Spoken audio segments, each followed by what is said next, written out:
Chapter 5, The Law of Kamma. The Law of Kamma, 5.1, Introduction. All of the Buddhist teachings, regardless of their name or title, are interrelated and part of a whole. They all point to the same truth, and they all lead to the same goal. They are given different names in order to point out specific aspects of truth, or else they refer to the same thing but look at it from different angles depending on the particular aim of the teaching. For this reason, certain Dhamma teachings or principles are subsidiary to larger teaching, whereas others are equally important and cover the same subject material but have unique formats and objectives. The teachings of dependent origination describes the entire process of human existence, and it encompasses all the other Dhamma teachings in a comprehensive way. It is a complete teaching. If one comprehends dependent origination, one understands the essence of existence or the entirety of Buddhism as confirmed by the Buddha. One who sees dependent origination sees the Dhamma, MI 190-91.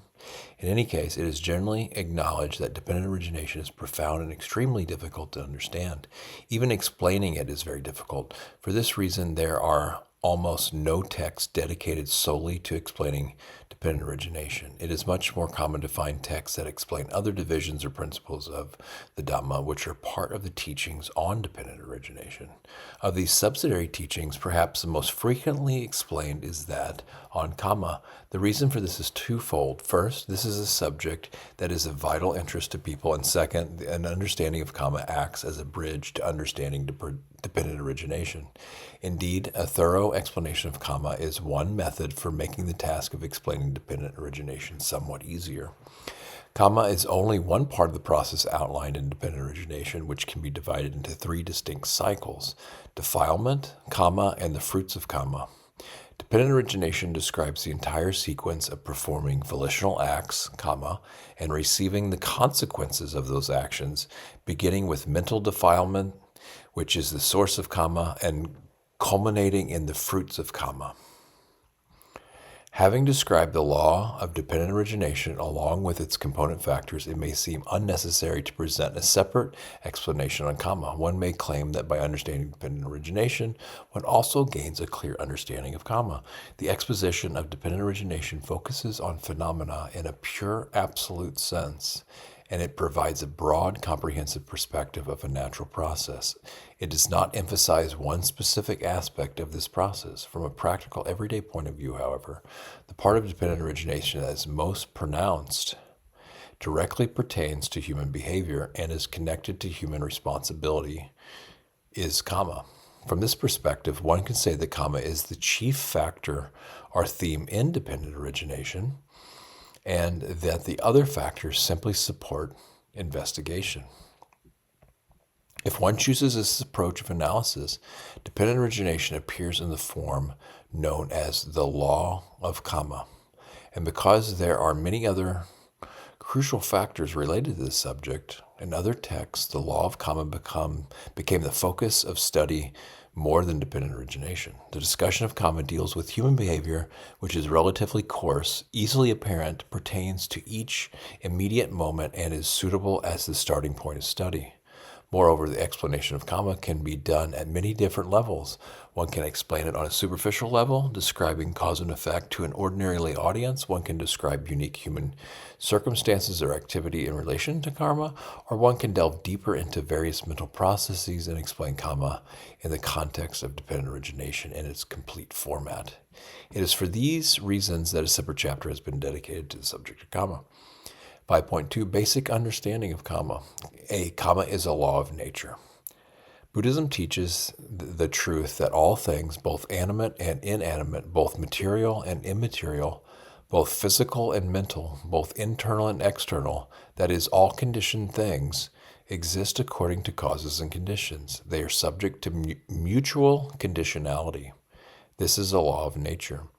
The Pali term for such a law is niyama, which literally translates as fixed with certainty, mode of certainty, rule of certainty, or possessed of a certain orderliness. When specific causes and conditions are present, things must proceed in a certain fashion. Although this law of nature possesses the uniform characteristic of mutual conditionality, it can be divided according to distinct attributes which express various patterns or aspects of interrelationship and facilitate understanding. Based on a Buddhist line of thinking, the commentaries describe 5 distinct laws of nature, niyama. Number 1, Uttu niyama, the law of energy, law of physical phenomena, physical inorganic order, physical laws. This refers in particular to the external environment and to alterations in physical matter. For example, the weather and seasons, the fact that water, soil, and fertilizer assist the growth of plants, the fact that lotus blossoms open during the day and close up at night, the process of sneezing and coughing, and the fact that all things are subject to corrosion and decay. The focus by the commentaries here is on alterations induced by heat and temperature. Bija niyama, genetic laws, laws of heredity, laws of reproduction, physical organic order, biological laws. For example, the fact that a specific plant will produce a specific fruit, a mango tree, for instance, will always bear mangoes. Chitta niyama, physical law. Physiological laws, the laws of nature pertaining to the functioning of the mind. For example, when a sense stimulus contacts a sense base, cognition arises. The passive state of mind is shaken and interrupted. There is averting of the mind, seeing, hearing, etc., acceptance, judgment, etc.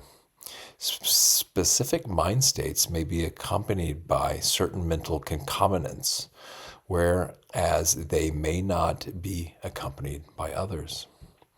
Kamma niyama, the law of kamma, order of act and result. Kammic laws, moral laws, natural laws pertaining to human behavior. More specifically, this refers to the process of intention and the process of conceptualization, along with corresponding results of these mental activities. For example, if one performs good actions, one reaps good results. If one performs bad actions, one reaps bad results. Number 5, Dhamma niyama, general law of cause and effect, order of the norm, the law of nature pertaining to the interrelationship and mutual conditionality of all things. For example, all things arise, are sustained, and come to an end. It is a norm that human beings are born, age, fall ill, and die. The normal lifespan of human beings at this time era is roughly 100 years, regardless of whether a Buddha appears or not. It is part of the natural order that all things are impermanent, dukkha, subject to pressure, and non-self, anatta. The first 4 kinds of laws are in fact included in the 5th law of Dhamma niyama, or one can say that they are divisions stemming from this law.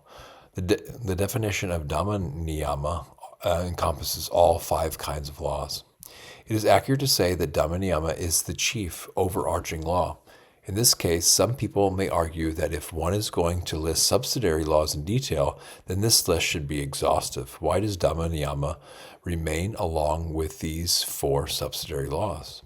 This can be answered with a simple analogy. When the entire human population of a country is described, it may be divided, say, into government leaders, civil servants, merchants, and the general populace, or soldiers, police, civil servants, students, and the general public.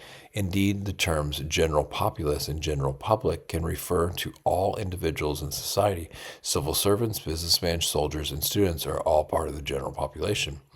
The reason why these individuals may be distinguished from the rest is because they have unique attributes which the person making the division wishes to emphasize, depending on his or her objective.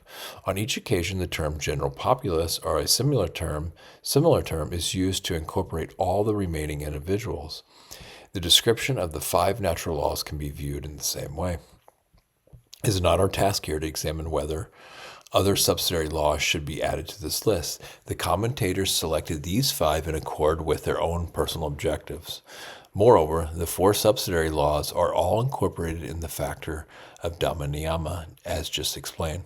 The point of interest here is to examine the true significance and purpose of describing these 5 laws. Here are a few points to consider. First, This presentation provides a cogent view of the Buddhist way of thought, describing the causal nature of everything in the world. Although these 5 natural laws are distinguished from one another, the primary emphasis is on mutual conditionality. This provides Dhamma practitioners with a clearly defined principle for study, practice, and understanding. They need not get caught up in the debate whether a creator God alters the natural flow of conditions, deviating from the norm, unless one considers that God simply participates like other conditions in the natural process. Some people may object here and voice the opinion, without a creator of these laws, surely they would not have come into existence. One need not get caught up in such questions which only mislead and beguile people. If one accepts that things exist according to their own nature, then they must proceed in a certain way. Things have always proceeded in conformity with their naturally dictated course. It is impossible for them to proceed other than by mutual conditionality. Human beings observe and understand these patterns and proceedings and refer to them as natural laws. But whether they are distinguished and labeled as laws or not, they exist all the same. If one insists that someone must have created the laws of nature, then one is faced with all sorts of troubling questions like, what laws dictate the actions of the creator? And who supervises the creator? If, in reply, one claims that the creator acts entirely by his own will, then surely he is able to change the laws according to his whim.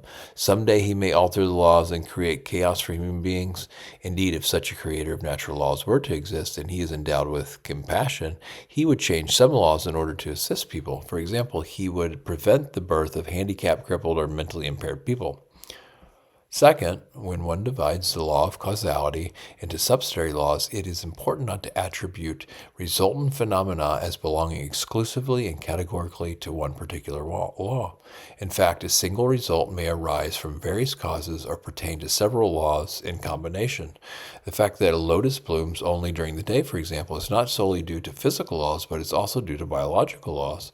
The reason why a person is crying may be due to psychological laws, say of being sad or elated, or it may occur due to physical laws, say of getting smoke in the eyes. Someone may be sweating due to physical laws, say because it is hot, or due to psychological and karmic laws, say because he is afraid or recalls doing something wrong. One may have a headache due to physical laws, say from muggy weather, a stuffy room, or lack of oxygen, or due to biological laws, say from some defect in one's body, or due to a combination of karmic laws and psychic laws, say from anxiety and distress. Third, and most important, the commentaries reveal how the law of Kamma is incorporated among these natural laws. In relation to human beings, Kamma Niyama is the most important of these subsidiary laws because it is a matter that affects everyone directly. Human beings create Kamma, which in turn determines their destiny. Modern people tend to divide the various forces in the world by setting nature in contrast with human beings. Following this division, karmic laws belong to the scope of activities belonging to human beings. All of the other subsidiary laws pertain to the sphere of nature. Human beings are children of nature and are part of nature, but human beings possess the unique capacity of operating under moral and karmic laws. They form communities and invent things by way of their volitional actions, almost creating a separate or parallel world to that of the natural world. Within the sphere of Kamma Niyama, the essence or core of Kamma is intention or volition. The law of Kamma embraces the entire world of intention, or the world of creativity and destruction arising from human beings' ingenuity and innovation. Kamma Niyama is the prevailing law for human beings, regardless of whether they engage with other laws or not. Indeed, the very engagement with other laws depends on the law of Kamma. The domain of volitional activity enables human beings to influence, alter, and create things. More accurately, the participation by people as one cause and condition within natural processes, to the extent that they claim to be able to control or defeat nature, is dependent on the law of Kamma. People intentionally engage with other laws existing within the sphere of nature, studying them and acting accordingly, or deriving benefit from them. For this reason, it is said that intention determines and shapes the natural world. Furthermore, human intention determines social interactions. Besides shaping social interactions and behavior in relation to external things, the environment and nature in general, human beings, or more accurately, human intentions, have an effect on people themselves, shaping their personalities and determining their fate.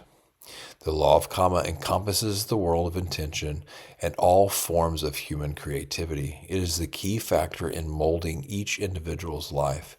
It determines the course of human society and all human creative and destructive activities. It is the basis on which people engage with other laws in order to control the natural world. For this reason, great emphasis is given in Buddhism to the principle of Kamma. The Buddha said, "The world exists according to Kamma." Kamma is thus a vital teaching in Buddhism. The inclusion of Kamma Niyama in the group of 5 laws also indicates that the law of Kamma is simply one of several laws of nature. Therefore, when a phenomenon occurs or when someone experiences some form of affliction, do not wrongly presume that is solely due to Kamma. The Buddha's quote above, "The world existing according to Kamma," refers to the world of living beings or to the world of human beings. In other words, Kamma governs and determines human society. In sum, Kamma Niyama is a subsidiary law of nature, but is not the most important law it is the most important law for human beings. Apart from the 5 aforementioned law, there exists another law pertaining exclusively to human beings. It is not inherent in nature, nor is it directly connected to nature. This refers to those laws and conventions set down by human beings themselves in order to regulate social behavior and to promote social well-being. These social prescriptions include policies, rules, pacts, legislation, traditions, customs, disciplinary codes, etc. One may affix this 6th law as an appendix to the 5 laws of nature mentioned above. For the sake of convenience, one may designate a similar heading for this group of social prescriptions to those laws of nature. Yet one needs to be aware that this so-called 6th law lies outside and apart from the group of the 5 natural laws. There are many such headings to choose from, including social law, social practice, conventional law, prescribed law. All 4 of these example headings make it clear that they are referring to human laws rather than to natural laws. The first 2 terms refer to social prescriptions. The 3rd term refers to human conventions, to those mutual agreements established in society. The 4th term refers to human prescriptions and stipulations. Here in this text, the term conventional law is used to refer to these human-made laws. These social criteria and guidance are fashioned by human beings. They thus result from intentional actions and are related to the law of Kamma. Yet they are supplementary to the law of Kamma. They do not constitute Kamma Niyama per se. They are not characterized by mutual conditionality, nor are they aspects of natural truth in the way that Kamma Niyama is. Because they overlap with the law of Kamma, the difference between the 2 tends to cause confusion, which in turn leads to numerous debates and misunderstandings among people. Because these 2 kinds of law, the law of Kamma and conventional laws, have the greatest bearing on human beings, it is important to point out their distinctive attributes. First, Kamma Niyama is a law of nature dealing with human actions. Conventional or social laws are established by people themselves. They are related to the laws of nature only to the extent of being a result of human intentional activity. Second, by way of the law of Kamma, human beings are accountable to their actions according to the dynamics of nature. In the context of social laws, however, people must take responsibility for their actions according to the decrees formulated by people themselves. These aspects of Kamma will be discussed at more length in later sections of this chapter on questions of good and evil and on matters concerning the reaping of results stemming from intentional actions. B. Definition of Kamma. The term Kamma literally means action or work. In the context of Dhamma teachings, however, the definition is restricted to means actions accompanied by intention or volitional actions. Actions that occur without intention are not classified as Kamma in this context. This definition of kamma, however, is very broad.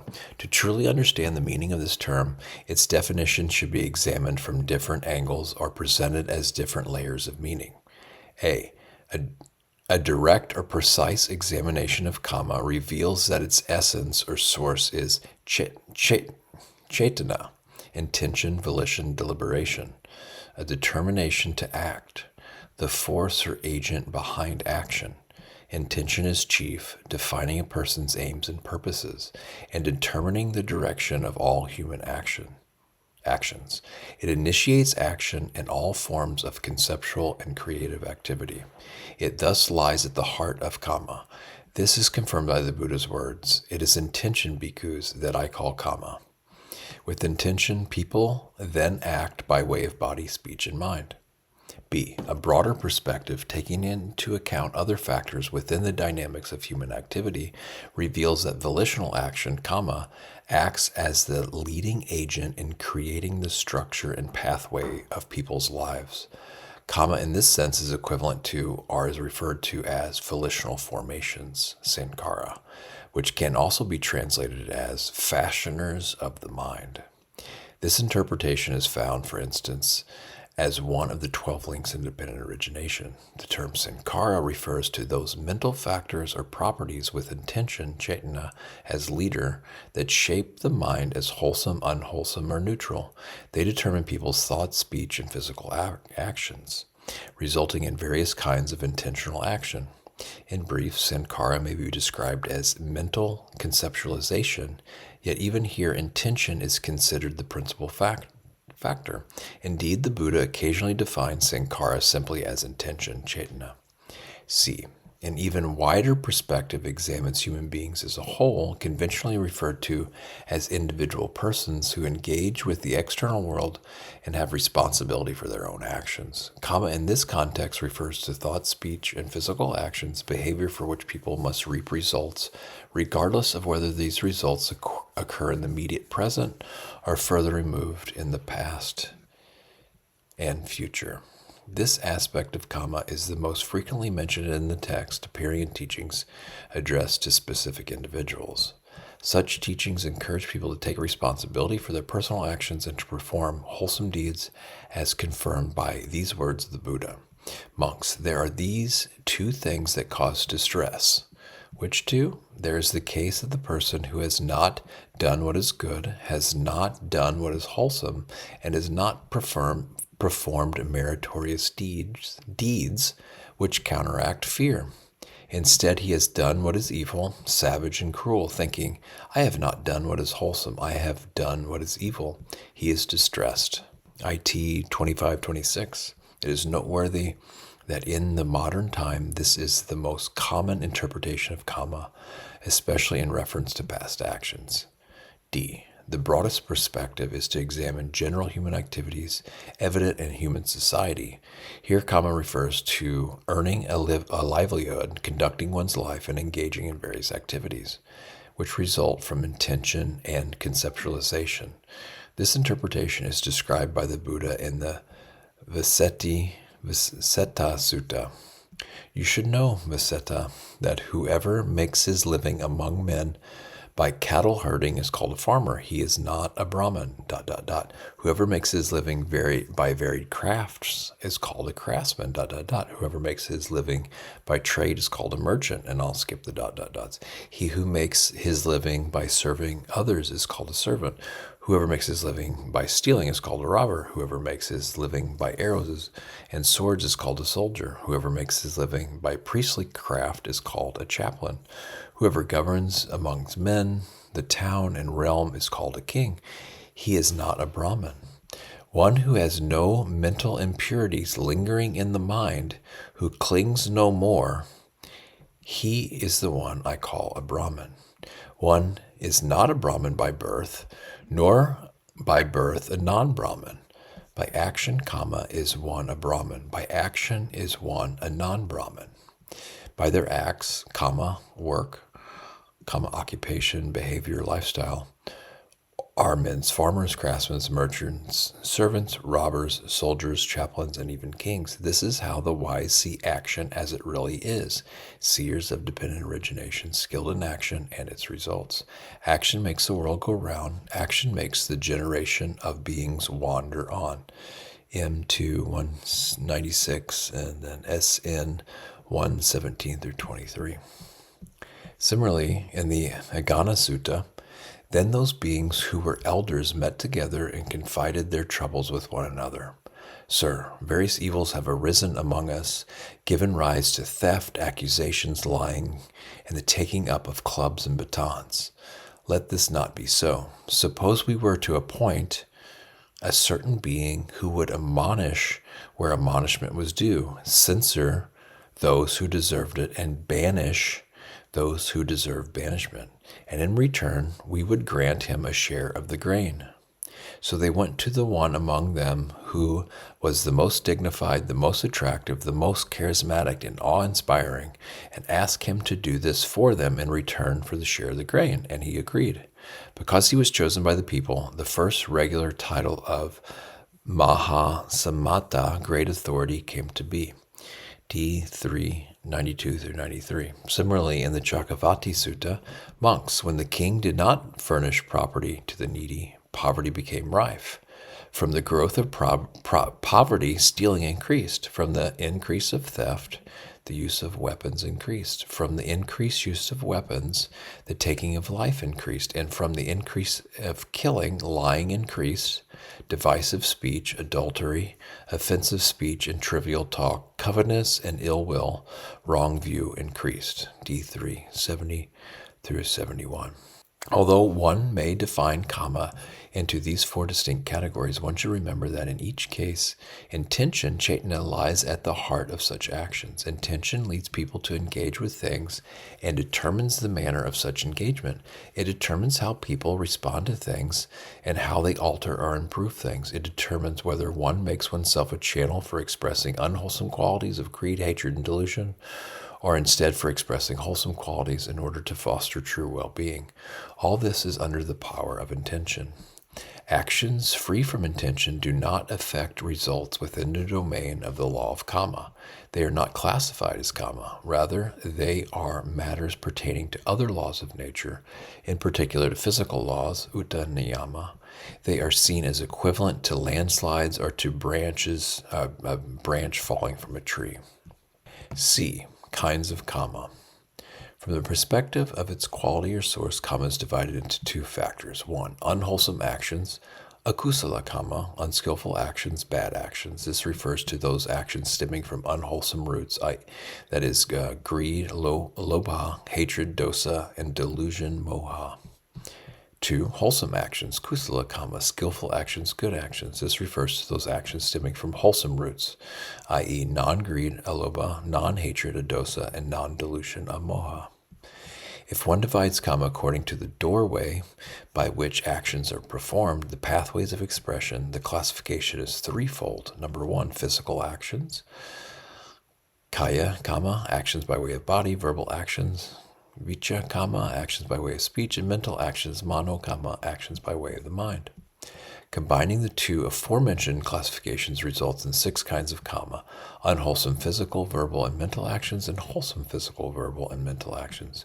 Another classification divides kamma into 4 factors according to the relationship actions have to the results, vipaka.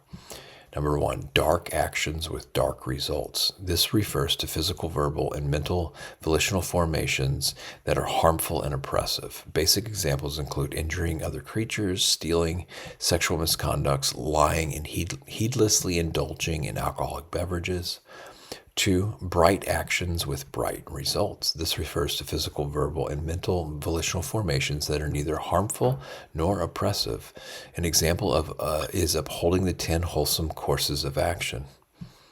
Number 3, bright and dark actions with bright and dark results. This refers to physical, verbal, and mental volitional formations that are partly harmful and partly non-harmful. Most human behavior falls under this category. And number 4, neither bright nor dark actions with neither bright nor dark results.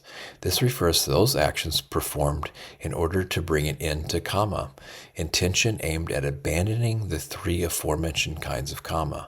In terms of spiritual qualities, this refers to the 7 factors of enlightenment, bojjhanga, or to the Noble Eightfold Path.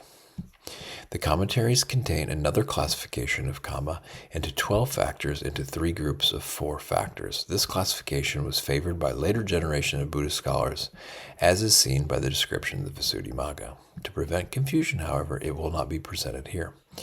Of the 3 kinds of kamma mentioned above, i.e. physical, verbal, and mental kamma is of the greatest importance and has the most widespread and major consequences as confirmed by the Buddha.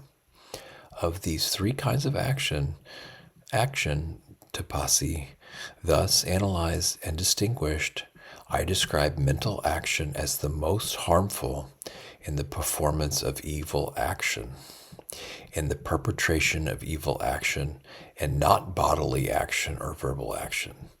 MI 373. Mental kamma is the most important because it is the point of origin.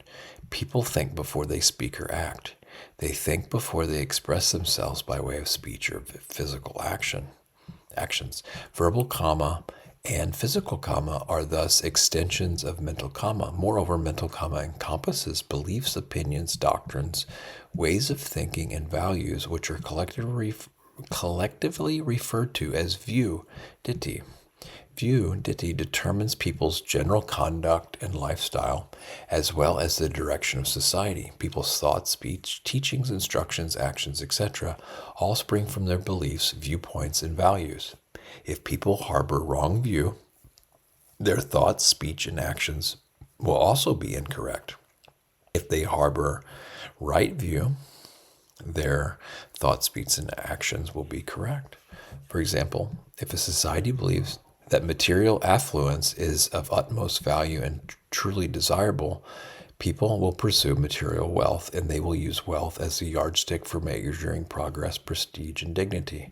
People's lifestyle and the direction of society will follow a particular mode or format. Another society which considers spiritual peace and happiness to be the highest goal will follow another mode of behavior. There are many teachings by the Buddha expressing the significance of wrong view and right view. For example, monks, I do not see even a single thing on account of which unarisen, unwholesome states arise, and arisen, unwholesome states increase and expand so much as wrong view.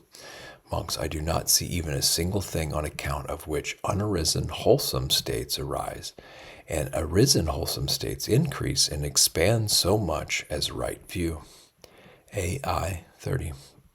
Monks, for a person of wrong view, whatever bodily kamma, verbal kamma, and mental kamma he maintains and undertakes in accord with that view, and whatever his intention, yearning, inclination, and volitional activities, they all lead to what is unwished for, undesired, and disagreeable to harm and suffering. For what reason? Because the view is bad. Suppose a seed of neem, snake gourd, or bitter gourd were planted in moist soil. Whatever nutrients it takes up from the soil and from the water would all lead to its bitter, pungent, and distasteful flavor. For what reason? Because the seed is bad. Monks, for a person of right view, whatever bodily kamma, verbal kamma, and mental kamma he maintains and undertakes in accord with that view, and whatever his intention, yearning, inclination, and volitional activities, they all lead to what is wished for, desired, and agreeable, to well-being and happiness. For what reason? Because the view is good. Suppose a seed of sugarcane, whole wheat, or gold apple were planted in moist soil. Whatever nutrients it takes up from the soil and from the water would all lead to its sweet, agreeable, and delicious flavor. For what reason? Because the seed is good. AI 32 CF AV 212. Monks, there is one person who arises in the world for the harm of many people, for the unhappiness of many people, for the ruin, harm, and suffering of many people, of devas and human beings. Who is that one person? It is one who holds wrong view and has a perverted perspective. He draws many people away from the true Dhamma and establishes them in the untrue Dhamma. Monks, there is one person who arises in the world for the welfare of many people, for the happiness of many people, for the good welfare and happiness of many people, of devas and human beings. Who is that one person?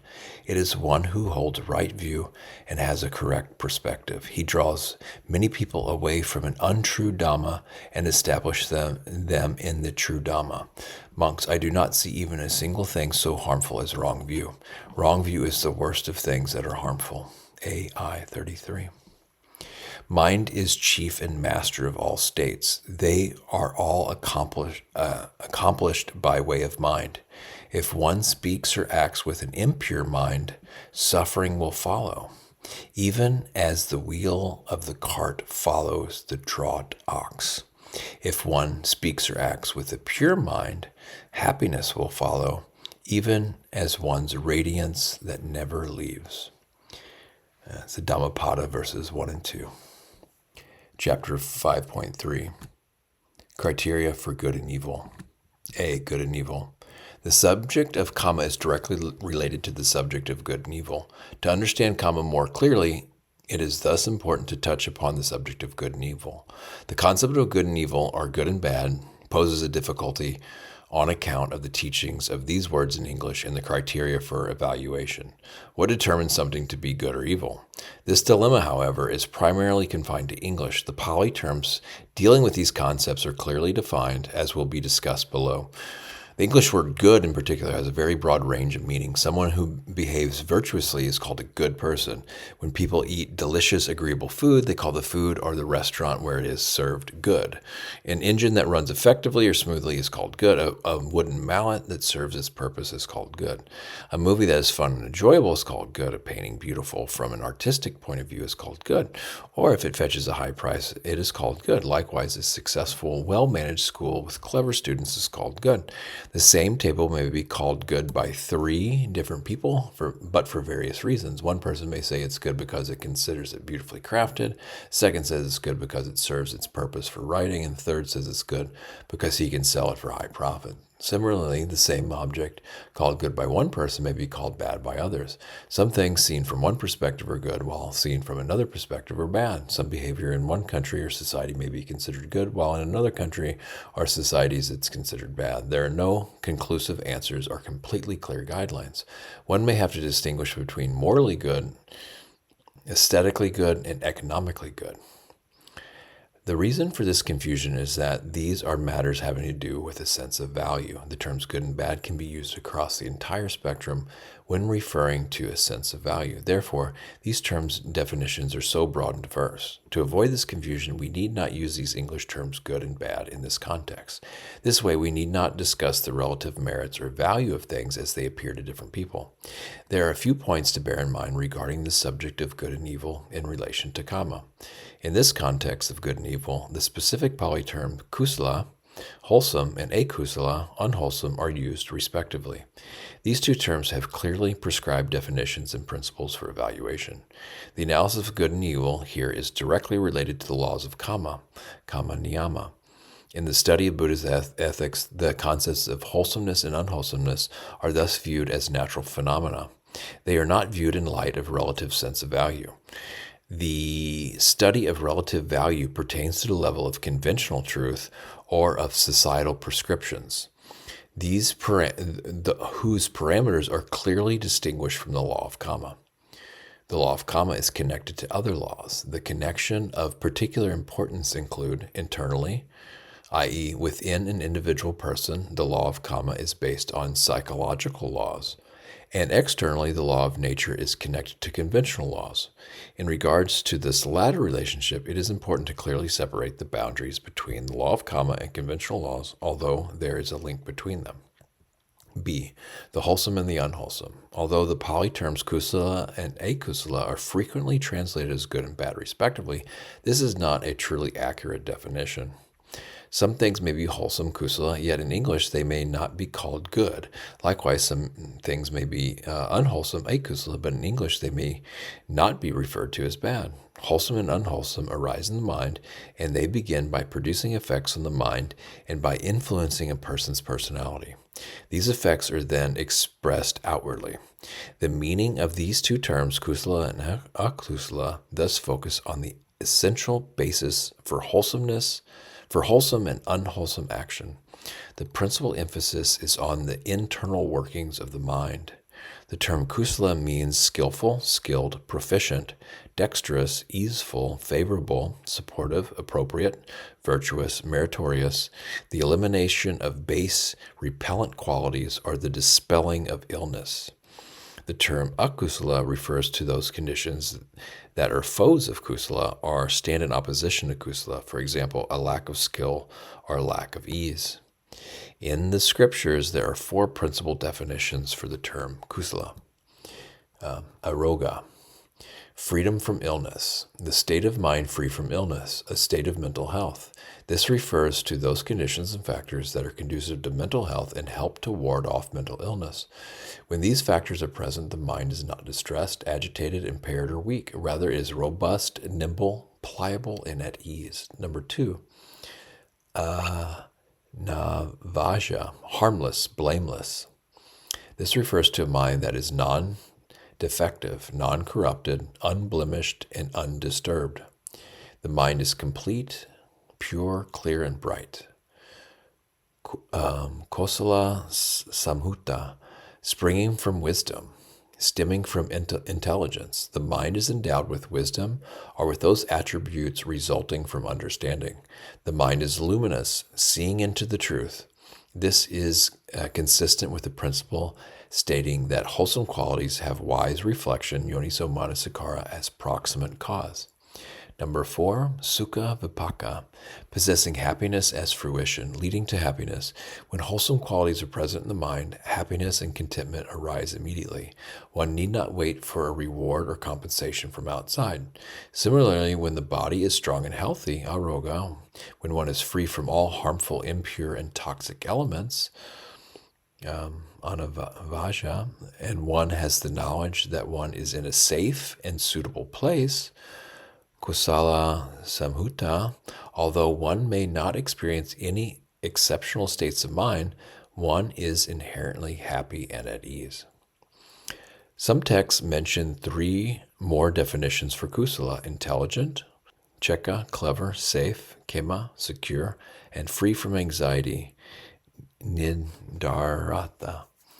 These 3 definitions, however, are already included in the 4 definitions mentioned above.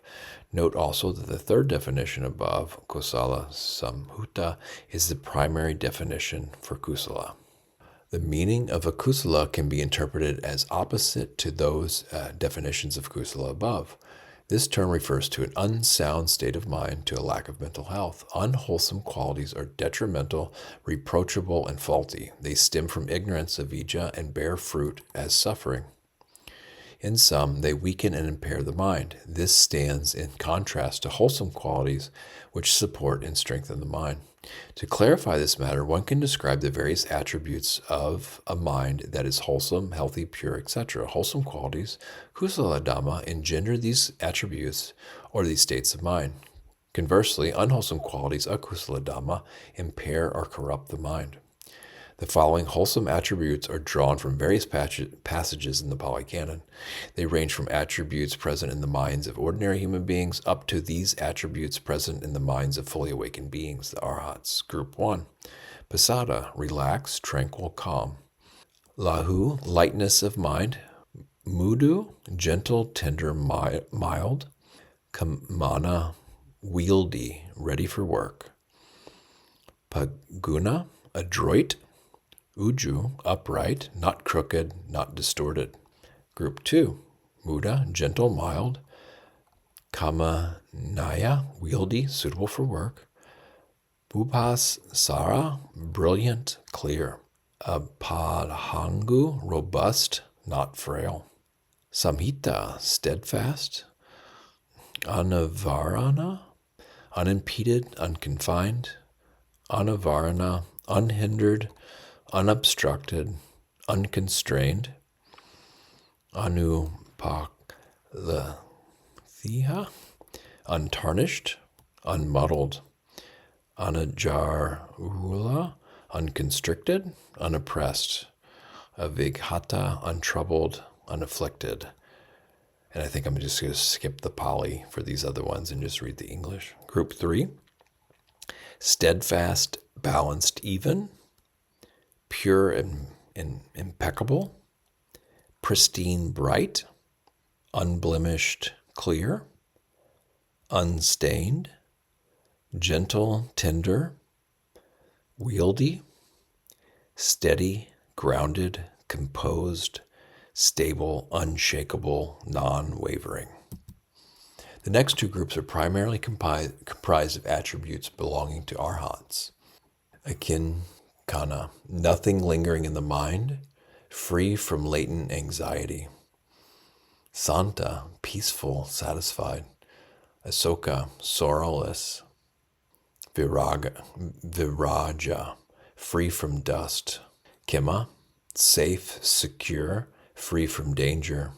Nikchata, sated, free from hankering. Sitabhutu, cooled, deeply at peace. Nibbutta, cooled, calmed. Sari, released, able to wander freely. Sayamvasa, self-mastery, self-reliant. Sukhi, happy. Group 5, just do unentangled, unobsessed. Unintimidated, unsoiled, unpolluted. Independent, not dependent on anything. Unfettered, liberated, with an unbounded, limitless mind. For ease of memory, these attributes may be divided into various main headings. Stability. I'll just read the main categories and go back over them. Stability, 2, purity, 3, freedom, 4, suitability, and 5, peace. Number 1, stability. For example, steadfast, steady, even, unshakable, unwavering, non-agitated, non-vacillating. Number 2, purity, untainted, unmuddled, unstained, unblemished, clear, bright, brilliant. 3, freedom, unentangled, unconfined, unrestricted, unbound, unafflicted, expansive. 4, suitability for work, gentle, soft, light, at ease, adroit, supple, robust, upright, not frail, unbiased, not crooked, non-deviating, not distorted. And 5, peace, relaxed, calm, content, not stressed, not lacking, not hankering, not agitated, untroubled, undisturbed. This is note 5.1, wholesome and unwholesome desire. The difference between kusala chanda and kama chanda or lobha is discussed at length in chapter 10 on desire and motivation. In brief, greed, lobha, is an attachment to sense objects that offer instant gratification but do not lead anywhere beyond this. Greed focuses on indulging in sense objects, and it reinforces a sense of self, which acquires or consumes these objects. Wholesome enthusiasm, chanda, on the other hand, takes hold of things that are in a beginning stage of development. The mind embraces and harmonizes with things, assisting them to reach completion. It does not involve a wish for personal gratification, nor does it lead to a sense of an isolated self that acquires or consumes things. Back to the main text. When one is familiar with the attributes of a healthy, unblemished mind, one can examine those qualities that are defined as either wholesome or unwholesome. How do wholesome qualities support and strengthen the mind, and how do unwholesome qualities plague and spoil, weaken, and afflict the mind? Here are examples of wholesome qualities. Sati, mindfulness, the ability to sustain attention. Metta, loving kindness, goodwill, the wish for others to be happy. Alobha, non-greed, absence of craving, the inclination to be generous. Panna, wisdom, penetrative insight. Passaddhi, tranquility, physical repose, and mental calm, an absence of stress and restlessness. Kusala chanda, wholesome enthusiasm, love of goodness, aspiration for truth, a wish to harmonize with causes and conditions. Mudita, delight and rejoicing when others succeed or are happy. Here are examples of unwholesome qualities. Kamachanda, greed, covetousness, hankering. And I'll just skip some of the ill will, indignation, resentment. Thinha midha, despondency, discouragement, apathy, listlessness, lethargy. Udhaka, kacha, restlessness, mental agitation, mental disturbance, moodiness, worry, anxiety. Vichikicha, doubt, indecisiveness. Kodha, anger. Issa, envy. Machariya, stinginess, jealousy, a wish to obstruct others. When one is endowed with loving kindness, metta, the mind is happy, peaceful, and expansive. Kindness supports and strengthens the mind, and mindfulness helps to sustain attention on those things which one is engaged. It is aware of appropriate action in specific circumstances, wards against unwholesome qualities, and prepares the mind for work. These two qualities are thus classified as wholesome. Jealousy constricts, agitates, and oppresses the mind. It clearly weakens and impairs the mind. Anger burns from within, causing mental distress, and it can quickly damage one's physical health. Craving, or just ordinary greed, entangles, distorts, and beclouds the mind, making it fretful and anxious. These qualities are thus unwholesome. Although despondency, apathy, listlessness, and restlessness, etc., are unwholesome, in English it is not fully accurate to say that these qualities are bad. Similarly, some wholesome qualities like tranquility are not necessarily referred to as good. This demonstrates how the terms wholesome and unwholesome are not identical to the terms good and bad. By understanding the meanings of kusala and akusala, one also gains an understanding of good kamma and bad kamma, that is, of wholesome kamma, kusala kamma, and unwholesome kamma, akusala kamma. As mentioned earlier, intention, cetana, is the essential factor for volitional action, kamma. Therefore, wholesome intentions, kusala cetana, are defined as wholesome kamma, and unwholesome intentions, akusala cetana, are defined as unwholesome kamma. When wholesome and unwholesome intentions are expressed by way of body, speech, and mind, they are referred to as wholesome or unwholesome physical actions, kaya kamma, verbal actions, vacha kamma, and mental actions, mano kamma, respectively. Section C. Special points on wholesomeness and unwholesomeness. Number 1. The wholesome and the unwholesome can be interconnected. Some people are endowed with faith, practice generosity, keep moral precepts, or possess aspects of wisdom, all of which are wholesome qualities or activities, yet they become conceited or arrogant as a consequence of this virtuous behavior. Conceit and arrogant are unwholesome qualities. This is an example of the wholesome acting as a condition for the unwholesome.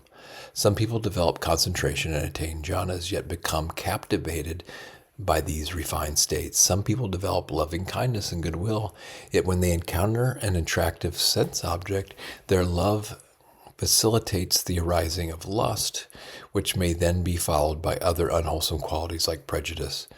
These are more examples of the wholesome acting as a condition for the unwholesome. Faith is a wholesome quality, uplifting and focusing the mind. But if one relates to faith unskillfully, it may lead to wrong view, ditthi, and conceit, mana. One is convinced that one's own views are correct, while others' views are false, which may be a cause for quarreling, disputing, and abuse. This too is an example of the wholesome acting as a condition for the unwholesome. Some people long to be born in heaven and thus determine to act virtuously. Some yearn for peace and thus practice concentration until they reach the concentrative attainments. Some children wish to be admired by adults and thus try to behave in a well-disciplined way. Some students desire good grades and thus strive to study and seek knowledge. Some people feel the burning influence of anger, which then leads them to clearly understand the harmful effects of anger. Some people become offended by an adversary, yet this experience leads them to feel compassion for others. Others may feel anxious or depressed, and as a result, they gain faith in the Dhamma. These are examples of unwholesome acting as a condition for the wholesome. A teenager is warned by his parents to take great care over whom he associates with, but he does not listen. Later, he is duped by a bad character into drug addiction. When he is aware of what has happened, he is both angry at himself and depressed. He understands his parents' warning and is deeply moved by their care for him, the unwholesome conditioning the wholesome. which in turn makes him even more angry at himself, the wholesome conditioning the unwholesome. During this exchange between the wholesome and the unwholesome, when wholesome qualities are present, the mind is in a state of well-being, while when unwholesome qualities are present, the mind is impaired. The wholesome and the unwholesome may alternate rapidly, and for this reason it is important to distinguish between different mind moments. Number 2, good and evil, and the wholesome and the unwholesome. In some cases, these two pairs of terms, punya and papa and kusala and akusala, can be used interchangeably, while in other cases they cannot. The distinction between these terms can thus cause confusion. Here, only a brief explanation of this distinction is given. In a literal sense, the term punya, merit, goodness, is defined in two ways: factors for purifying the underlying disposition of mind, and factors leading to the fruition of a meritorious state of existence. Other definitions include factors leading to holiness and factors bringing one's wishes to fulfillment. The term papa is usually defined as factors leading to the round of suffering or factors leading to bad destination. Common definitions for papa include filthy, indecent, wicked, evil, and base. Occasionally, papa is used as a qualifying adjective for the fruit of volitional actions, vipaka. In this context, it means miserable, dukkha, or undesirable, anitha. Note that these definitions have been established by linguists and only reveal certain aspects of the meaning of these terms. It is essential to also understand their true meanings within the context of Dhamma teachings. In the broadest sense, punya is equivalent to kusala and papa is equivalent to akusala, yet in the actual application of these terms, punya and papa are normally used in a more restrictive sense than kusala and akusala. Generally speaking, papa is used as an equivalent for akusala more often than punya is used as an equivalent for kusala. The reverse scenario, however, of kusala being used as an equivalent for punya is common. An important instance of papa being used as an equivalent for akusala is in the first and second factors in the teaching of the four right efforts, in which these two terms are used in conjunction. One strives to protect against unrisen, evil, unwholesome, papa akusala qualities, and one strives to abandon those evil, unwholesome qualities already arisen. In the third and fourth factors, however, punya is not used together with kusala. Here only kusala is mentioned. One strives to cultivate those wholesome qualities not yet arisen, and one strives to preserve those arisen wholesome factors and bring them to perfection. In brief, the definitions of punya and kusala are not identical. If one divides kusala into two levels as mundane wholesomeness and transcendent wholesomeness, the term punya applies to the former. In the case that punya refers to transcendent wholesomeness, a modifier is added. For example, lokutara punya, transcendent goodness. This term, however, is uncommon. It is only found in one passage of the commentaries along with the corresponding passage in the sub-commentaries. In the Pali Canon, the Buddha frequently mentions the term opadhika punya, merit yielding fruit, as the five aggregates, which is a form of mundane goodness. This implies that the term anopadhika punya or nirupadi punya, transcendent goodness, should appear as a pair, but these two terms do not appear anywhere in the scriptures. Instead, in one sutta of the Pali Canon, one finds the term nirupadi kusala, transcendent wholesomeness, paired with opadhika punya, mundane goodness. By way of body, speech, and mind, cultivate transcendent, boundless wholesomeness. Having cultivated mundane goodness through generosity, develop the gift of Dhamma, encouraging others to be established in true Dhamma in the sublime life. IT 77 through 78. Generally speaking, the Buddha used the term punya in the sense of mundane goodness, opadhika punya. Although the term opadhika is not added, it is implied. The meaning is thus equivalent to mundane wholesomeness, lokiya kusala. Punya is thus only one part of kusala, which also encompasses the transcendent. Only very few commentarial passages fully equate punya and kusala. The commentaries explain the various nuances of the term punya. The commentary to the Itivuttaka, for instance, provides 5 definitions for this term. Number 1, the fruit derived from wholesome actions. For example, in the passage, due to undertaking various wholesome things, merit increases. 2, virtuous behavior in the sense sphere and the fine material sphere. For example, one is subject to ignorance if one proliferates over meritorious activities. Number 3, distinctively happy destinations of birth. For example, consciousness arriving at a state of goodness, punya. 4, wholesome intention. For example, in the term punya karaya vatu, basis of meritorious action. This is equivalent to wholesome action, kusala kamma. And 5, wholesome actions in the 3 planes of existence, bhikkhus. Do not fear goodness, punya. This is equivalent to mundane wholesomeness. The 5th definition is the principal one, corresponding to the explanation in the Mahadesana. Whatever wholesome formations in the 3 states of being is called goodness, punya. All unwholesomeness is called non-goodness, apuna. It's in DI 90, explaining SN 155, expanded upon at NDA I 219 CFDH verses 39, 267, 412. In sum, goodness, punya, refers to mundane wholesomeness, kusala. Evil, papa, refers to all unwholesomeness, akusala. Kusala is divided into mundane and transcendent wholesomeness, while akusala is exclusively mundane. Both goodness, punya, and evil, papa, refers to mundane phenomena. These definitions help to understand such phrases as free from good and evil, abandoning good and evil, and rising above good and evil, which refer to attributes of an arhat's mind. Note that such freedom from good and evil implies a freedom from or an abandonment of mundane wholesomeness. It does not mean that arhats have abandoned transcendent wholesomeness.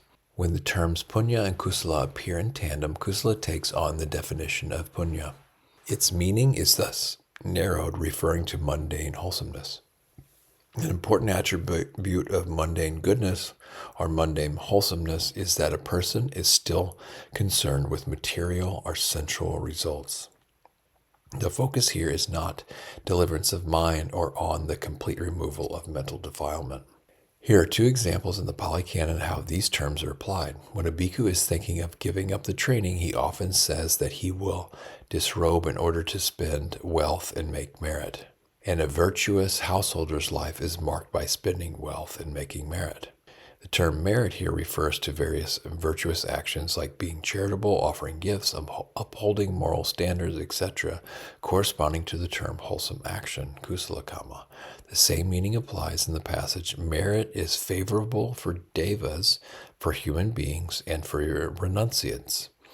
In the Buddha's statement that merit is a name for happiness, punya here refers to the desirable fruits of wholesome actions. The expressions death due to the end of merit refers to having used up the fruits of meritorious actions which conditioned that particular birth.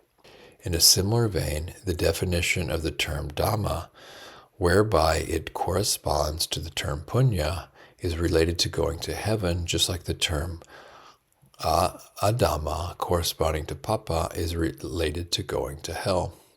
Although punya and kusala are synonymous in the general application of these terms, the meaning kusala is broader than the meaning of punya. These terms can be used interchangeably in some contexts, but not in others. The definition of papa and kusala are closer to one another, and thus the 2 terms are more frequently used interchangeably. They are most often used to portray attributes in opposition to punya. Here are a few more points pertaining to these terms. The term kusala may be used in reference to intentional actions, kamma, or in reference to natural phenomena.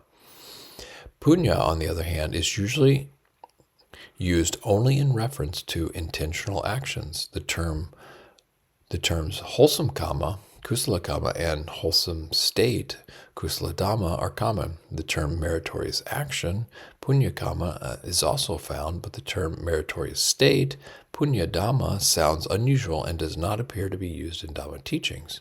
The term unwholesome action, akusala kamma, unwholesome state, akusala dhamma, evil action, papa kamma, and evil state, papa dhamma, are all found in the scriptures.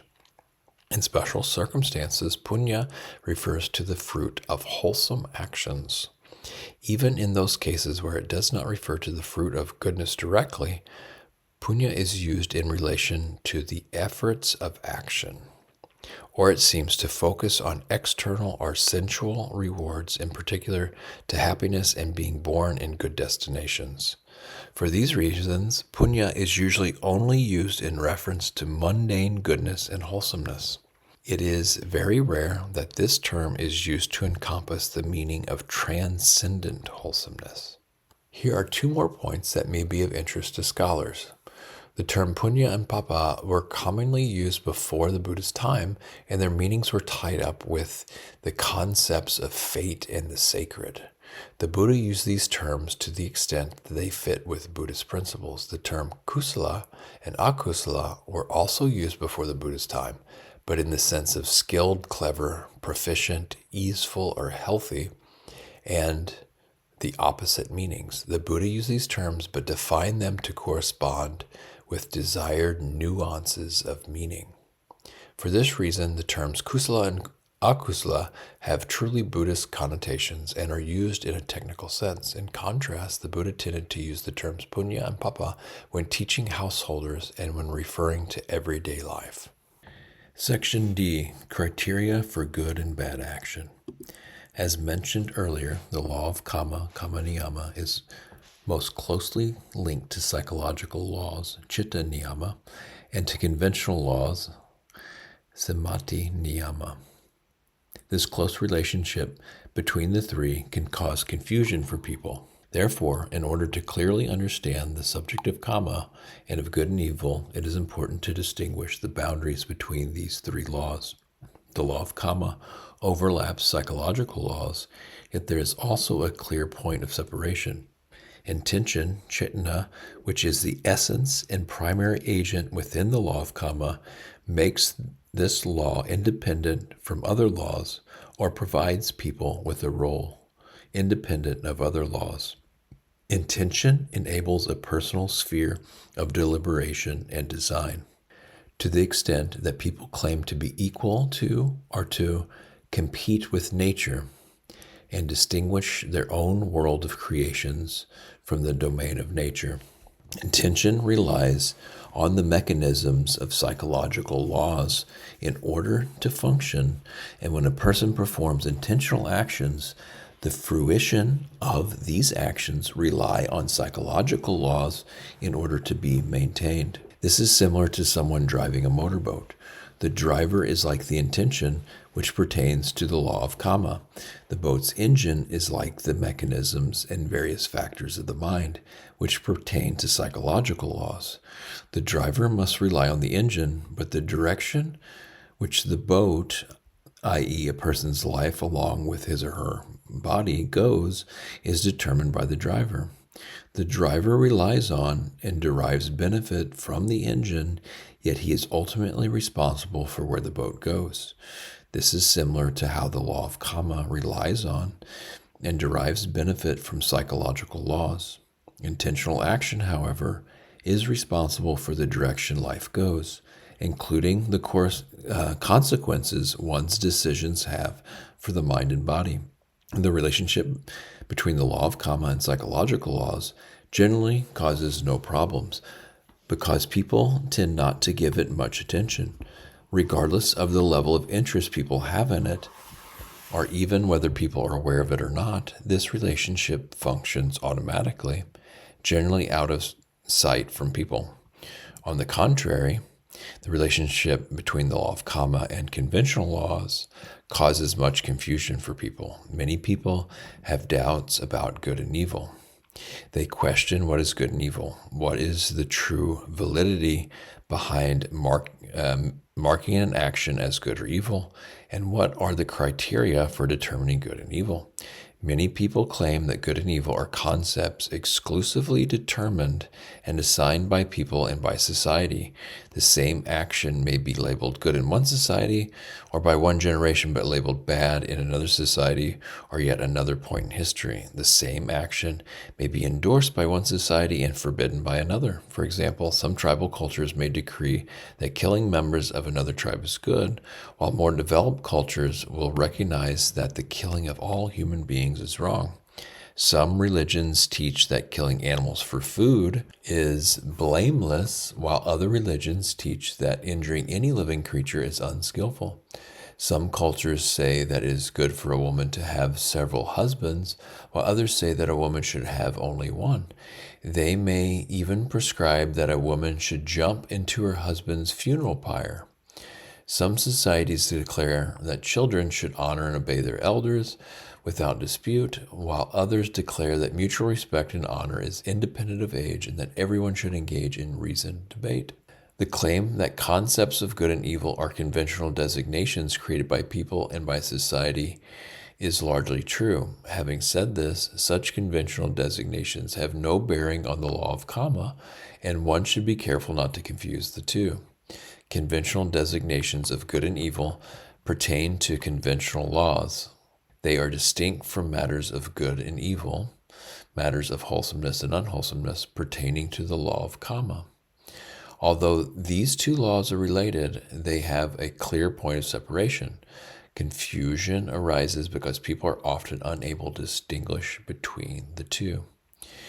The factor that acts as a bridge between these two laws and also acts to separate them is the same as the distinguishing factor between the law of karma and psychological laws, i.e. intention, cetana. This will be examined in more detail below. In relation to the law of karma, there are several important aspects to social prescriptions. Social prescriptions are not directly connected to the wholesome and unwholesome as dictated by the law of karma. They are established by society for a particular objective, say for social harmony and peace. They manifest as a form of mutual agreement or commitment. These prescriptions may lead to social peace and well-being, or they may not. They may be beneficial or even harmful. This depends on how comprehensive the knowledge is of those who enact these prescriptions or on these people's level of sincerity. These prescriptions come in many forms, from various customs and traditions up to a body of laws. Here, good and evil is determined by these conventional laws. The concepts of good and evil in this case are varied and variable. Their variation and changeability, however, do not pertain to the law of karma. The two sets of laws should not be confused. When someone transgresses these prescriptions, this is a matter of pertaining to conventional laws, not to the law of karma. Now we can examine how these social conventions enter into the domain of the law of karma. When someone accepts these prescriptions, regardless of whether these prescriptions are virtuous or beneficial or not, yet he or she decides to disobey them, at that moment there is an intention to disobey or transgress them. Moreover, the person will be aware of these intentions without being able to ignore or deny them. Intention here is connected directly to the law of karma. Some societies may try to include the factor of intention when passing judgment on people in order to determine whether the infringement of a law was performed intentionally or not. But this is still a matter pertaining to social conventions. It simply indicates that this society is intelligent and knows how to benefit from the law of karma. In terms of the law of karma, regardless of whether society examines whether a person acted intentionally or not, or whether it determines if a law has been transgressed or not, the karmic process has begun the moment a person has an intention to infringe on a socially accepted prescription and acts upon this intention. The process of bearing karmic fruit Vipaka has been set in motion, and the person begins to experience the results of his or her volitional actions. The goodness or badness of an action is, in such a case, must be considered from the perspective of conventional laws. It is not directly related to the law of Kamma. It is linked to the law of Kamma when one takes into account the intention and level of wisdom of those people who have enacted these prescriptions. In regard to observing and upholding these prescriptions, the law of Kamma is only related in the area of acknowledging and accepting these socially prescribed terms and then acting intentionally in some way or another in response to them. Technically speaking, the dynamics discussed so far are part of virtuous conduct, sila. They reveal the connection between human laws and the laws of nature, which must be clearly distinguished. There are situations where conventional designations of good and bad are indirectly related to the law of Kamma. For example, a society may prescribe a particular action as good and correct to be observed by everyone. Later, someone endowed with wisdom recognizes that in fact this action is neither good nor beneficial and may even be harmful to society. That person may try to explain this to other members of society, try to revise their ways of conduct, and perhaps even refuse to observe this custom. In such a circumstance, the person's actions do not spring from defiled intention, as is the case for someone who breaks the law for unwholesome reasons. Instead, it springs from intention accompanied by wisdom aiming to improve the well-being of others. The gist of the karmic process in these individual cases is not the same, as it depends on the quality of intention. In any case, whatever the quality of intention, the perpetrator of such an act is aware of the specific intention and must receive the fruit of it according to the law of Kamma. He may be able to hide from or deceive society, but he cannot hide from his own mind, nor can he deceive the laws of nature. In a nutshell, the determining factor in regard to the law of Kamma is whether intention is wholesome or unwholesome. Generally speaking, there is no transgression or intent. Generally speaking, there is no transgression or intent to transgress when society agrees unanimously to repeal or amend a law or prescription. In such a case, the transgressor has not compromised his integrity or betrayed a social contract. This can be illustrated by some simple examples. Imagine two people live together. In order for both people to live at ease, they lay down certain regulations. Say they work at different locations and return home at different times, but they agree to eat supper together. They cannot wait for the other person forever, so they each agree not to eat supper alone before 7 in the evening. One of them likes cats and dislikes dogs. The other likes dogs and dislikes cats. They therefore agree not to have any pets in the house. If either of them decides not to honor one of these agreements, the intention to breach it arises and things proceed according to the law of Kamma. This is so even though, in truth, eating before 7 in the evening or bringing a pet into the house is neither inherently good nor bad.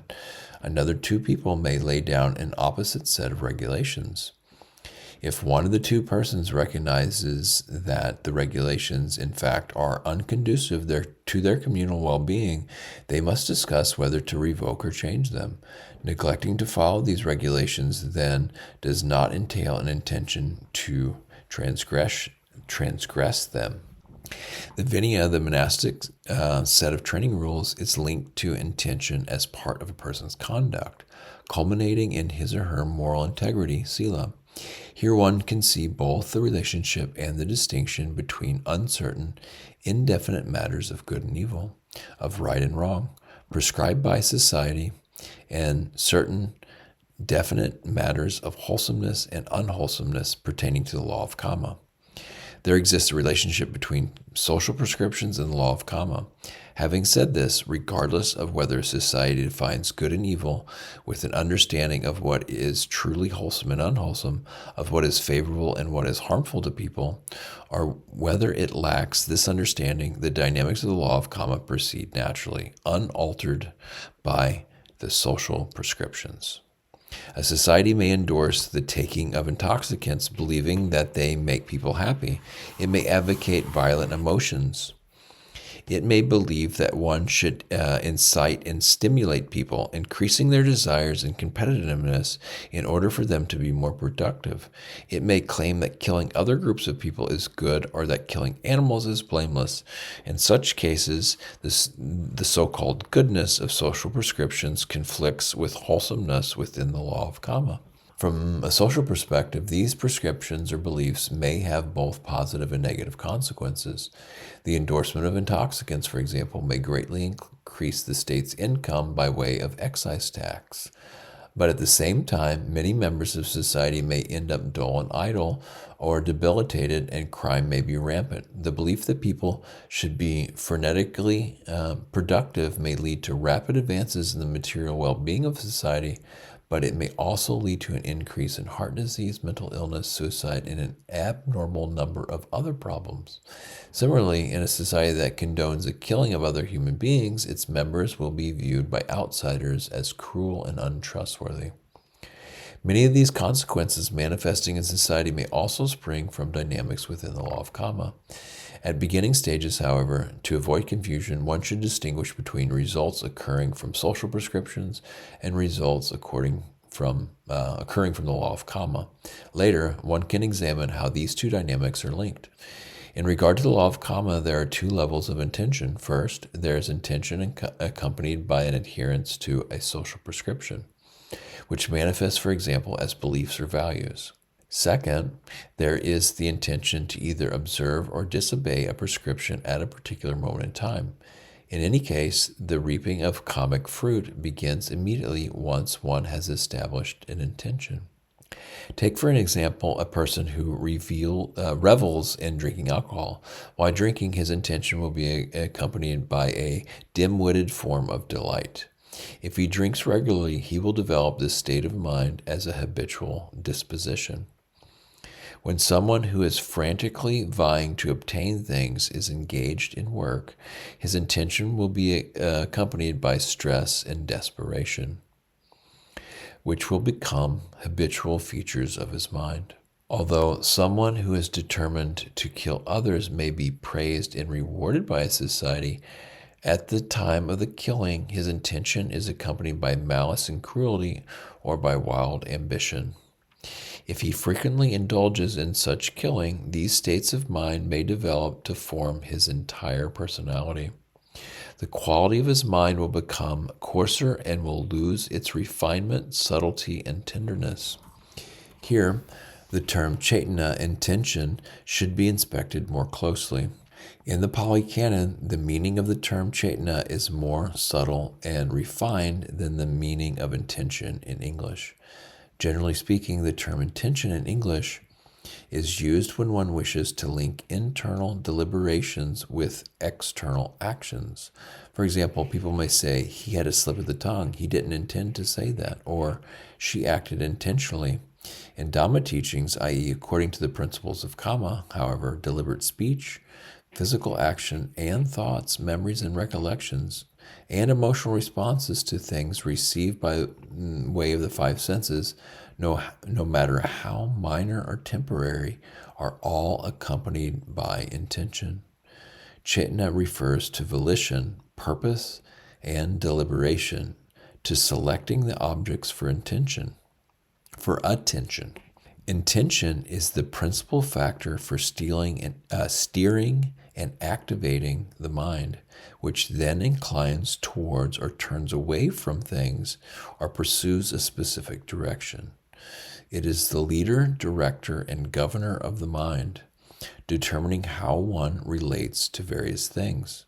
It shapes the course of the mind, and in the end, it conditions one's particular state of mind. When intention arises, kamma manifests. When kamma manifests, it produces immediate effects, because with the arising of intention, the mind becomes active. There is mental activity. Even in the case of minor fleeting thoughts, which do not bear any significant fruit, they still have an effect.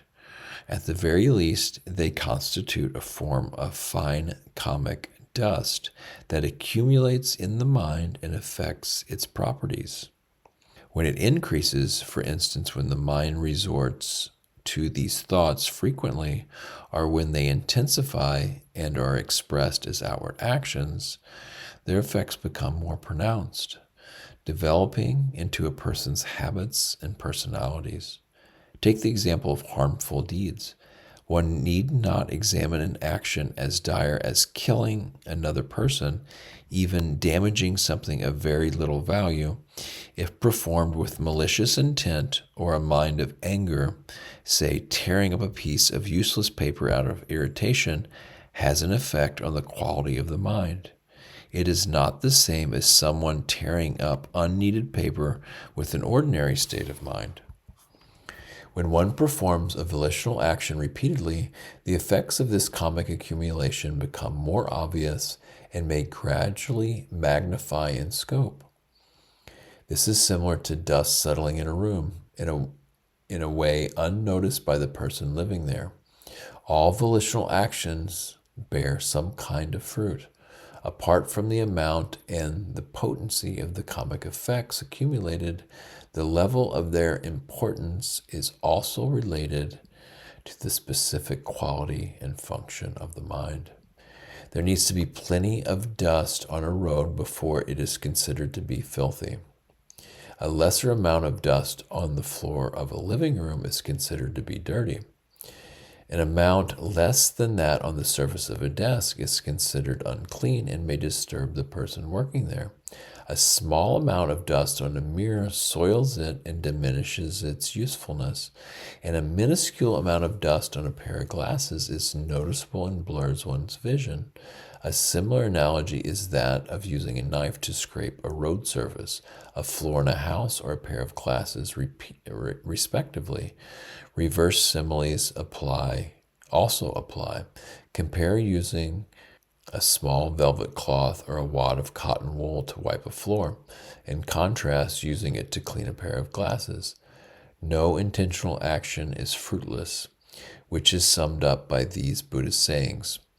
All accumulated deeds, both good and bad, bear fruit.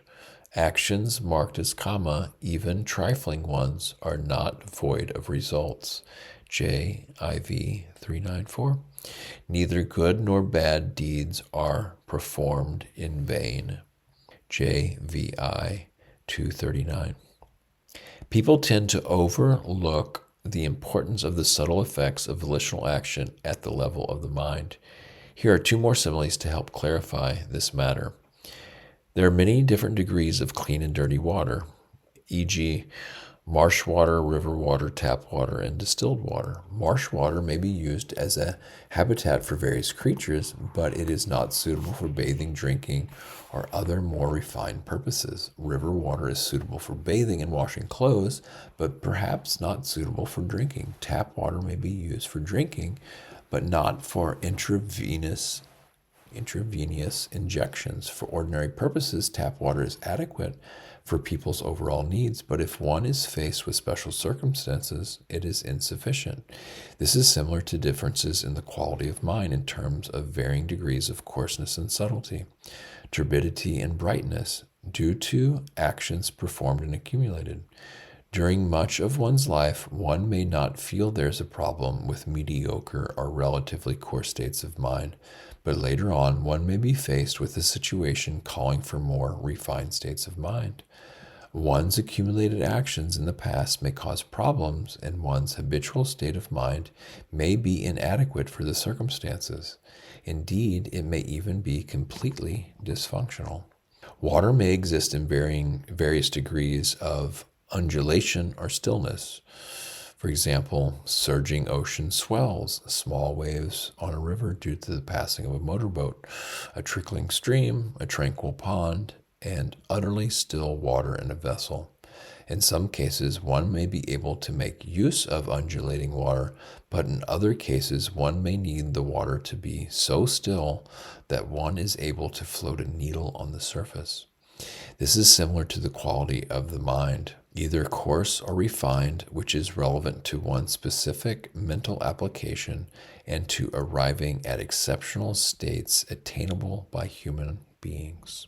Conventional laws and the law of Kamma are distinct from one another. The kammic process follows its own nature, independent of any social prescriptions which may run counter to it. But because there is a relationship between these two sets of laws, a person who acts appropriately vis-a-vis the law of Kamma, i.e. adheres to wholesome principles, may face problems from conflicting social prescriptions. For example, those people who live in a society that endorses the taking of intoxicants but wishes not to partake of these themselves receive some effects from their actions. Although their clear and bright states of mind are not sullied by intoxicants, they may be ridiculed by others for being weak or looked down on in other ways. Even within the domain of Kamma, they may experience difficulties from resisting these social customs and norms, leading to some degree of conflict in the mind, depending on their level of wisdom, which dispels any sense of disease. In a developed and wise society, people draw upon the experiences from past generations to determine what is truly beneficial to human beings and what is not. Then they establish conventional laws and regulations dealing with good and evil that are in harmony with principles of wholesomeness and unwholesomeness, conforming to the law of Kamma. This ability to synchronize social prescriptions with kammic principles is one way of measuring how developed or civilized a particular society is. In this sense, when one evaluates the merits of social prescriptions having to do with good and evil, one may look at them from two angles. First, from the perspective of conventional laws, do these prescriptions lead to the welfare of society? And second, from a perspective of the law of Kamma, are they wholesome and conducive to people's overall well-being? Some social prescriptions may have been followed and upheld for centuries, but are not in fact beneficial, neither from the perspective of conventional laws nor from the perspective of the law of Kamma. Members of such a society should agree to abolish these prescriptions. Alternately, they may need to rely on a wise, pure-hearted, and compassionate person for encouragement, as was the case when the Buddha persuaded people to abandon animal sacrifices and do away with the caste system in India. When one notices that particular prescriptions are advantageous on a social level, e.g., they are conducive to material prosperity, yet that they are incompatible with the principles of wholesomeness according to the law of Kamma, one should remember the following fact.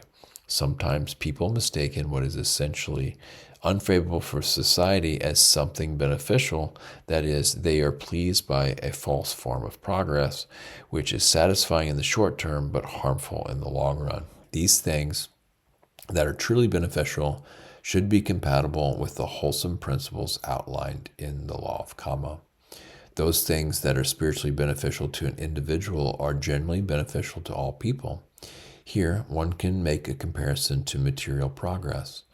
Most people wish for material prosperity, believing that an abundance of material things and a surplus of comfort will lead to the highest good for society.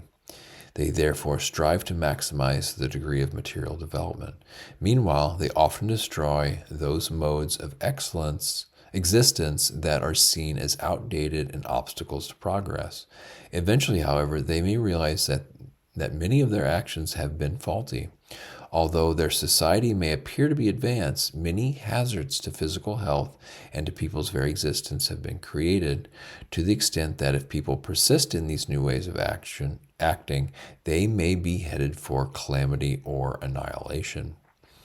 Just as one should promote material progress that is not harmful to people's physical well-being, so too one should nurture the kind of social development that is not harmful to people's spiritual life. As part of a practical analysis of good and evil, the Buddha first encouraged people to reflect on the wholesome and the unwholesome as the essential factor for evaluation. He developed the teaching to include an awareness of good and evil as it manifests in the mind, i.e., to apply one's conscience, and a consideration for the opinions by wise individuals as a frame of reference. These two factors act as the basis for moral shame, hiri, and moral wrongdoing, ottappa. Moreover, he encouraged people to consider the fruits of their actions as they affect themselves and others. That is, on an individual and a societal level. Because some people lack a necessary depth of wisdom and may not recognize for themselves what is wholesome and unwholesome, the Buddha encouraged them to consider the opinions of the wise.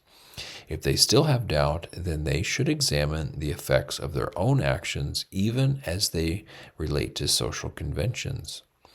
The threefold examination, an awareness of the wholesome and unwholesome, a consideration of opinions by the wise, and examination of the effects of one's actions, leads to a comprehensive analysis. To sum up, when evaluating what is good and bad, one first takes intention, cetana, into consideration to decide if an action constitutes kamma, and then one may apply the following criteria.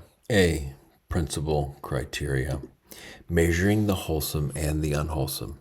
To consider whether intention springs from a wholesome root, i.e. non-greed, non-hatred, and non-delusion, or whether it springs from an unwholesome root, akusala, mula, greed, hatred, and delusion. To consider whether an action is truly conducive to spiritual well-being or not. Is it conducive to mental ease, health, peace, and clarity? Does it strengthen or impair the mind?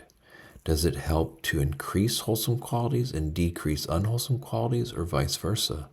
Moreover, what sort of effect does it have on one's personality? B. Associated criteria.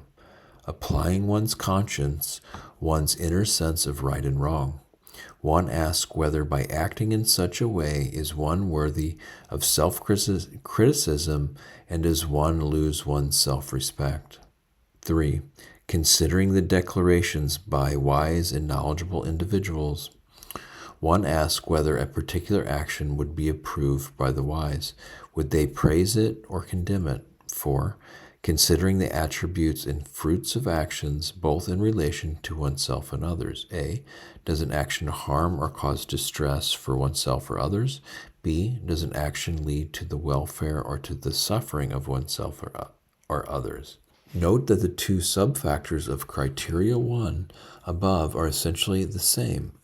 They both focus on whether an action is beneficial or harmful to people's spiritual life. Generally speaking, the approval and disapproval and the praise and criticism of wise individuals is institutionalized or systematized as religious, cultural, and legal teachings and prescriptions. Although some laws and customs do not accord with the opinions of the wise, and some actions conflicting with established laws and customs may not be censored by the wise, one may say that these cases are exceptional. It is a responsibility of wise individuals in society to regularly investigate these matters. In reference to this process, the Buddha used the term investigated by the wise. Anuvicha vinu. The wise first investigate a specific matter and then express their approval or disapproval. Having investigated these matters, they amend those things wrongly practiced or prescribed, or those things that have deviated from the original and correct purpose, The Buddha, for example, rejected the caste system and the tradition of animal sacrifices. There is another set of criteria for determining good and evil, or good and bad kamma, which takes into account the law of kamma on its own, as well as the law of kamma in relation to conventional laws. It examines actions from the perspective of natural laws, the real inherent value of actions, as well as from the perspective of values attributed to actions by human beings. It contains the same principles as the outline described above, but arranges them in a different way. Number 1, a reference to advantages and disadvantages on the level of mind. One considers whether an action is supportive or unsupportive to a person's spiritual life, whether it enhances a person's quality of life, whether it strengthens or impairs the mind, whether it leads to the increase or decrease of wholesome and unwholesome qualities, and whether it leads to a positive development of a person's personality. Number 2, a reference to advantages and disadvantages on the level of the individual. One considers whether an action causes distress or harm to oneself, and whether it damages or promotes true inner well-being. Number 3, a reference to advantages and disadvantages on the level of society. One considers whether an action causes distress or harm to others, whether it damages or promotes the true well-being of others or of society. Number 4, a reference to one's natural sense of conscience. One considers actions by applying one's own sense of right and wrong, by asking after a deed is completed whether one is open to self-criticism and self-blame. Number 5, a reference to societal standards. One considers actions according to religious, cultural, and other social prescriptions, i.e. laws and edicts. These prescriptions rely on the examination and scrutiny by wise individuals in a particular society, who help to ensure that people do not uphold them naively or inadvisedly. These wise individuals also determine whether to accept or reject these prescriptions. E. Formal criteria for evaluation. Before moving on to the subject of the fruits of good and bad actions, here are some quotes from the Pali Canon in reference to the aforementioned material. And what are wholesome phenomena? The 3 wholesome roots: non-greed, non-hatred, non-delusion. The feeling aggregate, the perception aggregate, the volitional formation aggregate, and the consciousness aggregate, which are accompanied by these wholesome roots. Physical actions, verbal actions, and mental actions, which originate from these wholesome roots. These are wholesome phenomena. And what are unwholesome phenomena? The 3 unwholesome roots, i.e. greed, hatred, delusion, and all mental defilements based on the same foundation as these unwholesome roots: the feeling aggregate, the perception aggregate, the volitional formation aggregate, and the conscious aggregate, which are accompanied by these unwholesome roots: physical actions, verbal actions, and mental actions, which originate from these unwholesome roots. These are unwholesome phenomena. DHS 180. There are 2 kinds of dangers: revealed dangers and concealed dangers. What are revealed dangers? Lions, tigers, leopards, bears, wolves, bandits, eye ailments, ear ailments, nose ailments, cold, heat, hunger, thirst, defecation, urination, contact with wind, sun, biting flies, and creeping things. These are called revealed dangers. And what are concealed dangers? Immoral bodily action, verbal action, and mental action. The hindrance of sensual desire, ill will, sloth and torpor, restlessness and worry, and doubt. Greed, hatred, and delusion. Anger, resentment, disparagement, i.e. invalidating and concealing the goodness of others. Arrogance, conceit, jealousy, miserliness, deceit, boastfulness, obstinacy, competitiveness, disdain, infatuation, and heedlessness, all mental defilement, all dishonesty, all agitation, all craving, all distress, and all unwholesome thinking. These are called concealed dangers. On account of what are things called a danger? On account of domination, on account of leading to decline, on account of being a dwelling place. On account of what things are called a danger due to domination? These dangers impair, overwhelm, intimidate, tyrannize, oppress, and ravage that person. On account of what things called a danger due to leading to decline? Those dangers lead to the decline of wholesome qualities. On account of what things called a danger due to being a dwelling place? Those evil, unwholesome states arise internally, dependent on one's individuality. In the same way, as a creature dependent on a hole lives in a hole, a creature dependent on water lives in water, a creature dependent on the forest lives in a forest, and a creature dependent on a tree lives in a tree. This accords with what the Blessed One said. Monks, a monk who has both students and a teacher dwells in suffering, not in comfort.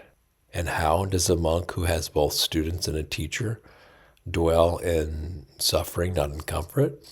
When the eye sees a form, the ear hears a sound, the nose smells an odor, the tongue tastes a flavor, the body contacts a tangible, the mind cognizes a mental object, there arise in him evil, unwholesome states, covetous thoughts leading to binding defilements. Evil, unwholesome states dwell within him. For this reason, he is called one who has students.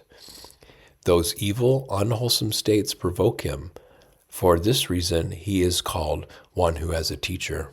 It accords with what the Blessed One said. Monks, these three things are inward stains, inward enemies, inward foes, inward executioners, inward nemesis. What three? Greed, hatred, and delusion. Greed causes harm and agitates the mind. If someone fails to discern that it is a danger arising internally, greed enters and he recognizes neither its essence nor its practical significance.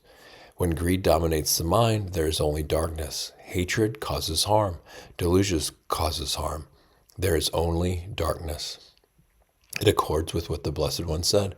There are, great King, three things which, when they arise within a person, arise for his harm, suffering, and discomfort. What three? Greed, hatred, and delusion. Just as a bamboo seed destroys the bamboo tree, so too greed, hatred, and delusion, arising within, destroy an evil-minded person. NDI 12 through 15, 360 to 64, 467 to 70, NDII 59. There are, great King, three things in the world which, when they arise for one's harm, suffering, and discomfort. What are these? Three? Greed, hatred, and delusion. SI 98. Monks, there are these three unwholesome roots. What three? The unwholesome root greed, the unwholesome root hatred, and the unwholesome root delusion. Greed in itself is unwholesome. Whatever deed a greedy person performs by body, speech, and mind is also unwholesome. When a greedy person overcome by greed, whose mind is impaired by greed, inflicts suffering upon another by killing, imprisoning, dispossessing, censoring, or banishing, thinking, I am powerful, I am mighty, that too is unwholesome. Thus, numerous evil, unwholesome qualities originate in him, born of greed, caused by greed, arisen from greed, conditioned by greed. Hatred in itself is unwholesome. Whatever deed a hateful person performs by body, speech, and mind is also unwholesome. When a hateful person, overcome by hate, inflicts suffering upon another, that too is unwholesome. Thus, numerous evil, unwholesome qualities originate in him, born of hate, caused by hate, arisen from hate, conditioned by hate. Delusion itself is unwholesome. Whatever deed a deluded person performs by body, speech, and mind is also unwholesome. When a deluded person, overcome by delusion, inflicts suffering upon another, that too is unwholesome. Thus, numerous evil, unwholesome qualities originate in him, born of delusion, caused by delusion, arisen from delusion, conditioned by delusion. Such a person, overcome by evil, unwholesome qualities, born of greed, born of hate, born of delusion, with his mind impaired by them, dwells in suffering in this very life, with distress, anguish, and fever, and with the breakup of the body after death, a bad destination can be expected for him. Suppose a sal, myrtle, or kusum tree was choked and enveloped by three maluva creepers. It would meet with decline, decay, destruction, and disaster. So too, such a person, overcome by bad, unwholesome qualities, born of greed, born of hatred, born of delusion, dwells in suffering in this very life. And with the breakup of the body after death, a bad destination can be expected for him. There are, monks, these three unwholesome roots. What three? The wholesome root, non-greed. The wholesome root, non-hatred. The wholesome root, non-delusion. AI 201 to 205. Monks, there are these three causes for the origination of Kamma. What three? Greed, hatred, and delusion. Any volitional action performed by way of greed, born of greed, caused by and originating from greed is unwholesome and harmful and results in suffering. The kamma leads to the origination of further kamma, not to the cessation of kamma. Any volitional action performed by way of hatred, performed by way of delusion, results in suffering. That kamma leads to the origination of further kamma, not to the cessation of kamma. There are amongst these three other causes for the origination of kamma. What three? Non-greed, non-hatred, and non-delusion. Any volitional action performed by way of non-greed, born of non-greed, caused by and originating from non-greed, is wholesome and harmless and results in happiness. The kamma leads to the cessation of kamma. That kamma leads to the cessation of kamma, not to the origination of kamma. Any volitional action performed by way of non-hatred, performed by way of non-delusion, results in happiness. That kamma leads to the cessation of kamma, not to the origination of kamma. AI 263. When kalamas, you know for yourself. These things are unwholesome, these things are harmful, these things are censured by the wise, these things, if accepted and undertaken, lead to harm and suffering, then you should abandon them. What do you think, kalamas? When greed arises in a person, is it for his welfare or for his harm? For his harm, venerable sir. A greedy person overcome by greed, with mind impaired by it, destroys life, takes what's not given, transgresses with another's wife, and speaks falsehood. And he encourages others to do likewise, which will lead him to harm and suffering for a long time. That is true, venerable sir. When hatred arises in a person, when delusion arises in a person, a deluded person destroys life, which will lead to his harm and suffering for a long time. That is true, venerable sir. What do you think, kalamas? Are these things wholesome or unwholesome? Unwholesome, venerable sir. Harmful or harmless? Harmful, venerable sir. Censured or praised by the wise? Censured, venerable sir. Accepted and undertaken, do they lead to harm and suffering or not? Or how do you take it? Accepted and undertaken, these things lead to harm and suffering, so we take it. Thus, kalamas, when we said, come, kalamas, do not go by oral tradition. Do not go out of respect thinking this ascetic is our guru. When you know for yourselves, these things are unwholesome, these things are harmful, these things are censured by the wise, these things are, if accepted and undertaken, lead to harm and suffering, then you should abandon them. It was because of this that this was said. AI 189. The following sutta passage contains a question and answer session between King Pasindari of Kosala and Venerable Ananda on the meaning of good and evil. Here Ananda links the various criteria mentioned above.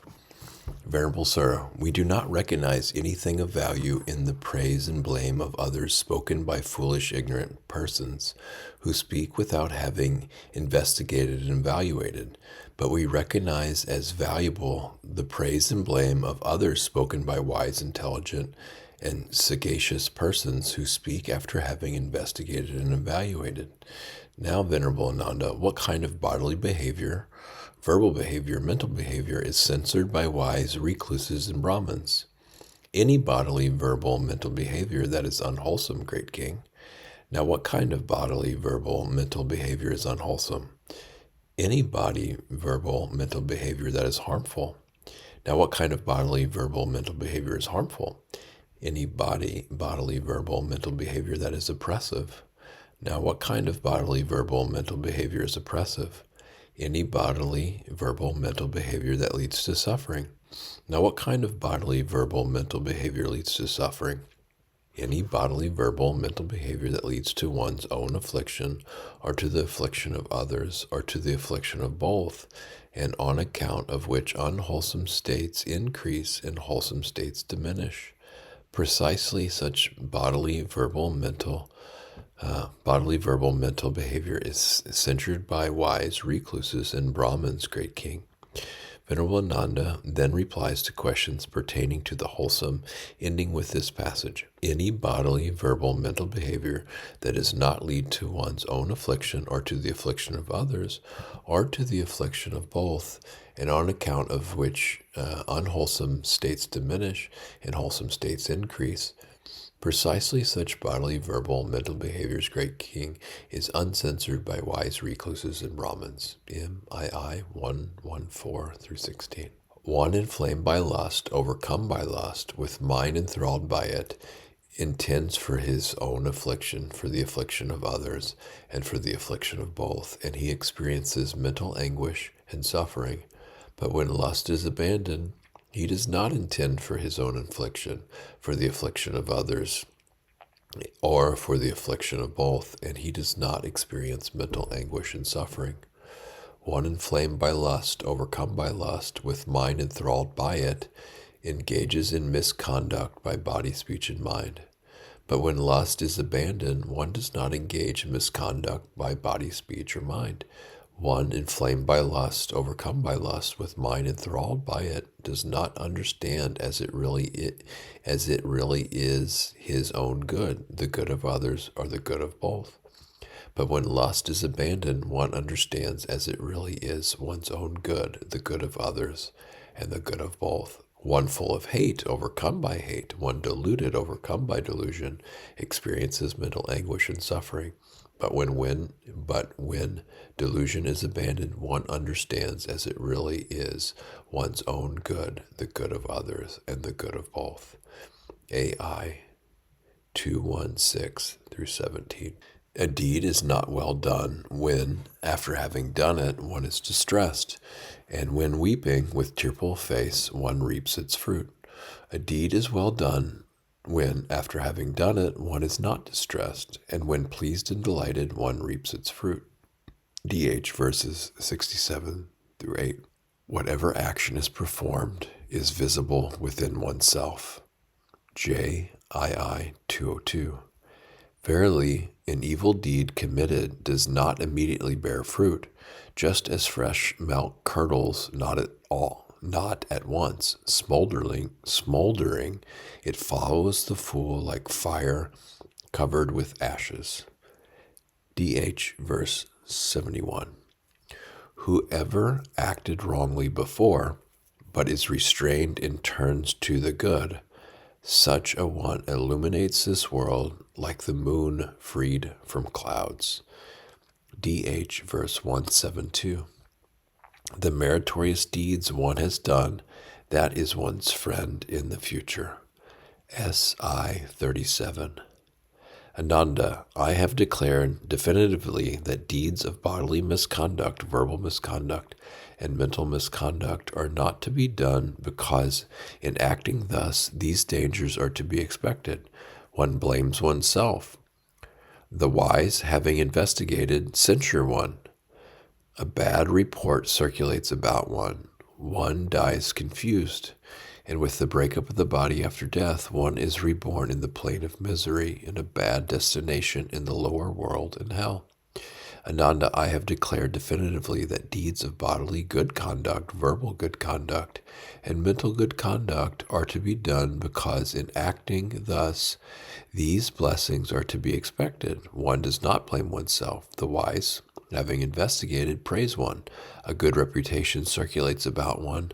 One dies unconfused, and with the breakup of the body after death, one is reborn in a good destination, in a heavenly world. AI 57 through 8. Monks, abandon the unwholesome. It is possible to abandon the unwholesome. If it were not possible to abandon the unwholesome, I would not say, monks, abandon the unwholesome. But because it is possible to abandon the unwholesome, I say, monks, abandon the unwholesome. If abandoning the unwholesome led to harm and suffering, I would not tell you to abandon it. But because the abandoning of unwholesome leads to welfare and happiness, I say, monks, abandon the unwholesome. Monks, develop the wholesome. It is possible to develop the wholesome. If it were not possible to develop the wholesome, I would not say, monks, develop the wholesome. But because it is possible to develop the wholesome, I say, monks, develop the wholesome. If developing the wholesome led to harm and suffering, I would not tell you to develop it. But because the developing of the wholesome leads to welfare and happiness, I say, monks, develop the wholesome. AI 58. Monks, there are things to be abandoned by body, not by speech. There are things to be abandoned by speech, not by body. There are things to be abandoned neither by body nor by speech, but by having clearly seen with wisdom.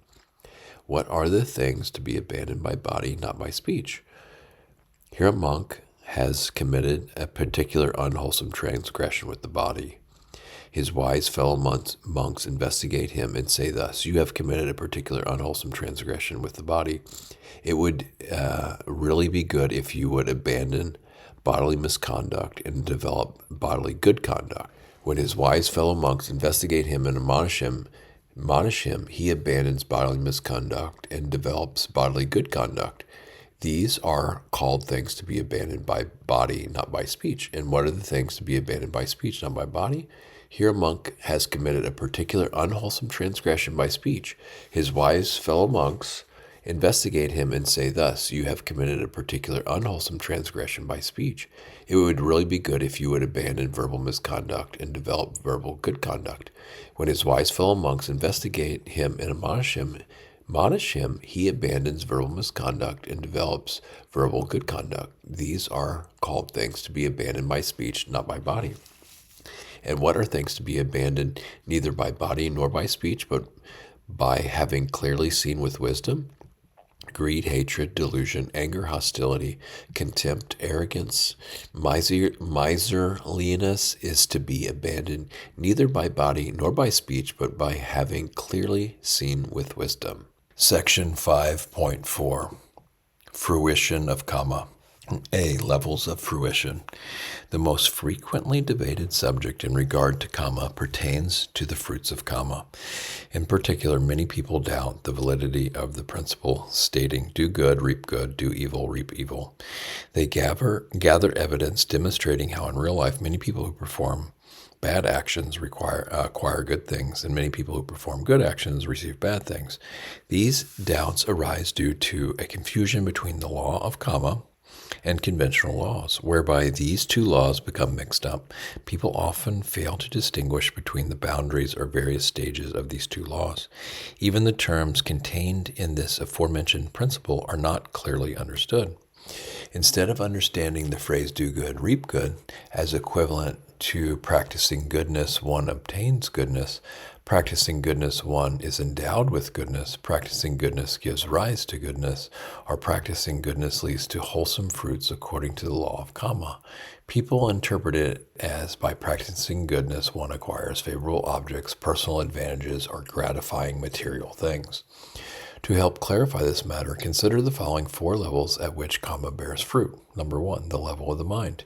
Here one considers how actions affect the mind by the accumulation of wholesome and unwholesome attributes and the accumulation of strengths and capabilities.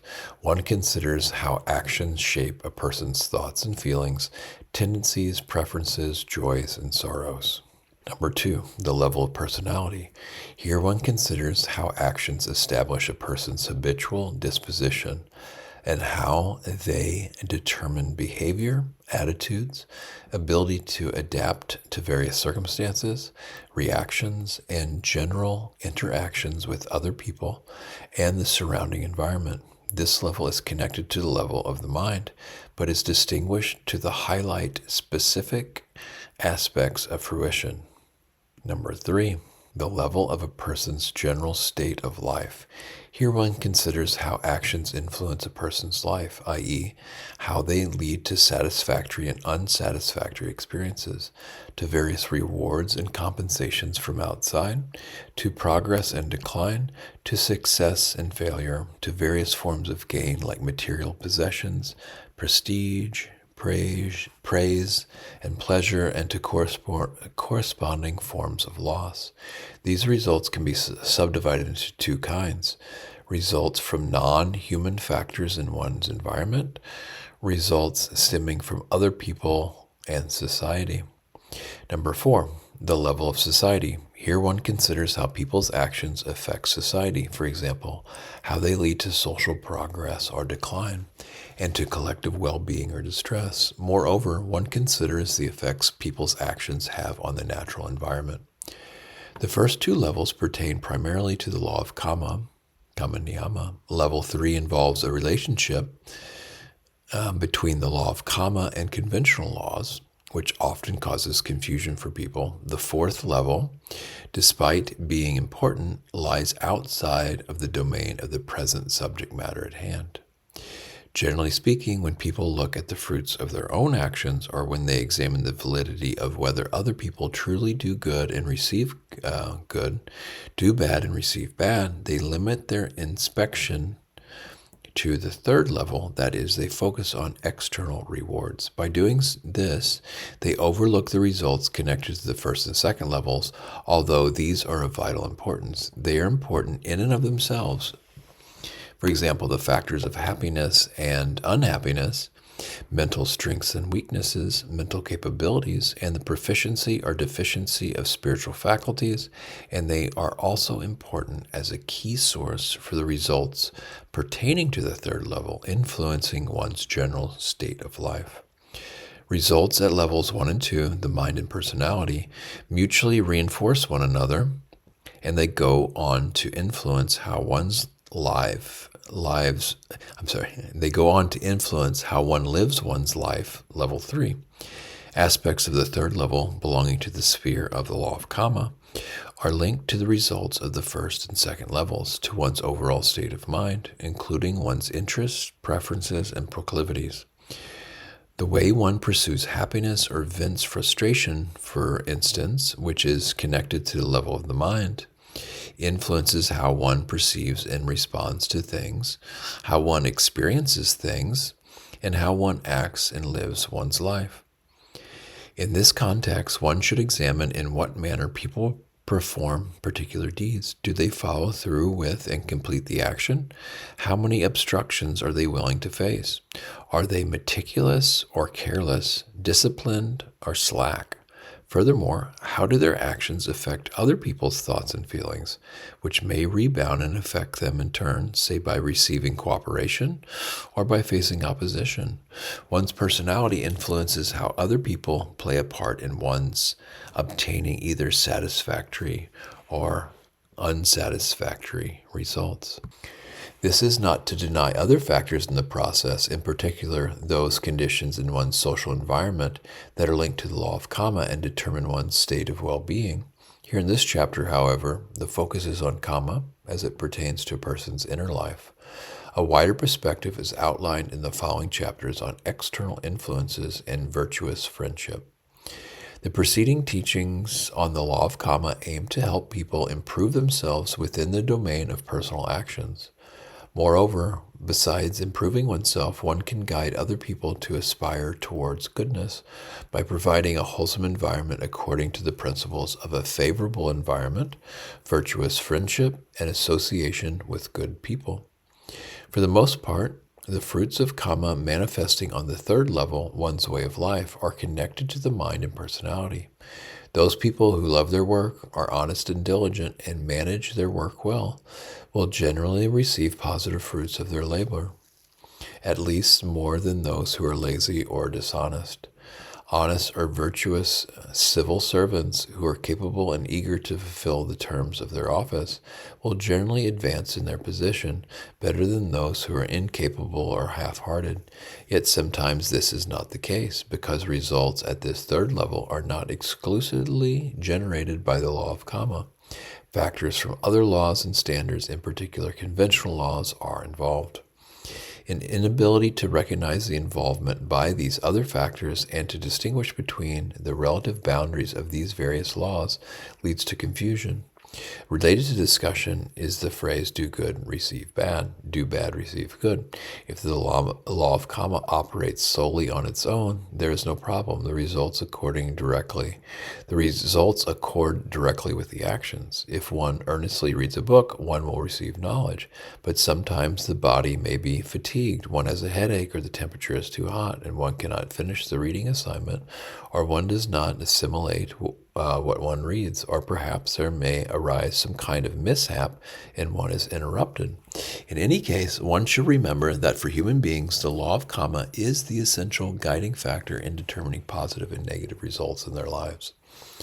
Even before clearly examining the various related causes and conditions, someone who is disappointed may reflect that had one not done these good deeds, things may have turned out much worse. Similarly, if others do good yet do not immediately receive positive results, one can reflect that Had they not acted well, they may have fallen into hard times.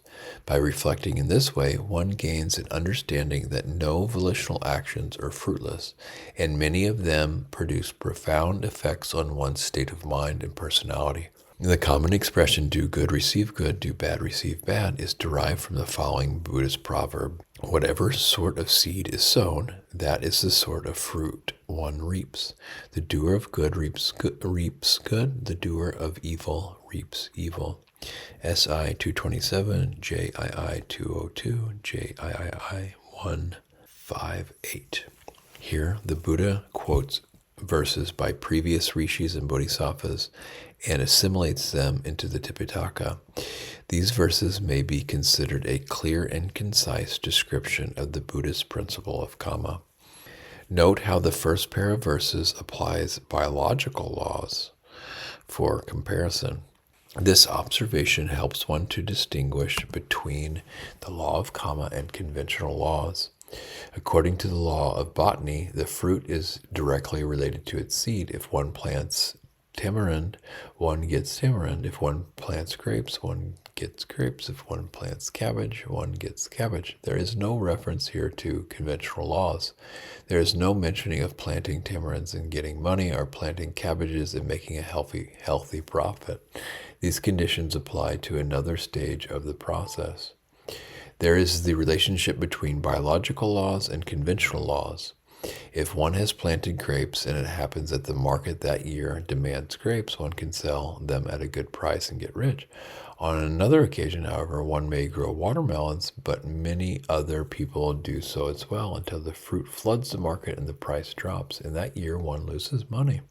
Apart from ordinary market forces, there may be other factors involved, like middlemen who force the price down. The important issue here, however, is to recognize the stability and certainty of biological laws and to discern both the distinction and relationship between biological laws and conventional laws. This comparison applies also to the law of Kamma, which people often confuse with conventional laws by saying, do good, receive good, in the sense that by doing good one will become rich or get a promotion. Although these results are likely, they do not always occur. It is like saying planting mangoes is profitable, planting coconuts makes you rich, or planting custard apples makes you poor, which may or may not be true, but this sort of statement skips some stages in the process. It is not a thorough description of the truth. It may be acceptable for colloquial speech, but if one wishes to accurately portray the truth, one needs to distinguish the various causes and conditions in an ordered sequence. B. Factors promoting and obstructing the fruition of Kamma. The way in which the law of Kamma manifests in people's lives determines various circumstances and triggers responses from outside. Is outlined in the Pali Canon as relying on four pairs of factors: the four accomplishments, samapatti, and the four defects, vipatti. Samapatti may be translated as accomplishment or advantage. It refers to the fulfillment of those factors, affording an opportunity for good Kamma to come to fruition and preventing the effects of bad Kamma to surface. In brief, they are favorable to the ripening of good Kamma. They include, number 1, gati sempati, accomplishment of birth, fulfillment of birth, favorable environment. One is born in a favorable state or realm of existence, region, or country. In the present lifetime, one's way of life is conducive to well-being, or one lives in a supportive environment. Upadi samapati, accomplishment of the body, fulfillment of body, favorable or fortunate body. For instance, one has an attractive body or graceful appearance. One is endearing to others. One is healthy and strong. Number 3, kala samapati, accomplishment of time, fulfillment of time, favorable time. One is born in a time when one's country is in a state of peace, with good leaders and virtuous citizens. When people praise righteousness and condemn evil, on an everyday level, one acts in a timely and appropriate fashion. Number 4, payoga samapati, accomplishment of undertaking, fulfillment of undertaking, favorable activity. For example, one acts appropriately in line with what is required.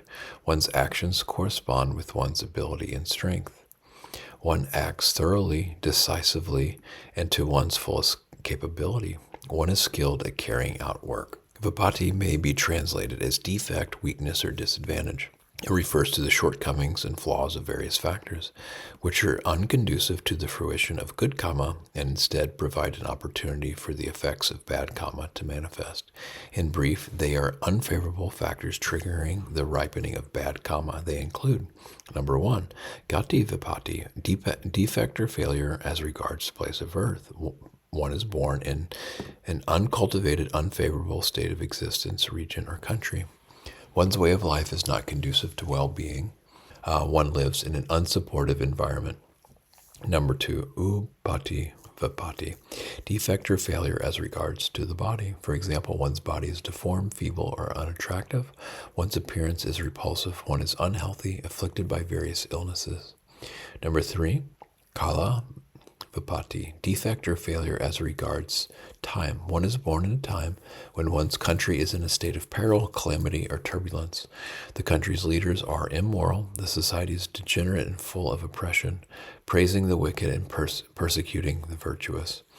One acts in unseemly, inopportune ways. Number 4, Payoga vipatti, defect or failure as regards undertaking. For example, one is engaged in wrongful activities. One's actions do not correspond with one's abilities and strengths. One makes effort in inappropriate ways. One's efforts are half-baked. Pair number 1, accomplishment of birth. One is born in a developed region and receives a good education. Although one's inherent intelligence or degree of effort is low, one still gets more education and gains a higher position in society than someone with more intelligence and diligence who is born in the countryside, or one may be born as a deva. However bad one's character may be, one lives untroubled and in comfort. Number 2, defects as regards birth. For example, a Buddha appears and teaches the Dhamma, but one is born in the outback or in hell, and one thus has no opportunity to listen to the Dhamma. One is intelligent, but one is born in the wilderness of the so-called dark region, Kaladipa, and thus has no opportunity to become a learned member of academic circles. One lives in a land or community where other people do not appreciate one's knowledge and skills. One does not fit in, and one is looked down on or persecuted. A virtuous and skilled person is in a position of work that does not complement his skills. He is thus a burden for others and is unhappy. This final example may also be accompanied by a defect as regards undertaking. Pair number 2. Number 1, accomplishment of the body. One has beautiful and attractive physical appearance. Although one may have been born in a poor family or in a remote area, one's physical appearance helps one to attain a state of honor, prestige, and happiness. Number 2, defects as regard to the body. One is born in a fortunate location or in an affluent family, but one is deformed or physically handicapped. One thus does not obtain the prestige or pleasure otherwise afforded by these circumstances.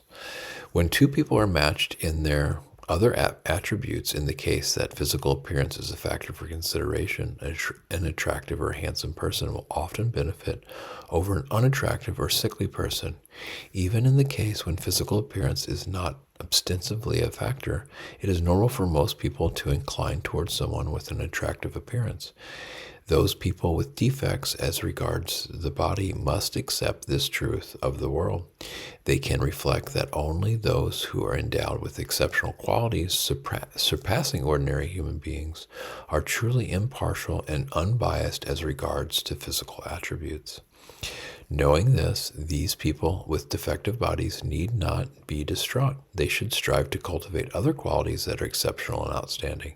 They may need to make 2 or 3 times the effort to achieve this than the effort required by an attractive person to reach certain forms of success. The important thing is not to get discouraged. One is aware of what is lacking and one hastens to strengthen those factors that can be improved. An understanding of one's karmic situation is thus of benefit. Pair 3, accomplishment of time. One is an honest and virtuous person born at a time when one's political leaders are morally upright and one's society extols virtue. As a consequence, consequence, one is honored and prospers, and one's country is at peace. Wise people in such a society are able to share their knowledge and benefit others. Similarly, there may be a time when people cherish poetry. Those who are skilled poets will flourish. Number 2, defect as regards time. Here, the opposite is true. A time when society has grown corrupt and its leaders are devoid of righteousness, good people are not praised and they may even be abused. If one is intelligent and capable, it will be difficult to engage in constructive work, even if one is intelligent and capable. When one's country is in turmoil because of war, few people are interested in those who advocate peaceful means. Similarly, at a time when people prefer crude, frenetic music, those people skilled at more subtle, tranquil forms of music will find little favor. Pair 4, accomplishment of undertaking. Although one may not be endowed with much virtue or ability, one knows with whom to associate. One knows how to avoid those things that should be avoided, and one is able to forfeit that which should be forfeited. In this way, one is able to prosper and one's defects do not surface. Similarly, one may be skilled at counterfeiting documents, but one uses this skill in a positive way, for instance, in examining legal evidence. Number 2, defect as regards undertaking. For example, one possesses sufficient knowledge and one's other personal attributes are favorable, but one is addicted to gambling and thus one is not hired for a specific job. One is superb at running and one has the potential to be a prize sprinter, but one uses this talent to snatch people's belongings. One is an expert artisan, but one prefers some kind of office work for which one lacks skill. For the most part, results at the level of one's way of life, level 3 mentioned earlier, pertain to worldly things, which are subject to fluctuation and uncertainty. They are relatively superficial and do not touch upon the core of one's life. Their degree of impact on one's life depends on one's level of attachment. If one is able to come to terms with these things, one's happiness will remain steady, one's suffering will be minimized. For this reason, the Buddha encouraged people to develop wisdom accompanied by mindfulness and to be diligent and heedful. In times of happiness, one does not get carried away. In times of difficulty, one does not become despondent or overly distraught and slip into immoral or destructive ways of conduct. Rather, one alleviates the situation by way of wisdom and awareness. When one still desires delightful and agreeable worldly things, one acknowledges one's own advantages and disadvantages, one's strengths and weaknesses, and embraces the former while avoiding the latter. One then tries to reach desired goals, one benefits through wholesome actions, which bring about a profound stability to all areas of one's life. One refrains from unwholesome conduct because personal advantages and disadvantages are uncertain. When favorable times pass, any bad actions one may have committed bear fruit. To sum up, when one is faced with various factors belonging to different laws, both laws of nature and conventional laws, one should focus on cultivating goodness and integrity in relation to the law of Kamma. Acting in this way provides a degree of stability and security. Factors connected to other laws can then be applied with wisdom in a supplementary way, insofar as they are not harmful. If one is able to practice in this way, one is able to benefit from these 4 pairs of accomplishments and defects, and one is able to apply both the laws of nature and conventional laws to one's advantage. Some people need to be reminded not to get caught up in such thoughts as, why did he succeed even though he didn't do anything good? Why does nothing happen to her even though she acted badly? Why doesn't anything good happen to me even though I've acted virtuously? One may fail to make a thorough inspection of factors linked with various laws, and thus conclude, I don't possess the intelligence to draw benefit from other sources, and even my inherited karmic factors are unfavorable. If one remains caught up in these kinds of thoughts, matters will most likely get worse. According to the essential message of the Buddha's teachings, people perform good deeds do not get stuck at the stage of expecting mundane personal rewards. i.e. material gains, honor, pleasure, and praise, because true wholesome actions spring from the wholesome roots of non-greed, non-hatred, and non-delusion. Such people act with relinquishment, abandoning wholesome qualities in their hearts.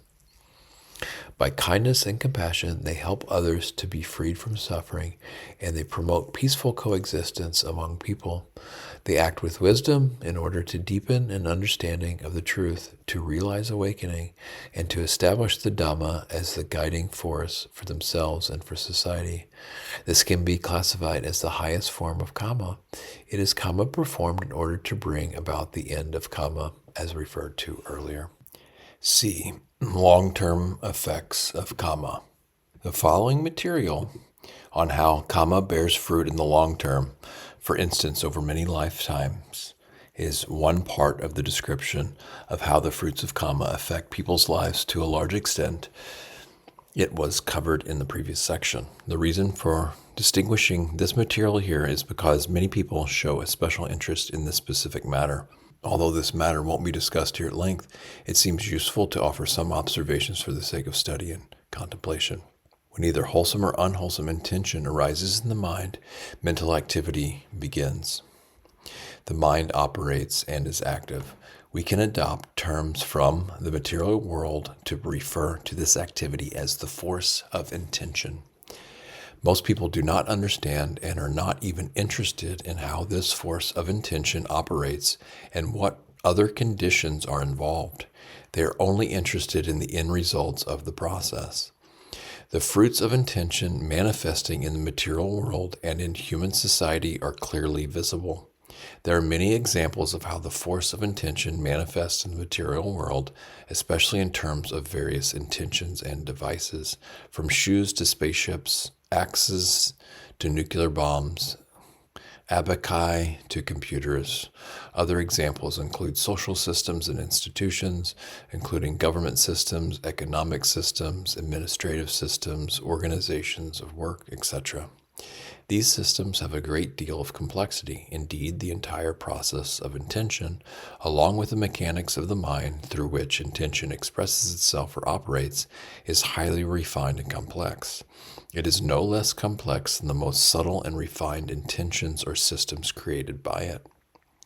Human beings possess ample knowledge about the history and development of various inventions and social systems created by the mind and originating with intention. Yet in respect to the nature of the mind and the way in which the mind is conditioned by intentions, we possess a distinct lack of understanding. One can say that the workings of the mind remain a great mystery for human beings, even though they affect us directly and exert the greatest influence on our lives. Due to this ignorance, when people encounter phenomena or situations that are the end result of volitional activities, they often have a disjointed understanding of cause and effect. They do not recognize the associated factors involved, or at least not comprehensively, and end up attributing or blaming various other things. Ignorant people do not acknowledge the law of Kamma, i.e., they do not believe in the law of cause and effect, or in a natural causal process. The refusal to acknowledge the law of Kamma, or the misplaced blaming of other factors, is then another level of volitional action, Kamma, which has its own adverse effects. Namely, one squanders the opportunity to improve oneself and to adapt to those methods leading to desired results. More gravely, one may falsely accuse others of collusion or involvement, or perform other actions having more severe consequences. In any case, the Buddha acknowledged that the intricacies of how volitional actions bear fruit is an extremely complex matter, beyond the power of thinking. People are unable to fathom the truth of this matter by way of thought. In the Pali Canon, this matter is classified as imponderable, a matter which shouldn't be thought about. If one does not heed this warning and tries to unravel this complexity by thinking, there's a chance of going crazy. This does not mean that the Buddha forbids us to think about the fruits of Kamma. It simply explains that this complexity is inconceivable. It cannot be fully understood by way of reasoning. This matter can be understood, however, by way of realization. Furthermore, the madness ensuing from excessive pondering over this matter is not a punishment laid down by the Buddha. It is simply a natural result of unresolved and confused fretting. Although this subject is classified as imponderable, this does not mean we should not take an interest in it. We can engage with the subject according to our limited understanding and gain confidence from such understanding. We are able to contemplate those things that lie within the field of our discernment, i.e., those things existing in the present moment, beginning with minor matters and extending to more significant, far-reaching ones. We can observe the effects of our thoughts and intentions. How do wholesome thoughts lead to positive results in our lives and vice versa? How do unwholesome thoughts generate negative results and cause damage? How do these effects have wider consequences for other people, the society, and the world? And how do they rebound on our own lives? One begins to understand the complexity and subtlety of this multifaceted causal process going beyond one's initial assumptions, and one then gains a confidence in the causality inherent in nature. An understanding of minor short-term effects leads to an understanding of how things unfold in the long term. Indeed, the long-term effects descend from and consist of the short-term effects. The long-term effects could not exist were it not for the short-term effects. Here, an understanding arises in line with the truth. A confidence in the natural causal process involving intention is precisely a confidence and trust in the law of Kamma. When one possesses trust in the law of Kamma, whenever one desires particular results, one expects these to occur by way of intentional actions. One then proceeds to act in conformity with causes and conditions, with a thorough understanding of the factors involved. If one wishes for positive effects, both in respect to the law of Kamma and in respect to worldly things, one makes a complete analysis of the various factors involved and then carefully generates the necessary conditions for these things to arise. This analysis is not restricted to a person's internal conceptual activity. It applies also to external creative activity. People skilled at inventing or creating things do not only focus on the content of their own conceptualizations and intentions, they also take into account relevant factors from other laws. For example, an architect uses artistic, creative refinement to design a beautiful wooden house. When she uses this design to build a real house, she needs to consider what kinds of hardwoods and softwoods are required for different parts of the house. No matter how beautiful the design, if she uses conifer wood where hardwood is required, the house may collapse and her project may fail. Another architect may have a beautiful design, but use unattractive building materials and thus fail in his pursuit. Similarly, a fashion designer gets caught up in his own exquisite mental designs without taking into consideration the climate of the country in question, say by producing beautiful clothes suitable for a cold climate, but selling them in a hot climate, he too will fail in his endeavors. Similarly, those people who are engineers or artisans designing a wholesome way of life should be prudent in relating to causes and conditions.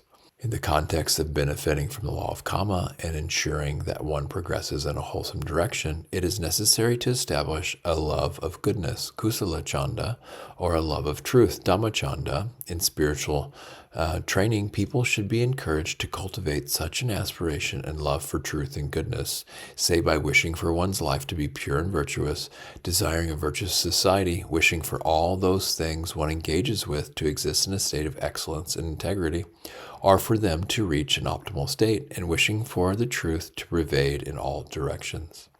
As long as people fail to have a love of truth and goodness and are simply infatuated by the delightful things in the world, they will try to fool about with the law of Kamma or to deceive the laws of nature. In fact, they are unable to deceive the laws of nature. Rather, they end up deceiving themselves. As a consequence, they create an endless amount of harm to themselves, to society, and to the human race. D. Rebirth. Many scholars claim that for ordinary people to believe in the law of Kamma and to be established in moral conduct, they must accept the fruition of Kamma over the longest span of time, i.e., from one birth to the next. They go on to say that for this reason, one must prove the truth of rebirth, or at least show some substantiating evidence for rebirth. With this objective, or simply to seek knowledge, scholars and other interested individuals have tried to explain the teaching of karma and rebirth by citing scientific principles like the law of conservation of energy, connecting them to the mental activity of volition, or they have cited various psychological doctrines. Alternatively, they have sought evidence to prove the validity of recollection of past lives, or even engaged in ceremonies invoking the spirits of the deceased.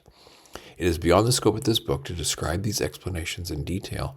Those readers interested in these matters can look into the references cited above. Here, only some relevant observations and ideas will be presented on this subject. And those references are A Glimpse into the Supreme Science of the Buddha by Egerton Baptist. We've got Survival and Kamma in Buddhist Perspective, K.N. Jayatelaki. 20 Cases of Suggested Reincarnation by Ian Stevenson, Researches in Reincarnation and Beyond, A.R. Martin, and A Critical Examination of the Belief in a Life After Death, C.J. Ducasse, D-U-C-A-S-S-E. Okay, back to the main text. It is a very reasonable premise that by proving to people the legitimacy of rebirth and of the next life, of the way in which karma bears fruit in the long term, many practical benefits will ensue. If people believe in rebirth and the long-term fruits of intentional actions, they are likely to be receptive to teachings of morality, to fear wrongdoing, and to undertake good deeds. These people who put forth this premise are generally well-intentioned, and there need not be any problems for them to continue their research. Others can applaud their efforts insofar as their research is connected to reasoned arguments and fact. One only need beware that such research does not deviate into a path of gullibility, superstition, or misunderstanding. Examples of misguided research include, rather than clarifying mysterious matters, one enshrouds clearly verifiable matters in mystery and secrecy. Or rather than empowering people by drawing upon the mysteries of the universe, one makes people more impotent by having them become dependent on external things. Sound research can benefit academic studies in these matters. Having said this sort of research should be left to those scholars who have a particular interest in it. Most people need not get caught up in this activity. They can be kept informed of the proven research or of a particular developments in this field from a distance as an interested party. To wit, one should refrain from leading people into obsession with this subject. Likewise, scholars and researchers should not become overly preoccupied with past and future lives to the extent of being biased in trying simply to prove the authenticity of other lifetimes, which takes importance away from the present moment and becomes a form of extreme view. One needs to recognize both the advantages and disadvantages of giving significance to this matter. If one overemphasizes it so that people excessively fear being born in an unhappy existence and crave to be born in a pleasant realm, this is tantamount to driving them to expect and desire future results. They will then only take an interest in those activities that are linked to reaping personal benefits in future lifetimes, and they will neglect those benefits and blessings that human beings should reach in this life. If one is not circumspect and careful, the original aim of teaching people to fear the adverse effects of bad karma, to reassure them that their good deeds now will bear good fruit even into future lifetimes, and to trust in the law of karma leads to an unrestrained pursuit for personal advantages in the next life. This generates greed and causes people to perform meritorious deeds as a form of profiteering. An overemphasis on the positive and negative fruits of karma experienced in future lifetimes also has the adverse effect of creating a disregard for the training in a love of truth, Dhammacanda, or love of goodness, Kusalacanda. This is a form of rejection and condemnation of human beings' ability. By claiming that people cannot abstain from evil or do good as a consequence of aspiring towards the pure and sublime. Instead, they only abstain from evil and do good out of greed and a desire for personal rewards. and they neglect to cultivate a love of truth and a goodness in a genuine way. Although there is a lot of logic in the claim that if one provides clear evidence to people for the truth of rebirth, they will believe in it and be well established in moral conduct, yet to actually wait for people to develop such moral conduct only after they see the evidence is unreasonable. This is because if in the above sentence indicates that one cannot be sure when one will be able to fully succeed at proving this truth to others. Strictly speaking, one cannot validly use the expression provide clear evidence in regard to this matter because no one is able to reveal that the rebirth of one person to another. Rebirth is something that one must know and realize for oneself. The expression provide clear evidence here simply refers to finding testimonials about rebirth and analyzing the facts. The heart of this matter corresponds to the imponderables, i.e., one is unable to comprehend this matter by way of logic and reasoning. It is beyond the scope of ordinary understanding. No matter how much evidence one provides on the subject to ordinary people, it remains on the level of faith or belief. The only difference between people is that some may disbelieve while others believe, or some may believe more than others. This being the case, there will remain those people who disbelieve, and even those believers may harbor doubt or skepticism. And those people who disbelieve also remain on the level of belief. That is, they believe that rebirth does not exist. They have not yet gained a clear understanding of this matter. Doubt and suspicion remains until one has done away with all doubt by realizing stream entry. In some, the attempt to present reasoned explanations and testimonials about rebirth to people can be beneficial if such attempts do not conflict with other key Buddhist principles. For instance, they do not make people dependent on external powers or lead them to seek help from mysterious forces. But the claim that practicing the Dhamma or living a life in harmony with Buddhist principles requires proof regarding the matter of rebirth is unsuitable and incorrect. E. Proper relationship to the next life. Many people are fascinated and preoccupied with the questions whether past and future lives exist or whether heaven and hell exist. This is because these matters remain mysteries obscured by people's ignorance. It seems appropriate to say a bit more about these subjects, especially in regard to whether one is able to prove their authenticity. First, according to a literal translation of Buddhist scriptures, these things do indeed exist. Second, there is no end in trying to prove the truth of these matters. No one is able to definitively convince someone else of the existence or non-existence of these things. Generally speaking, these matters remain on the level of belief. On the whole, neither those people who accept the truth of these things nor those people who deny them have a clear understanding of life's course, both in regard to themselves and to others. They are both in the dark about the past, and they lack an understanding even of the circumstances surrounding being born in this lifetime.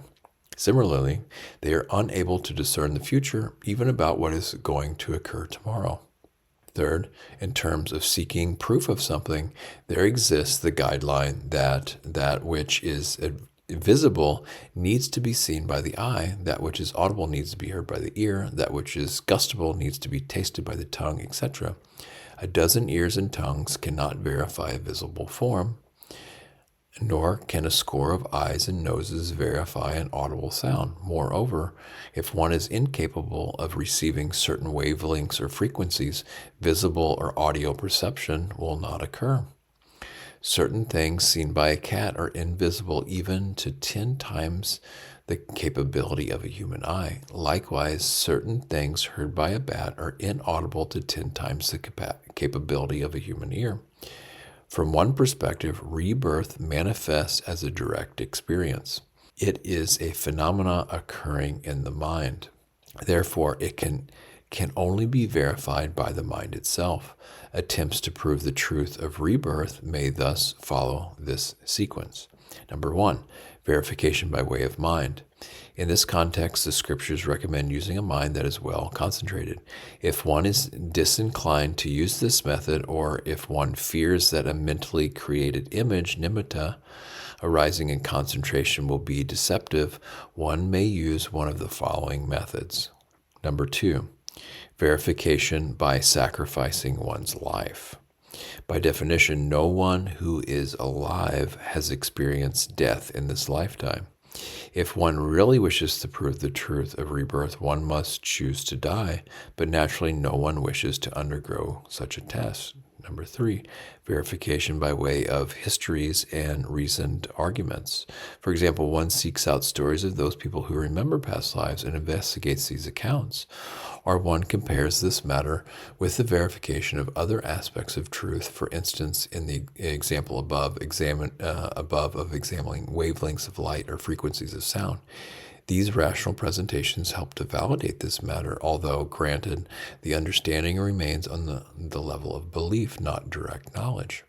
Fourth, no matter how strong a person's beliefs or denials or how much evidence is presented about rebirth, that which is undeniable and inescapable and which acts as the link to the next life, whether one believes it or not, is namely this present lifetime which everyone must relate to and engage with.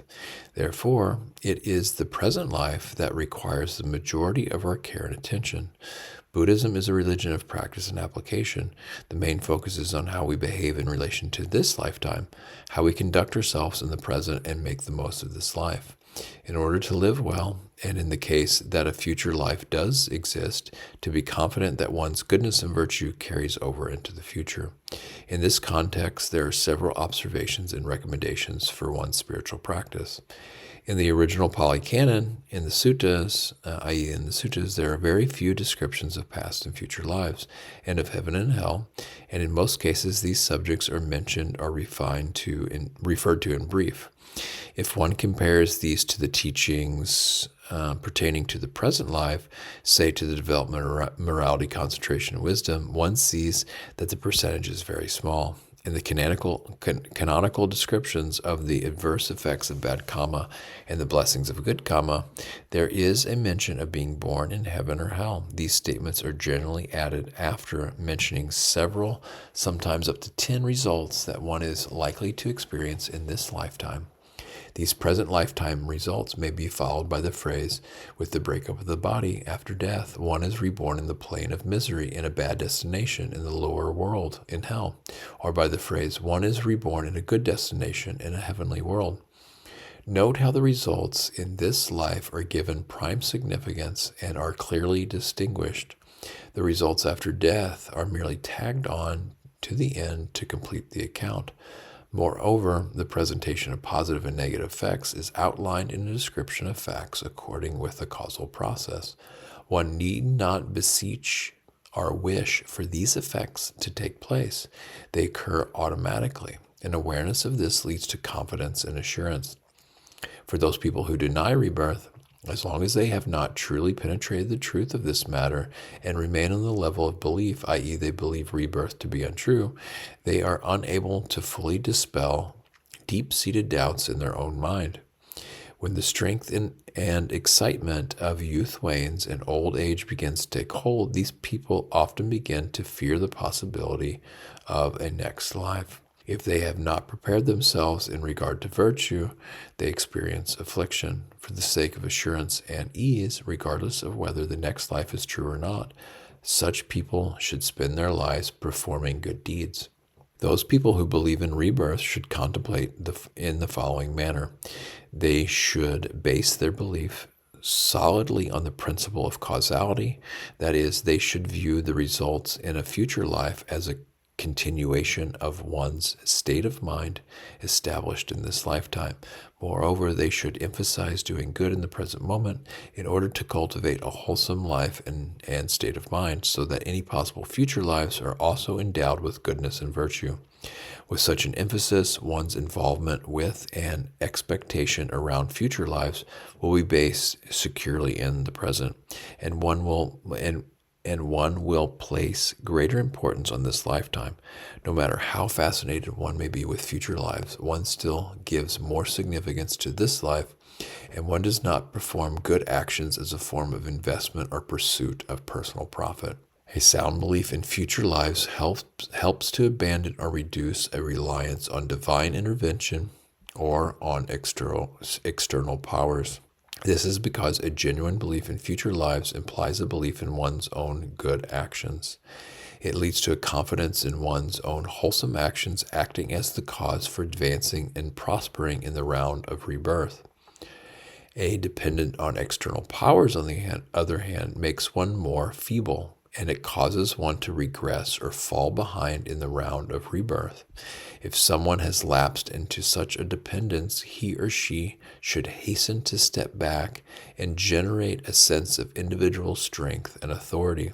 Regardless of whether one believes or disbelieves in rebirth, one needs to reach the stage at which one abstains from evil and performs the good, irrespective of one's beliefs.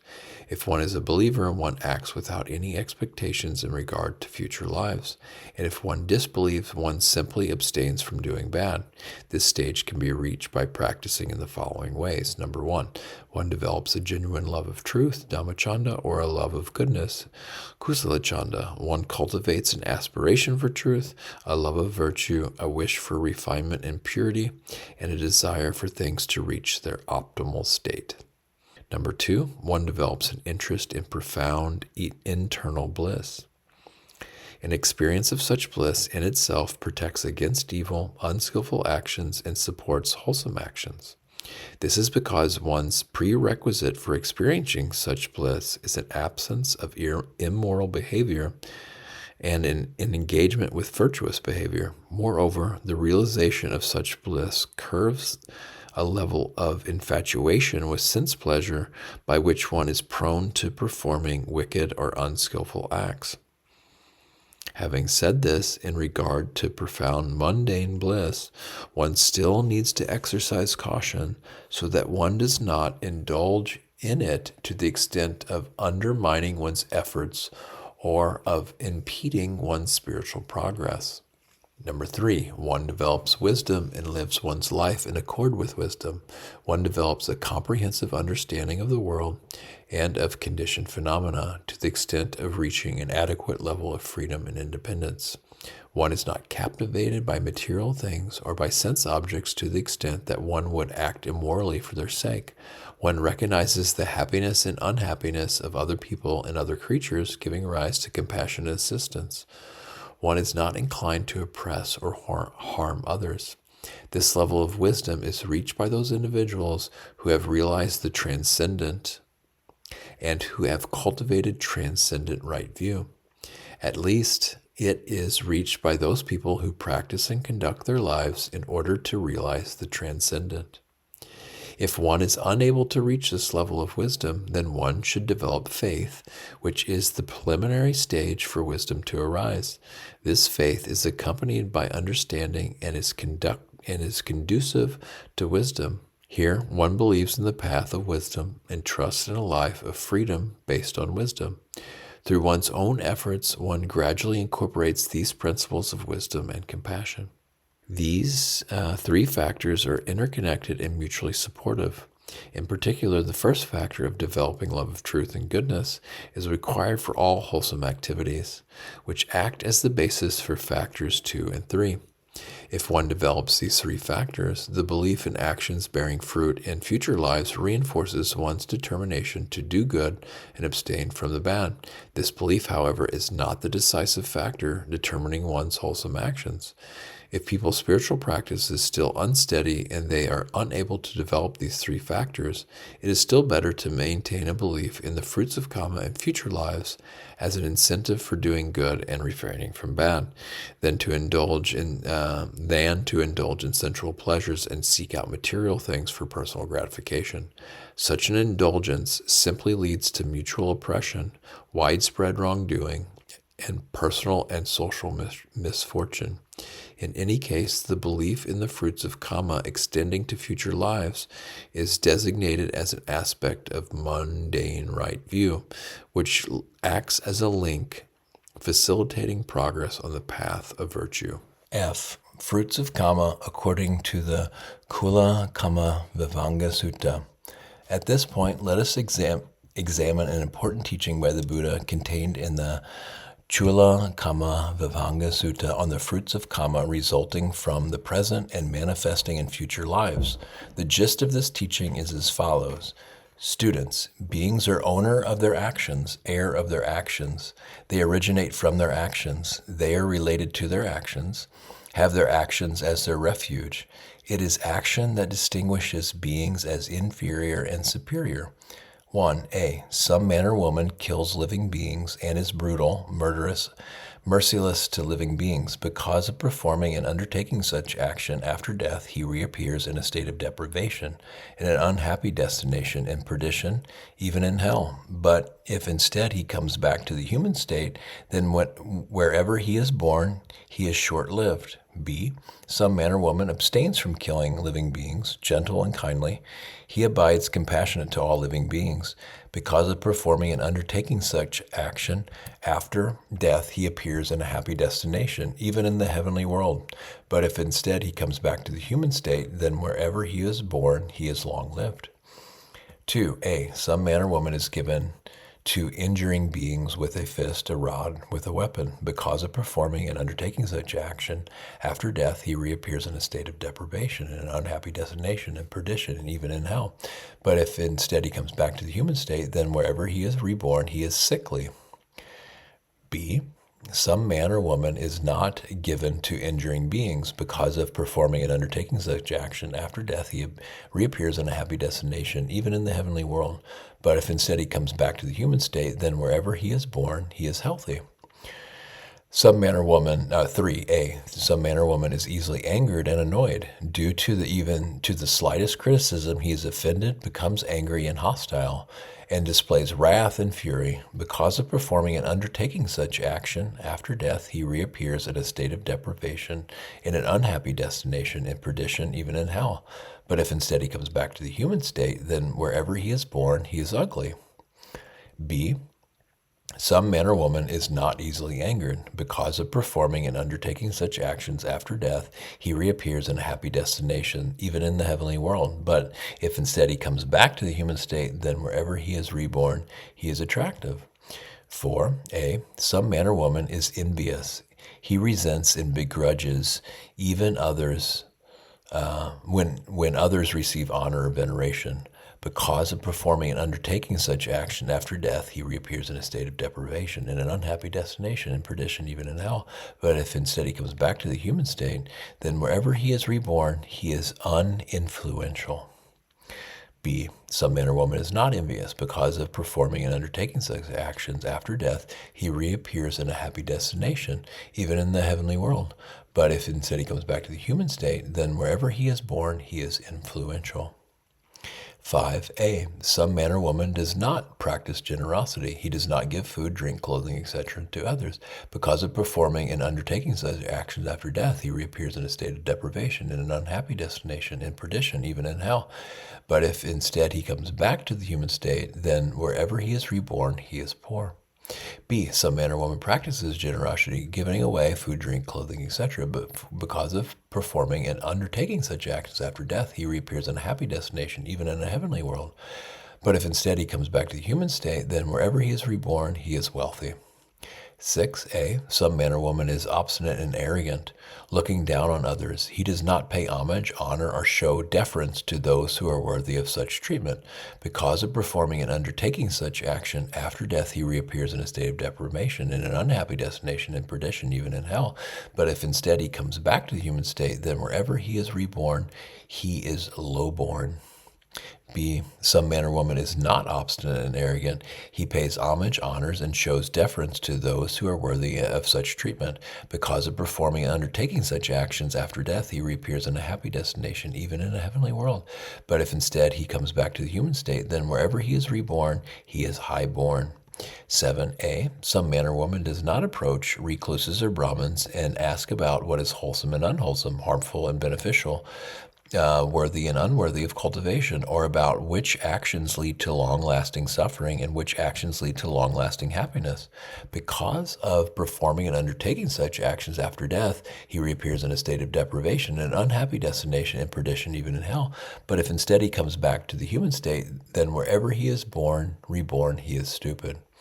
B. Some man or woman approaches recluses and Brahmins and asks about what is wholesome and unwholesome, etc. Because of performing and undertaking such actions after death, he reappears in happy destinations, even in the heavenly world.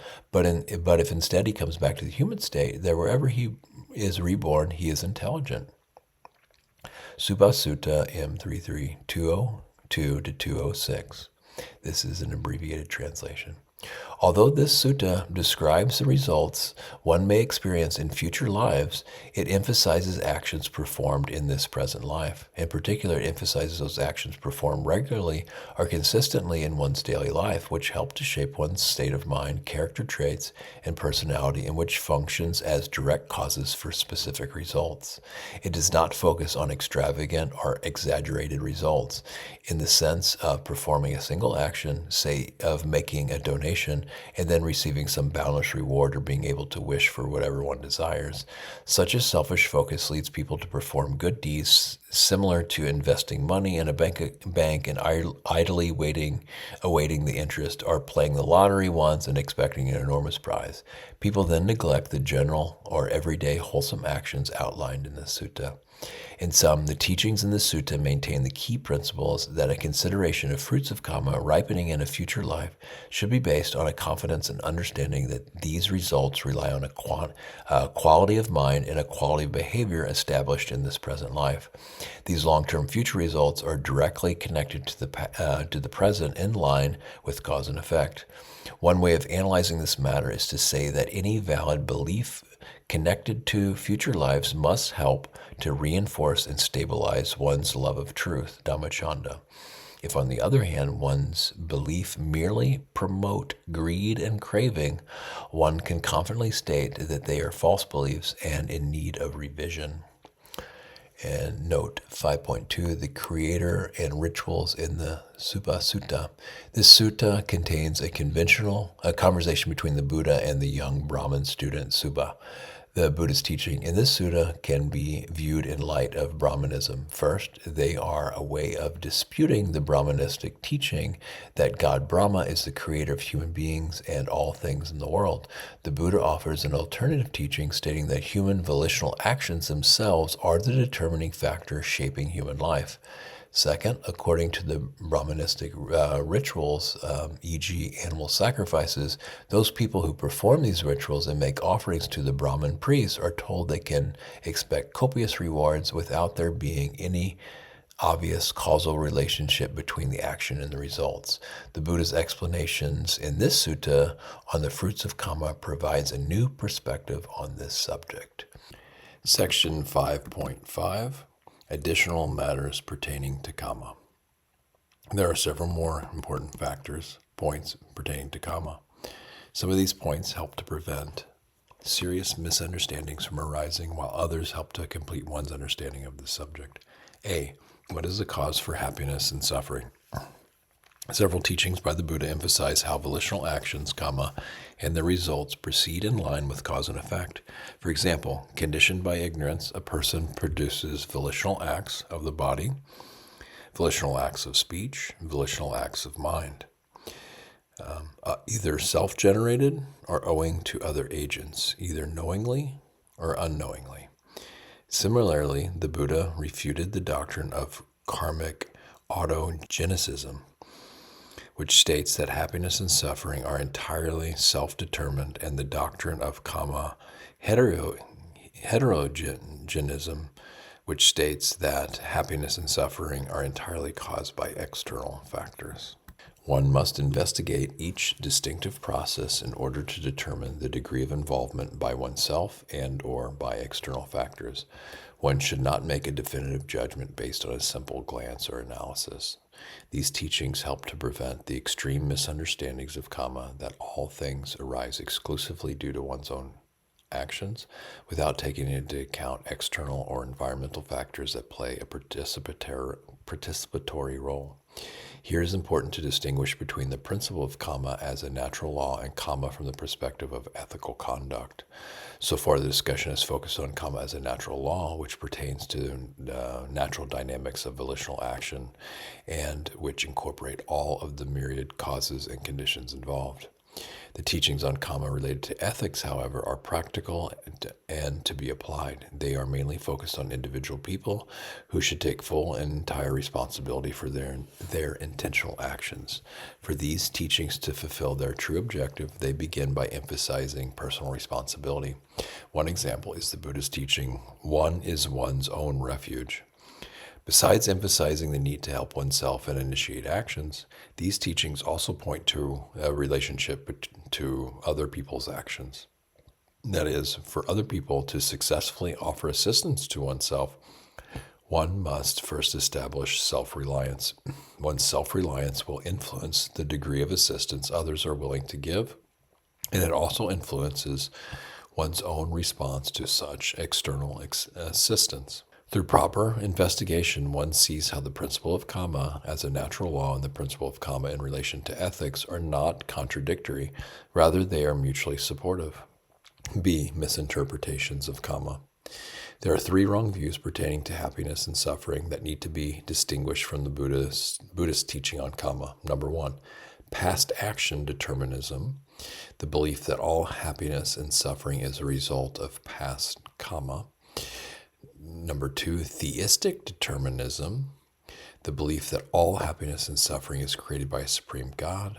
Number 3, indeterminism or accidentalism, the belief that all happiness and suffering arises dependent on arbitrary acts of fate without cause or condition. These wrong views are described in this sutta passage. Monks, there are these 3 sectarian tenets which, when questioned, interrogated and cross-examined by the wise, are attributed to passed down traditions and which are firmly established in the principle of non-doing. What are the 3? Number 1, there are some ascetics and Brahmins who hold such a doctrine in view as this: whatever a person experiences, whether pleasure, pain, or neither pleasure nor pain, all that is caused by what was done in the past. Number 2, there are other ascetics and Brahmins who hold such a doctrine in view as this: whatever a person experiences, whether pleasure, pain, or neither pleasure nor pain, all that is caused by God's creative power. Number 3, and there is still other ascetics and Brahmin who hold such a doctrine in view as this: whatever a person experiences, whether pleasure, pain, neither pleasure nor pain, all that occurs without a cause or condition. Monks, I approached the first group of ascetics and Brahmins, and I asked them, is it true that you venerable ones hold such a doctrine in view? When I asked them this and they affirmed it, then I said to them, in such a case, it is due to past deeds that you might destroy life, take what is not given, indulge in sexual activity, speak falsehoods, and hold wrong view. Those who fall back on past deeds as the essential truth have no desire or endeavor in this respect. This should be done, this should be avoided. Since they do not truly apprehend that which should be done and that which should be avoided, these ascetics and Brahmins are deluded and devoid of safeguards. They possess no legitimate personal doctrine of an ascetic. This was my first legitimate censure of those ascetics and Brahmin who hold such a doctrine in view. Monks, I approached that second group of ascetics and Brahmins and I asked them, is this true? And then I said to them, in such a case, it is due to God's creative power that you might destroy life, take what is not given, indulge in sexual activity, speak falsehood, and hold wrong view. Those who fall back on God's creative activity as the essential truth have no desire or endeavor in this respect. This should be done, and this should be avoided. Monks, I approach that third group of ascetics and Brahmin and ask them, is this true? Then I say to them, in such a case, it is without a cause and condition that you might destroy life, take what is not given, indulge in sexual activity, speak falsehoods, and hold wrong view. Those who fall back on an absence of cause and condition as the essential truth have no desire or endeavor in this respect. This should be done, this should be avoided. And that's AI 173.5, CF MII 2:14-23, VBH 3:67-8. The first doctrine of past action determinism was held by Nigantha, the Jains, as confirmed by this sutta passage. Monks, there are some recluses and Brahmins who hold such a doctrine in view as this: Whatever a person feels, whether pleasure or pain or whatever kind of feeling, all that is caused by what was done in the past. So by annihilating through asceticism past actions, and by doing no fresh actions, there will be no binding authority in the future. With no binding authority in the future, there is the destruction of action. With the destruction of action, there is the destruction of suffering. With the destruction of suffering, there is the destruction of feeling. With the destruction of feeling, all suffering will be exhausted. So speak the Nagantha's monks. MII 214. Here's a similar sutta passage. Some feelings, savaka, arise originating from bile disorders produced by a change of climate, produced by irregular exercise, caused by assault, produced as the result of kamma. These ascetics and Brahmins hold such a doctrine in view as this: whatever feeling a person experiences, whether pleasure, pain, or neither pleasure nor pain, all that is caused by what was done in the past. I say that this is wrong. I say that this is wrong on the part of those ascetics and Brahmins. SIV 230. These teachings by the Buddha prevent people from falling into extreme or unreasonable views whereby they only understand kamma in the context of actions performed in the past. By holding to such views, people simply sit around waiting for the results of past kamma to determine their destiny. They do not consider how to actively improve themselves in the present. These misunderstandings develop into pernicious forms of wrong view, as described in the passages above. Moreover, one can clearly see from these words that the Buddha regarded determined effort to be at the heart of all his teachings on kamma. The value of these teachings is determined by their relationship to effort. These teachings by the Buddha do not negate past kamma. It is acknowledged that past kamma is involved in the causal process and influences the present moment. The past and the present are both part of the dynamic of cause and effect. The key principle here is that past kamma is connected to causality. It is not related to some kind of presumed supernatural reality to which one must entrust one's destiny.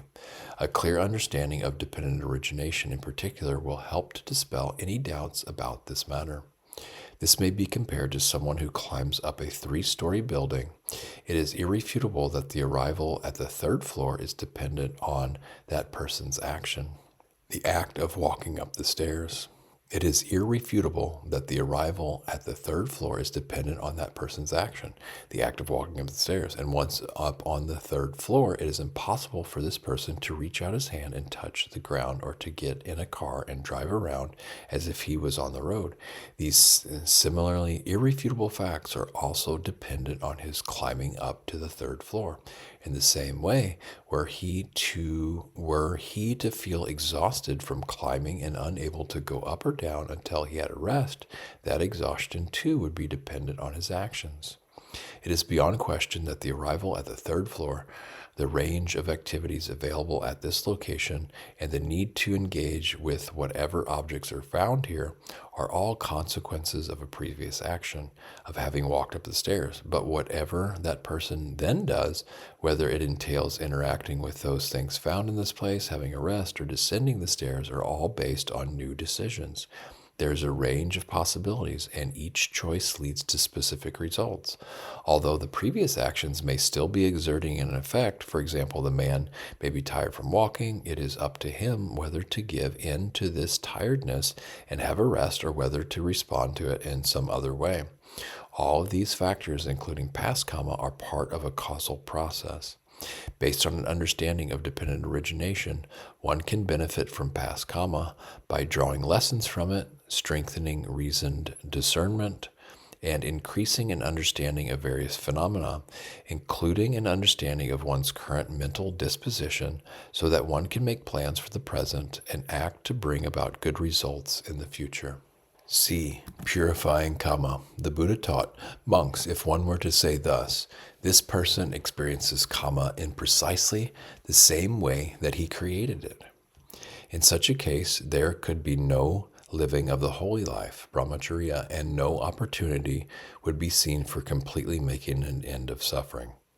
But if one were to say thus, this person creates kamma that is a basis for a particular kind of feeling, Vedana, he experiences its results precisely in that way.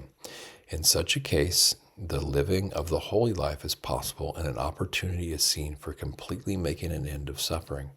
Here, monks, some person has created minor bad karma, yet it leads him to hell, while some other person here has created exactly the same minor karma, yet it produces results in this very life, with none of the insignificant aspects of this karma manifest, only its significant aspects.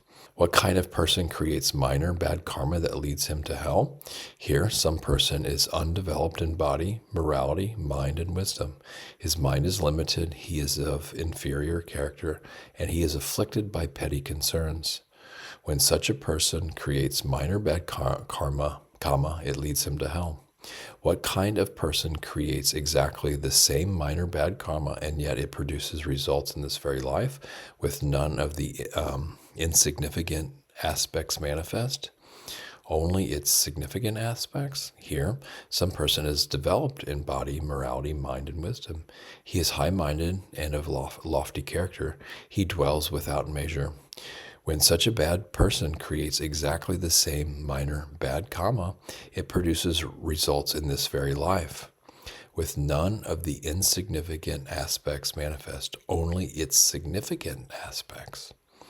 Here, headman, some teacher holds such a doctrine in view as this: anyone at all who destroys life, takes what is not given, engages in sexual misconduct, speaks falsehoods, is bound for a state of misery, is bound for hell. A disciple who has full confidence in that teacher considers, my teacher holds such a doctrine in view as this: anyone at all who destroys life is bound for a state of misery, bound for hell. He acquires the view, now I have destroyed life, so I too am bound for a state of misery, bound for hell.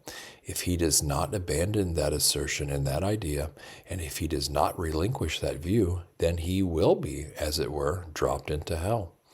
But here a Tathagata arises in the world. In many ways, he criticizes and censures the destruction of life, the taking of what is not given, sexual misconduct, false speech, and he says, abstain from the destruction of life, the taking of what is not given, sexual misconduct, false speech.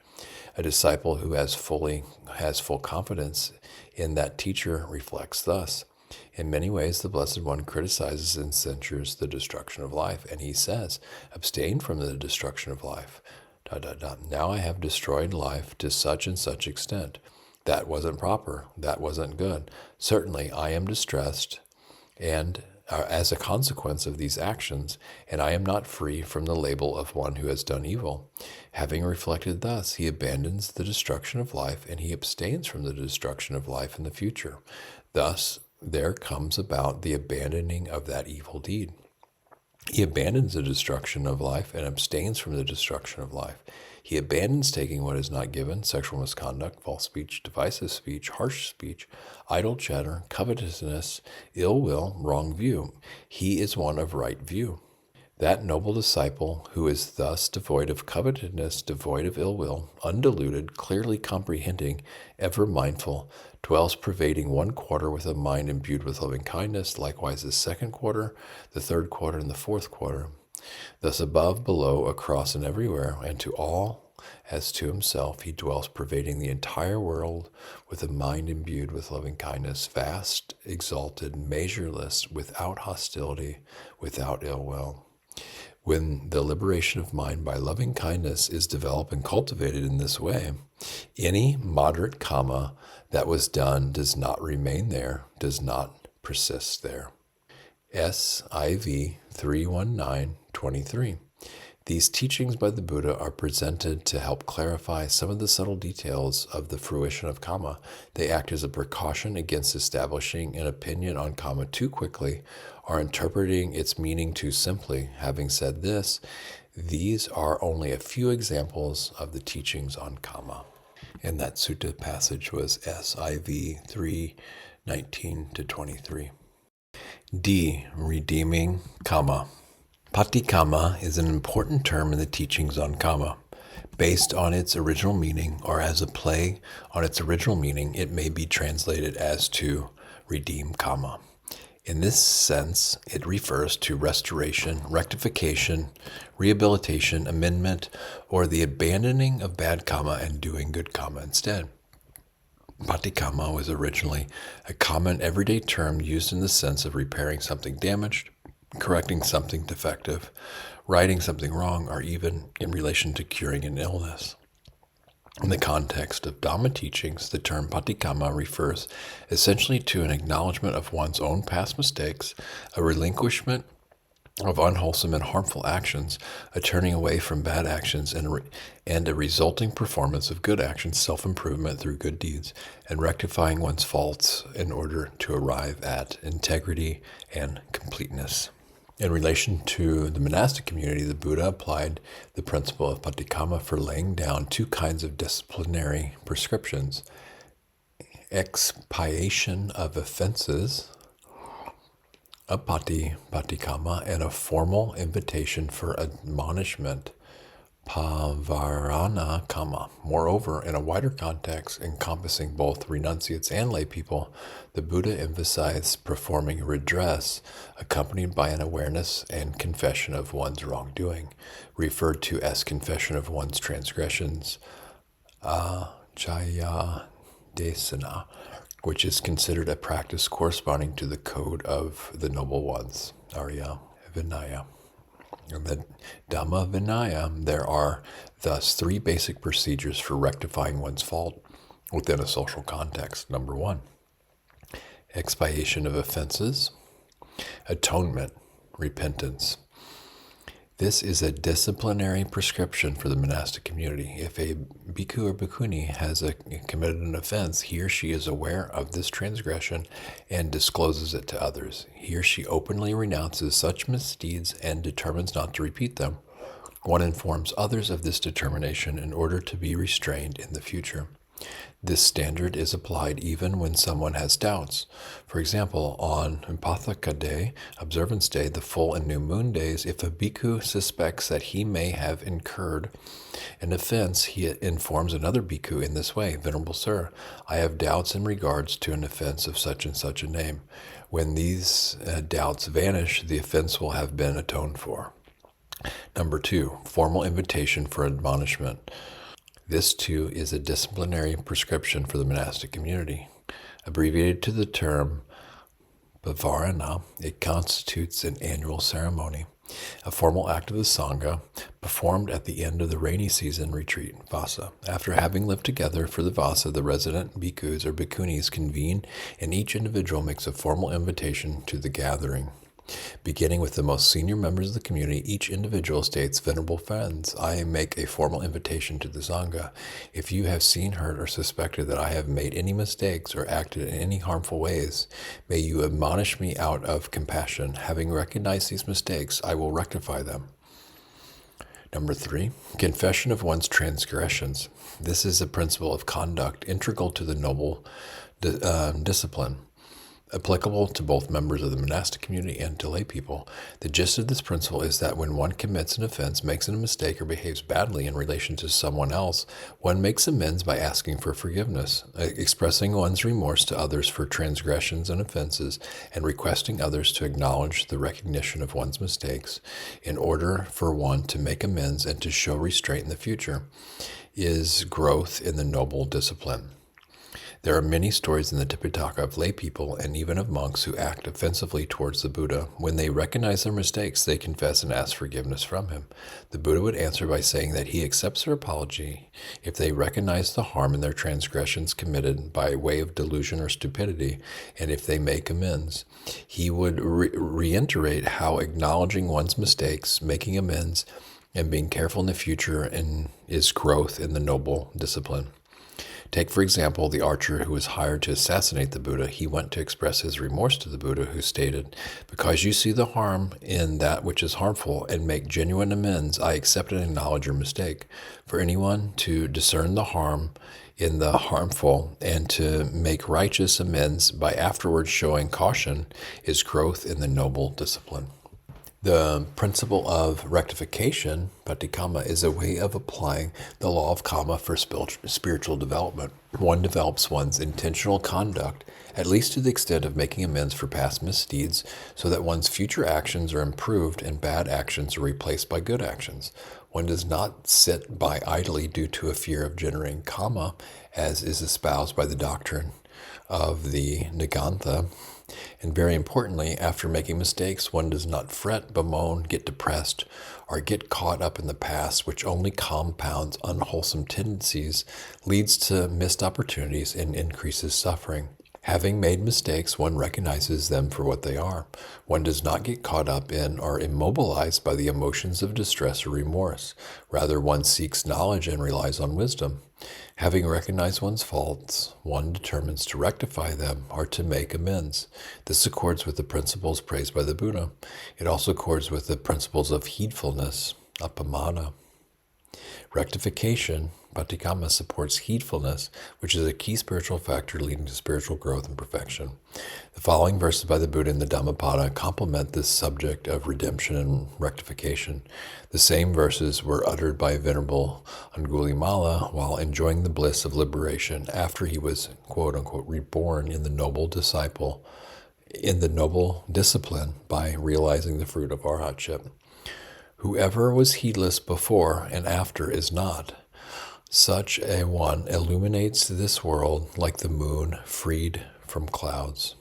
Whoever cancels out evil deeds by way of wholesome deeds, such one illuminates this world like the moon freed from clouds.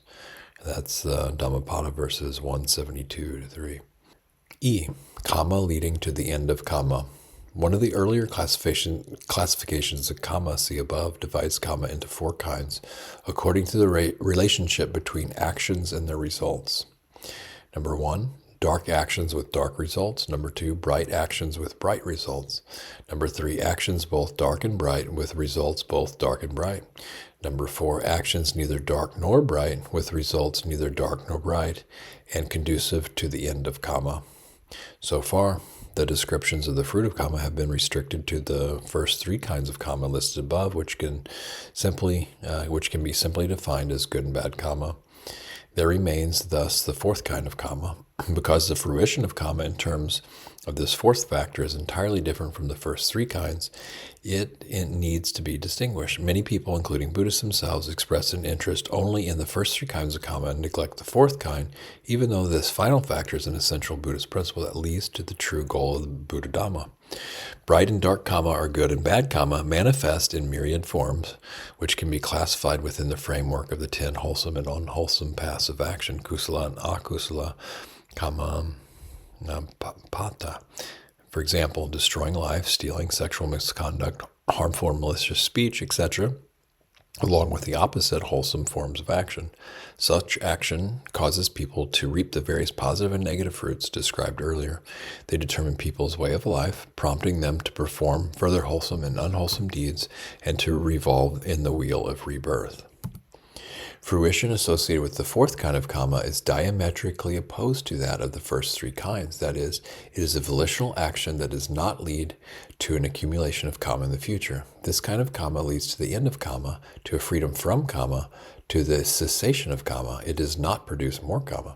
Kamma leading to the end of kamma refers to actions in harmony with those principles, bringing about a realization of the highest goal of Buddhadhamma.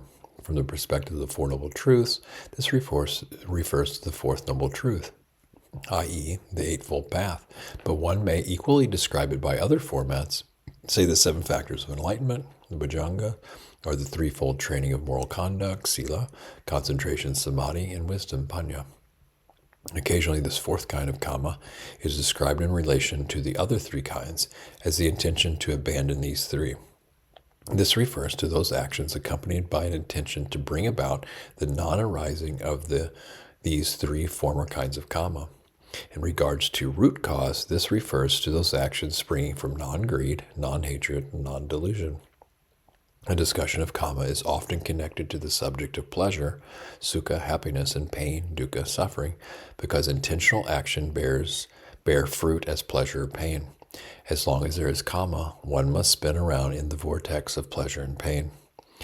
Any state intermingled by pleasure and pain is not free from suffering and is thus, by definition, not the supreme flawless state. In sum, karma is linked to suffering and its causes for suffering. In any case, this preceding paragraph refers specifically to the first three kinds of karma. The fourth kind of karma is an exception because it is karma leading to the end of karma. Good karma bears fruit as happiness, but this happiness is mixed up with suffering and may be a cause for suffering. The fourth kind of karma leads to a complete freedom from suffering.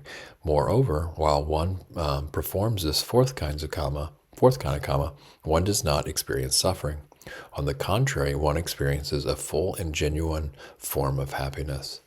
Other religious traditions at the time of the Buddha, in particular, the doctrine of the Niganthas, also contain teachings on the end of karma. The doctrine of the Niganthas teaches the principles of past karma, of the destruction of karma, and of causing oneself hardship through extreme ascetic practices, tapa. If one is unable to clearly distinguish these three principles from Buddhist teachings, there will arise confusion and misunderstanding. But if one is able to make this distinction, one will gain a clearer understanding of the Buddhadhamma. The doctrine of the Niganthas is as follows. Whatever a person feels, whether pleasure or pain, or neither pleasure nor pain, all that is caused by what was done in the past. So by annihilating with asceticism past actions, by doing no fresh actions, there will be no consequence in the future. With no consequence in the future, there is the destruction of action. With the destruction of action, there is the destruction of suffering. With the destruction of suffering, there is the destruction of feeling. With the destruction of feeling, all suffering will be exhausted. Such is the doctrine, such is the view of the Niganthas. The Niganthas believe that everything one experiences is a result of past karma. In order to bring suffering to an end, one must destroy all karma by burning away mental defilements through extreme ascetic practices. In this fashion, previous karma is dispelled. Moreover, one must refrain from creating any new karma. Buddhism, on the contrary, teaches that previous karma is one factor in a causal process. One must understand this process as it truly is in order for one's spiritual practice to proceed well. The end of suffering is possible by way of action, yet this action must be correct. It is karma leading to the end of karma. In order to eliminate karma, instead of remaining idle or passive, Buddhist practitioners must persevere and make determined and diligent effort. This effort is accompanied by wisdom, which leads to a freedom from the power of craving and ignorance. Here are the main attributes of karma leading to the end of karma. Number 1, it is the path leading to the cessation of karma. Although it leads to the end of karma, it is itself one form of karma. Number 2, it is referred to as neither dark nor bright, or neither white nor black. Its results also are neither dark nor bright. Number 3, it originates from non-greed, alobha, non-hatred, adosa, and non-delusion, amoha. By its very nature, it prevents evil actions because it is free from any causes or conditions leading to serious wrongdoing. Number 4, it is accompanied by wisdom and understanding, which discerns the true benefits and harm of things. It is a virtuous and reasoned form of action, which enhances one's life and is conducive to well-being. Number 5, it is a truly wholesome and favorable form of action because effort, mindfulness, and wisdom act as supporting factors and directly conduct the activities. There is no opportunity for craving to spur people into selfishly harming others or to prevent people from acting due to an attachment to personal pleasure. Number 6, it is wholesome action referred to as transcendent wholesomeness. The commentaries referred to it as path intention or path knowledge. It is called karma leading to the end of karma because it brings about the non-production or non-generation of karma. 7, in terms of formal principles of Dhamma practice, this karma refers to the Eightfold Path, the fourth noble truth, which leads to the cessation of suffering. According to the circumstances, however, it may also be referred to by other terms, for example, the 7 factors of enlightenment or the threefold training, or by such general terms as intention for abandoning the 3 former kinds of karma. In regards to item 5, Note that many people harbor the misunderstanding that craving, tanha, is solely a motivating force for action. The greater a person's craving, the more he or she will act with a sense of urgency. If one has no craving, one will be devoid of a motivation to act. One will remain idle and perhaps fall into laziness. This misunderstanding results from an incomplete view of human nature. It can create serious damage for oneself, for society, and one's natural environment. In fact, craving is a motivation for both action and inaction. It is a motivating force for action in the case that one seeks sense objects for selfish gratification. In such cases, there tends to be competition and conflict between people, causing harm and distress for society. But in those circumstances in which one should act for the sake of goodness or for the sake of personal or social welfare, but whereby one does not obtain things for personal gratification, craving is a motivation for inaction. This is because craving leads to an infatuation in sensual delight and enjoyment. Even an excessive delight in sleeping or other forms of self-indulgence hinder one from performing appropriate actions. Craving here is a cause for laziness, and the greater one's ignorance, one's failure to understand the value and benefits of specific actions, the more the craving will lead to idleness and apathy. That craving will lead to idleness and apathy. In sum, craving is either a motivation for harmful actions or a motivation for indolence and inertia, depending on the means by which one's gratification and pleasure is rewarded and satisfied. Actions that enhance the quality of life or increase true well-being are distinct from the enjoyment or attachment to sense gratification, and indeed they often require a relinquishment of personal pleasure. Some actions do not stem from craving, unless one has established secondary preconditions. Rather, they spring from wisdom, which discerns the true value of such actions and which generates a delight for performing them. The delight or desire for action here is referred to in Pali as chanda. In full, it is called wholesome desire. Chanda, kusala chanda, or desire for truth, dhamma chanda.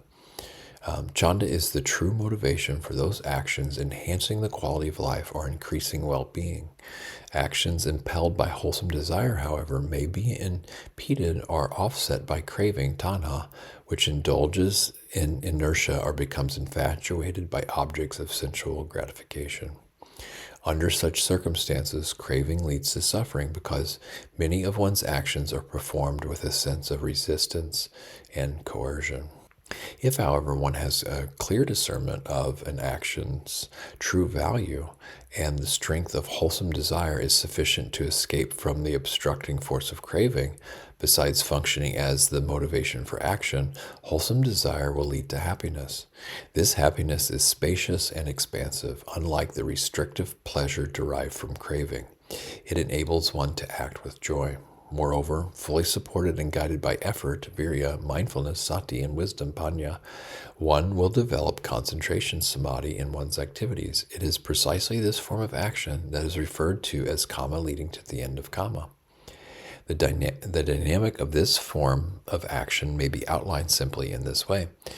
Whenever one acts in line with the Eightfold Path or the Seven Factors of Enlightenment or some other group of spiritual factors depending on circumstances, whereby one is guided by wisdom, craving vanishes because it has no opportunity to function.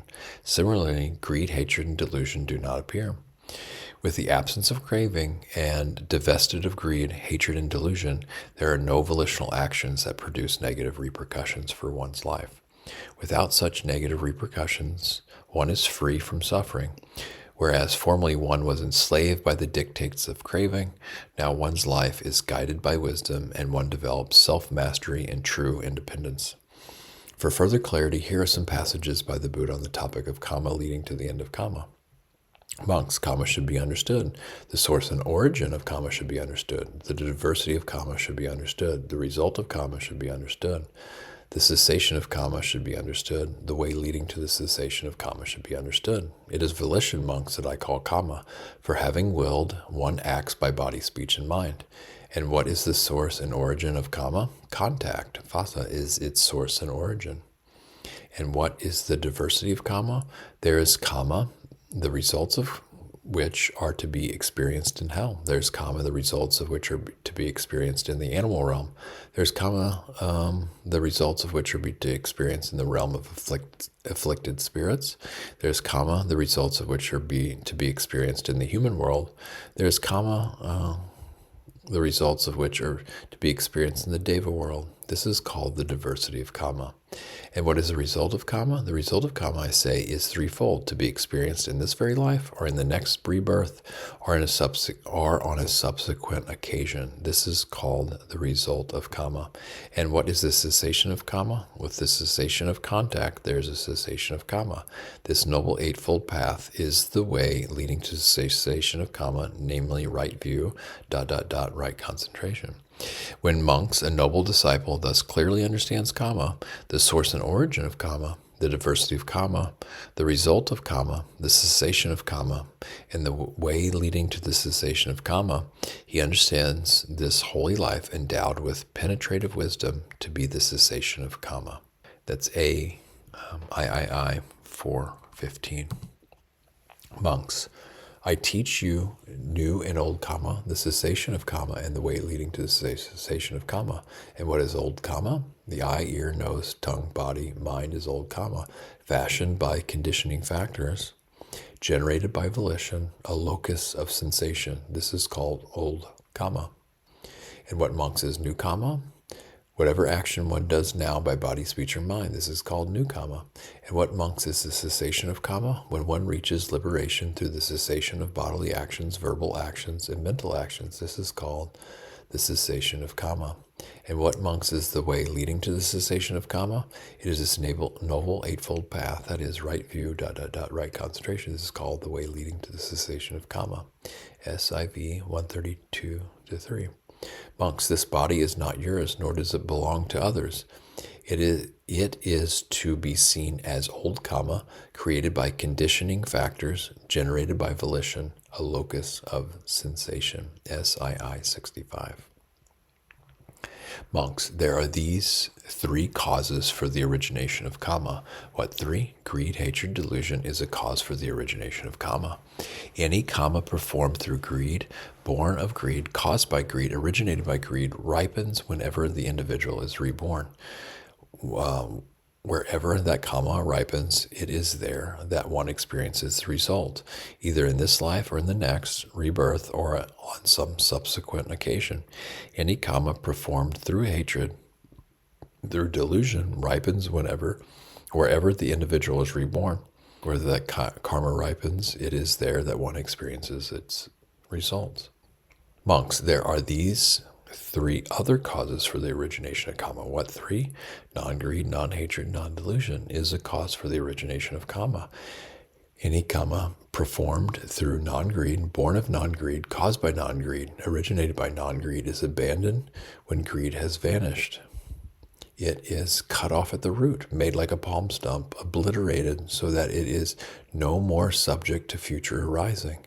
Any karma performed through non-hatred, through non-delusion, is abandoned when delusion has vanished. It is cut off at the root, made like a palm stump, obliterated so that it is no more subject to future arising. AI 134-5. Monks, there are these three causes for the origination of karma.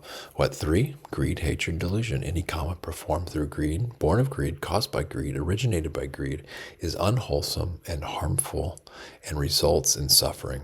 That karma leads to the origination of karma, not to the cessation of karma. Any karma performed through hatred, through delusion, leads to the origination of karma. Monks, there are these three other causes for the origination of karma. What three? Non-greed, non-hatred, non-delusion. Any karma performed through non-greed, born of non-greed, caused by non-greed, originated by non-greed, is wholesome and beneficial and results in happiness. That karma leads to the cessation of karma, not to the origination of karma. Any karma performed through non-hatred, non-delusion leads to the cessation of karma. AI 263. See two similar suttas at AI 264 and III 338-9. Monks, the destruction of life, I say, is threefold: caused by greed, caused by hatred, and caused by delusion.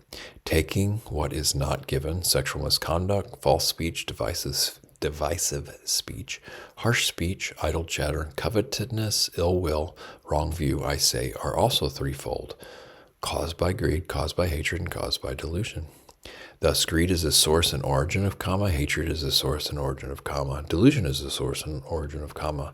With the destruction of greed, a source of Kamma is extinguished.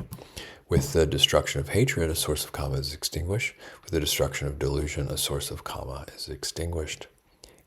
AV 261-2. Puna, there are 4 kinds of actions proclaimed by me after realizing them for myself with direct knowledge. What are the 4? There is dark action with dark results. There's bright action with bright results. There is dark and bright action with dark and bright results. And there is action that is neither dark nor bright, with neither dark nor bright results. Actions that leads to the destruction of action. And what, Puna, is dark action with dark results?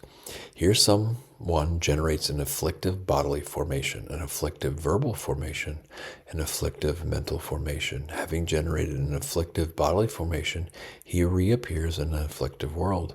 When he has reappeared in an afflictive world, afflictive contacts touch him. Being touched by afflictive contact, he feels afflictive feelings, extremely painful, as is the case of the beings in hell. On this account, a being's rebirth is due to previous actions. One is reborn through the actions one has performed. When one has reappeared, contacts touch one. Thus I say that beings are the heirs of their actions. This is called dark actions with dark results. And what, Puna, is bright actions with bright results? Here someone generates an unafflictive bodily formation, an unafflictive verbal formation, an unafflictive mental formation. Having generated an unafflictive bodily formation, he reappears in an unafflictive world. When he has reappeared in an unafflictive world, unafflictive contacts touch him. Being touched by unafflictive contacts, he feels unafflictive feelings, extremely pleasant, and is the case of the gods of refulgent glory. On this account, a being's rebirth is due to previous actions. One is reborn through the actions one has performed. When one has reappeared, contacts touch one. Thus I say that beings are the heirs of their actions. This is called bright action with bright result. And what, Puna, is dark and bright actions with dark and bright results? Here someone generates a bodily formation, a verbal formation, a mental formation that is both afflictive and unafflictive. Having generated a bodily formation that is both afflictive and unafflictive, he reappears in a world that is both afflictive and unafflictive. When he has appeared in a world that is both afflictive and unafflictive contacts touch him. Being touched by both afflictive and unafflictive contacts, he feels both afflictive and unafflictive feelings, mingled pleasure and pain, as in the case of human beings and some gods and some beings in the lower worlds. On this account, a being's rebirth is due to previous actions. One is reborn through the actions one has performed. When one has reappeared, contacts touch one. Thus I say that beings are the heirs of their actions. This is called dark and bright action with dark and bright results. And what, Puna, is action that is neither dark nor bright, with neither dark nor bright results? Action that leads to the destruction of action? In regards to those 3 kinds of actions, the volition in abandoning action that is dark with dark results, the volition in abandoning action that is bright with bright results, and the volition in abandoning actions that is dark and bright with dark and bright results. This is called action that is neither dark nor bright, with neither dark nor bright results, action that leads to the destruction of action. MI 389-90. Monks, there are these 4 kinds of Kamma. And what, monks, is dark Kamma with dark results? Here someone destroys life, takes what is not given, engages in sexual misconduct, speaks falsely, and indulges in intoxicating beverages of liquor and spirits, the basis for heedlessness. This is called dark Kamma with dark results. And what, monks, is bright Kamma with bright results? Here someone abstains from the destruction of life, from taking what is not given, from sexual misconduct, from false speech, from intoxicating beverages of liquor and spirits, the basis for heedlessness. This is called bright Kamma with bright results. And what, monks, is dark and bright Kamma with dark and bright results? Here someone generates a bodily volitional activity, a verbal volitional activity, a mental volitional activity that is both afflictive and non-afflictive. This is called dark and bright Kamma with dark and bright results. And what monks is karma that is neither dark nor bright, with neither dark nor bright results, karma that leads to the destruction of karma. In regards to those three kinds of karma, the volition in abandoning these three kinds of karma, this is called karma that is neither dark nor bright, with neither dark nor bright results, karma that leads to the destruction of karma. AII 234. Monks, there are four kinds of karma, and what monks is dark karma with dark results, and what monks is bright karma with bright results, and what monks is dark and bright karma with dark and bright results, and what monks is karma that is neither dark nor bright with neither dark nor bright results, karma that leads to destruction of karma, right view, right intention, right speech, right action, right livelihood, right effort, right mindfulness, and right concentration. This is called karma that is neither dark nor bright, with neither dark nor bright results, karma that leads to the destruction of karma. AII 236. Monks, there are four types of karma, and what monks is dark karma with dark results, and what monks is bright karma with bright results, and monks, what is dark and bright karma with dark and bright results, and what monks is karma that is neither dark nor bright with neither dark nor bright results. Karma that leads to destruction of karma, the enlightenment factor of mindfulness, the enlightenment factor of investigation of Dhamma, the enlightenment factor of effort, the enlightenment factor of rapture, the enlightenment factor of tranquility, the enlightenment factor of concentration, and the enlightenment factor of equanimity. AII 236-7. Here Udai, a monk, develops the enlightenment factor of mindfulness, the enlightenment factor of equanimity, which is based upon seclusion, dispassion, and cessation, which is vast, exalted, measureless, free from oppression. When he develops the enlightenment factor of mindfulness, the enlightenment factor of equanimity, craving is abandoned. With the abandoning of craving, karma is abandoned. With the abandoning of karma, suffering is abandoned. Thus, with the destruction of craving comes the destruction of karma. With the destruction of karma comes the destruction of suffering. SV 86-7. F. Social or collective karma. People often pose the question whether social or collective karma exists. Some people claim that karma is restricted to an individual. The karma generated by an individual pertains only to that person. The person who sows the seed reaps the fruit. Karma therefore only exists on an individual level. It is a private matter. And some, social or collective karma does not exist. Holding to such a view, however, may be a form of delusion. When faced with such questions, it is not always necessary to answer them directly. Sometimes it suffices to share specific principles on this subject with the questioners and thus allow them to dispel their own doubts. What is karma? As most students of Buddhism are aware, karma is action, specifically action generated by intention, cetana. Indeed, the Buddha stated that karma is intention, or intention is karma. In terms of the individual, whoever performs karma, whoever is the owner of a volitional deed, experiences its fruit, the results of intention. From this perspective, karma is an individual matter. If red dye is added to a glass of water, the water is red. If green dye is added to another glass, the water is green. The two glasses are clearly separate from one another. Human beings are distinct from material objects found in nature, insofar as they perform volitional actions. All human affairs and occupations, building, agriculture, crafts, tailoring, etc., are a consequence of human intention. They follow the volitional designs of human beings. Collectively, the myriad activities and enterprises performed by human beings are referred to as a human society or the human world.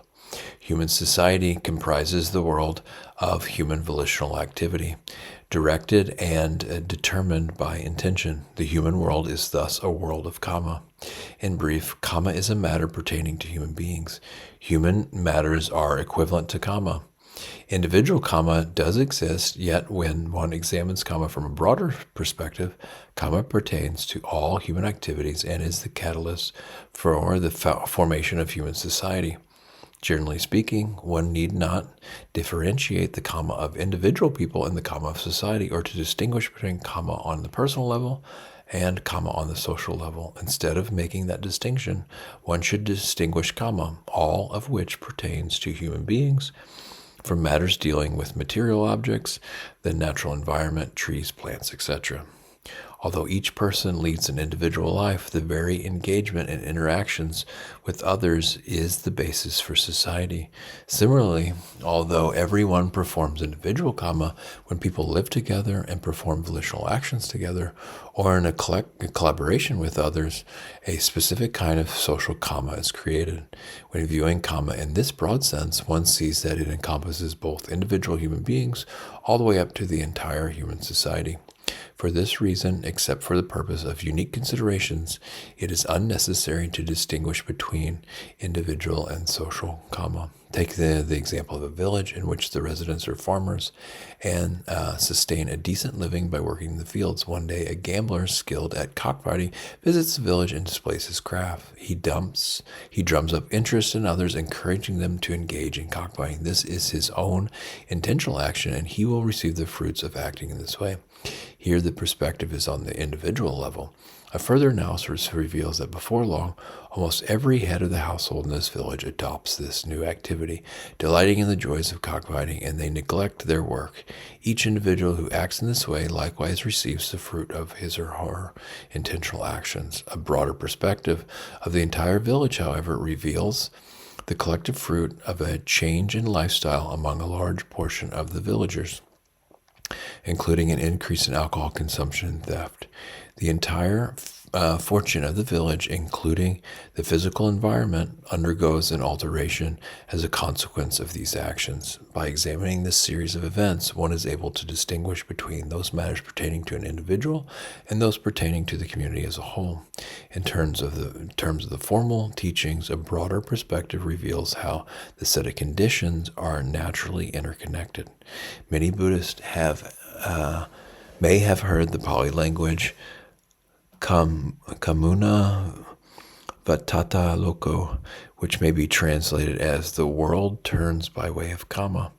It is important to understand the deeper meaning of this teaching. The world here refers to human society. Let's examine how the human world proceeds according to Kamma.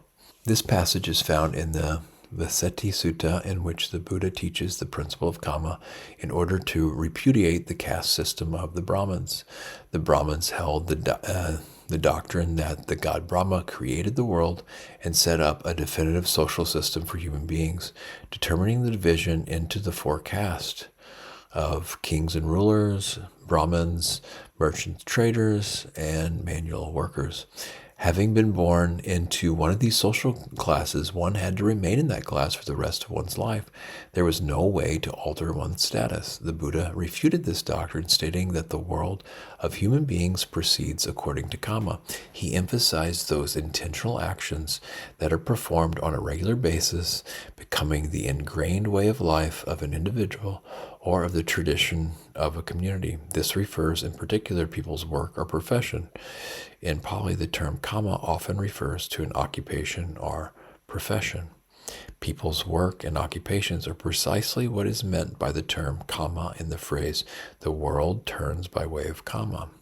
The world of human beings does not follow the dictates of the god Brahma, nor is it predetermined in any sort of unyielding or inflexible way.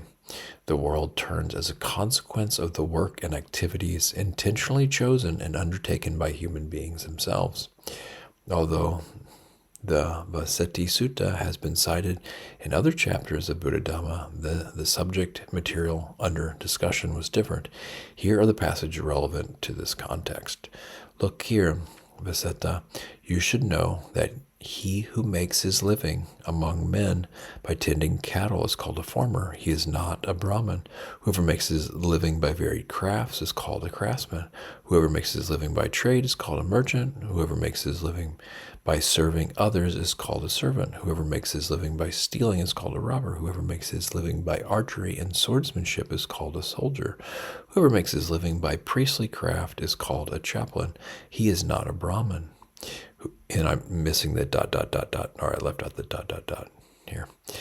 Whoever governs the town and realm is called a ruler. He is not a Brahmin. He who harbors no residual defilements, who clings no more, he is the one I call a Brahmin. One is not a Brahmin by birth. By action, one is a Brahmin. By action, one is a non-Brahmin. For people are farmers by their actions, comma, work, occupation, behavior. By their actions are people craftsmen, merchants, servants, robbers, soldiers, chaplains, and rulers too. The truly wise, seers of dependent origination, skilled in action and its results, see action as it really is. Kamma makes the world go round. Kamma makes this generation turn. MII 196, as in 117 to 23. In sum, according to the Buddhist teachings, human society manifests and proceeds according to people's work and occupations and the way in which people live their lives. It is not ultimately dependent on a caste system based on one's birth and family, which the Brahmins claim was prescribed and created by Brahma. As mentioned earlier, the principle of Kamma is one aspect to the teaching on dependent origination. In the chapter on dependent origination, it was mentioned how the Buddha described a mode of conditionality in terms of how social problems originate. One can label this process dependent origination in regards to social affliction. The problem of individual suffering and the problems of society are all problems linked to or arising as a result of human beings. They are interconnected and part of a whole. Individual problems spread outwards, creating social problems, which may then turn around and intensify individual problems. Therefore, the scriptures do not emphasize a distinction between these various kinds of kammic processes. Of the three kinds of kamma, physical, verbal, and mental kamma, the Buddha stated that mental kamma produces the greatest consequences. And of all the factors of mental kamma, the one given special emphasis is view, ditthi, namely a person's way of thinking, belief system, opinions, ideology, religious beliefs, ideals, etc. An example of the impact views have on society is that religious and spiritual leaders have been able to create revolutionary events and changes throughout history by proclaiming their ideas, causing others to endorse, undertake, practice, and spread these teachings.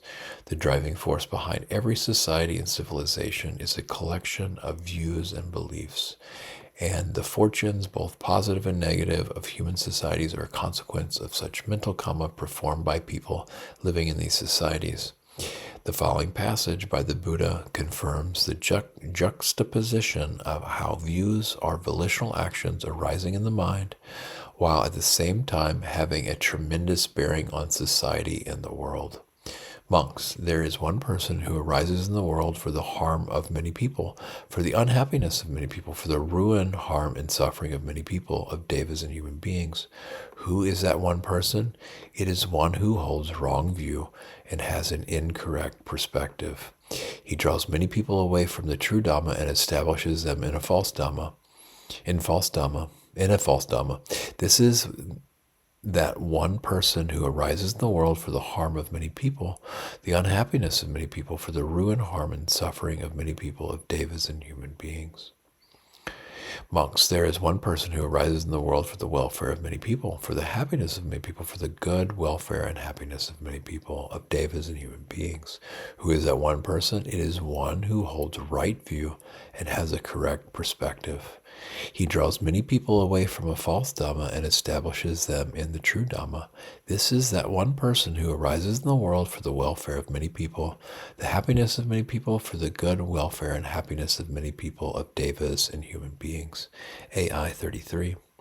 In general terms, one may judge religious leaders, intellectuals, politicians, etc., who influence society through sharing their ideas by the fruit of their actions, using the standard found in the Buddha's description of the attributes of a great man, Maha Purisa.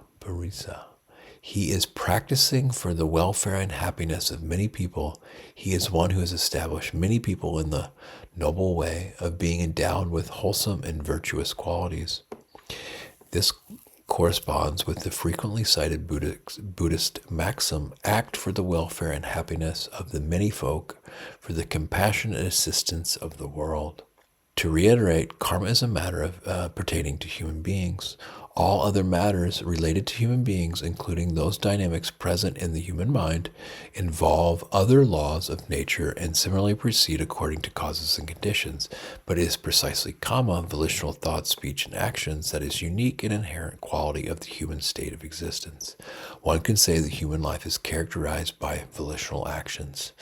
The expression social kamma or collective kamma may be misleading. It is more apt to say human kamma and then to distinguish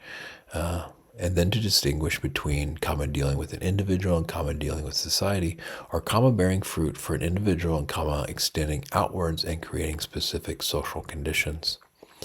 The most important matters affecting society are those actions performed by individuals when relating and associating to one another.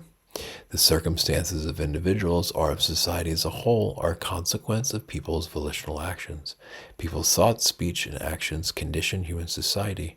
The world turns because of kamma. As mentioned earlier, the essence of kamma is intention. The world is thus shaped and molded by human intention. A primary form of intentional activity on the social level, guided by human intelligence, is the establishment of conventional rules, a form of mutual agreement, in order to assist with social engagements and relationships. With wisdom guiding intention, human beings are able to participate as a vital factor in the natural causal process in order to alter the course of events in a way that fits with their desires. This participation is particularly effective in the context of establishing a system of social conventions which lie at the heart of any society. Here, wisdom has an understanding of Dhamma, the truth of nature or the laws of nature. Intention, the key factor in the law of Kamma, applies this understanding to formulate a system of social conventions, Vinaya. The society receives the fruits of these volitional actions according to the level of wisdom and the quality of the mind inherent in those who formulate these conventions. This is the link between the laws of nature and human conventions. In particular, the link between the law of Kamma and conventional laws. A true civilization is only created when people are able to understand and reach this balance between the truth, Dhamma, and conventional prescriptions, Vinaya. Among public officials entrusted with specific social duties, there may be those who seek out personal advantages and profit. Other people may live out their lives outside of any formally appointed public position, yet be fully dedicated to the welfare of society. If one understands the principle of Kamma, one will be able to distinguish in these cases which matters pertain to individual Kamma and which to social Kamma. G. Kamma in the context of conventional laws. When people live together, forming communities and societies, it is necessary for there to be a system of communication. Human beings draw on their ingenuity to establish units or means of shared understanding, which they collectively acknowledge, uphold, and apply. These shared and agreed upon conventions are essential for any society to thrive and to reach a stage one may refer to as a culture or a civilization. In other words, every true civilization is based on such conventions. A primary and vital form of convention pertains to speech, enabling people to communicate with one another. This gives rise to words and languages, which act as the medium for exchanging ideas. Based on these conventions of speech is another layer of social prescriptions, i.e., the act of naming things. Besides the conventions of speech and nomenclature, people also set down prescriptions dealing with shared activities and actions, resulting in rules and regulations, laws, codes of discipline, and guidelines for behavior. And aside from these agreed-upon conventions dealing with common actions and activities, there are further prescriptions attending to the question of what society should do when someone transgresses the rules, regulations, etc. These are matters to do with administrative power and punishment. In order for these agreed-upon prescriptions to be truly effective, certain individuals are appointed and supervisory systems established to ensure the rules and regulations are obeyed. This is how governance and administration is created. In order for the various conventions both in regards to speech, including formal designations, and to actions, to truly function as they were intended and to exist as an integrated unit. A form of maintenance and management is required. Such an integrated system is referred to as Vinaya.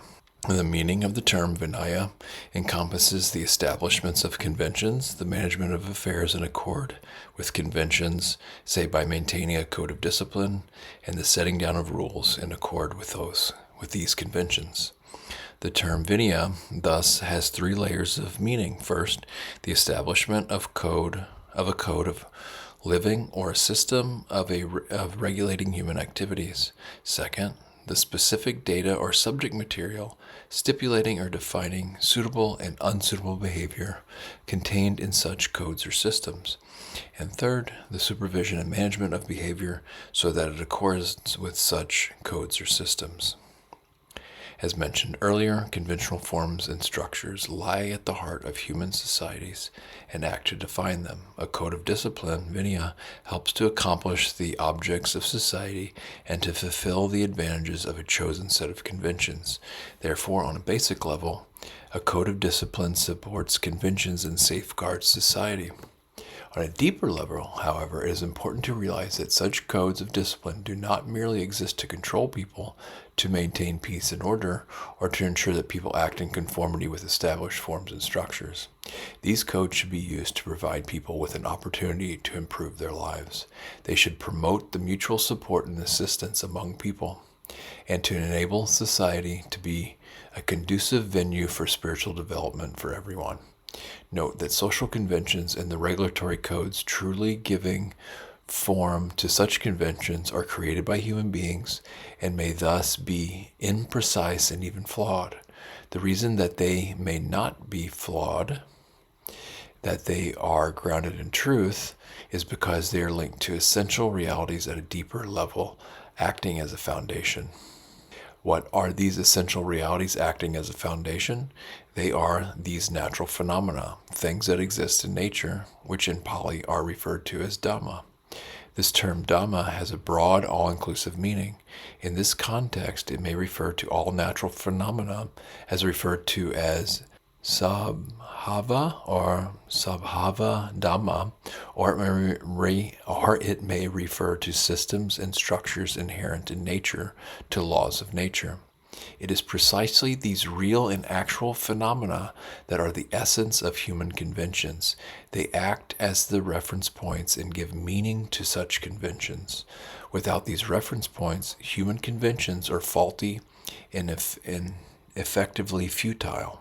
The laws of nature governing such phenomena, the system of interrelated causes and conditions, are a foundation for the codes of conduct, Vinaya or Vinaya, that's my pronunciations here, established by human societies. If these codes, social systems, and structures are incongruous with the cause and effects inherent in these natural processes, these laws of nature, they will be flawed and are bound to come to naught. Human beings require an access to the essential truths inherent in nature and the true benefits provided by laws of nature. The purpose of establishing conventions and setting down systems of conduct, either knowingly or unknowingly, is to meet these objectives. A very simple example for this is of a doctor who instructs the son or daughter of a sick man to return home with a patient, saying, "Every day prepare a pitcher containing 1.5 liters of distilled water for your father to drink." Here we see a social convention of language pointing to a truth inherent in nature, a cure for the illness and a discipline system, a medicinal treatment plan, enabling people to benefit both from social conventions and from a system of interrelated conditions linked to various laws of nature. The greater is one's wisdom, the deeper is one's penetrative insight into how these various factors are interconnected. If one is endowed with wisdom, clearly discerning the interrelationship of various conditions, one's efforts will thus increasingly lead to success. Here we may outline two connected systems. One, a natural system established in accord with natural laws.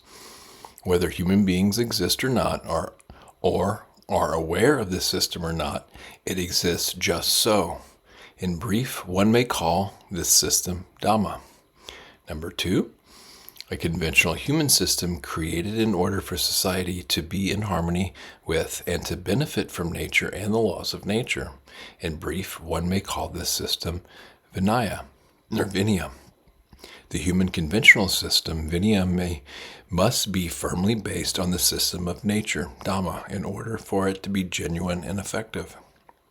In this sense, the Dhamma is both the foundation and the purpose of the Vinaya. Human laws must be established on and be in harmony with natural laws in order for people to profit from the laws of nature. As mentioned earlier, human society functions by way of conventions, sammata, forms based on mutual consent and approval that allow for effective communication and management. The Vinaya refers to formulating a system to effectively regulate social activities. Mutually agreed upon conventions require social unity and concord. Sammagi, enabling people to accept, endorse, and follow the prescribed rules and regulations. Social unity is a foundation for social conventions. Devoid of such concord and unity, these conventions are unsound, and the society in question is unstable. Without social concord, some people will reject conventions. For instance, people will not respect the proprietary rights of others, the rights of others in legal disputes, the rights of other factions or groups of people, and the rules and laws of society. This leads to social turmoil and unrest, and may even lead to the demise of society. Social concord is a foundation for codes of conduct, Vinaya, and a guarantee for social conventions and a support for society. Over and above that, concord and harmony enables society to fulfill its potential of having each individual provide support to others and of being a conducive environment for all people to develop themselves and to attain greater blessings. Particularly in these communal systems or forms of government in which all members have a participatory role, for example, in the Buddhist monastic sangha and in state democracies, social harmony, concord, and unison lie at the heart of such systems. In this respect, the Buddha gave great emphasis to sangha harmony, which must be paired with a secure monastic discipline. Those people responsible for society need to know how to apply codes of conduct skillfully in order to foster community harmony. Another responsibility of social leaders is to develop the willingness in people to unite together in endorsing and upholding just conventions. And on a deeper level, wise individuals are able to act in line with the system of natural laws in order to achieve results. They investigate and regulate various causes and conditions. When they acquire an ample and integrated set of conditions, there arises a harmony of conditions. They realize the fruit of their aspired goal. If the conditions are inadequate and one lacks this integration, no matter how much effort one puts into one's actions, they will not reach success. As mentioned above, the codes of conduct, Vinaya, need to be based on Dhamma, which may be defined as natural phenomena or laws of nature. This term Dhamma, however, may also be interpreted as truth, righteousness, or goodness. This links us back to social harmony. If social conventions and the codes used to manage such conventions are neither grounded in nor accord with Dhamma, people will quarrel with one another and lack unity, refusing to accept these conventions. This leads to discord and schism. If this conflict and discord is severe or widespread, it may even lead to the destruction of that community or society. This matter of social harmony is thus of vital importance. Even if social conventions thwart the personal interests of an individual, he or she won't be able to validly discredit them if they are established in righteousness. If people contravene the truth inherent in nature, they will experience adverse effects according to natural laws. If they contravene social conventions, they will be at odds with others in society and experience the ill effects due to the collapse of their community. When social conventions and codes of conduct are grounded in righteousness, people realize that they should foster communal harmony for the stability of their community or society. This is the case, for instance, in the monastic community. Besides supporting the monastic community and strengthening communal harmony, monks also honor the community and give priority to communal well-being. Indeed, the Buddha himself honored the Sangha. The effort to strengthen one's community is not made to boost some form of collective identity, but rather to generate a supportive environment for each individual to mature and flourish. If the monastic community does not develop in stability, it will not be conducive to the prosperity and well-being of its members.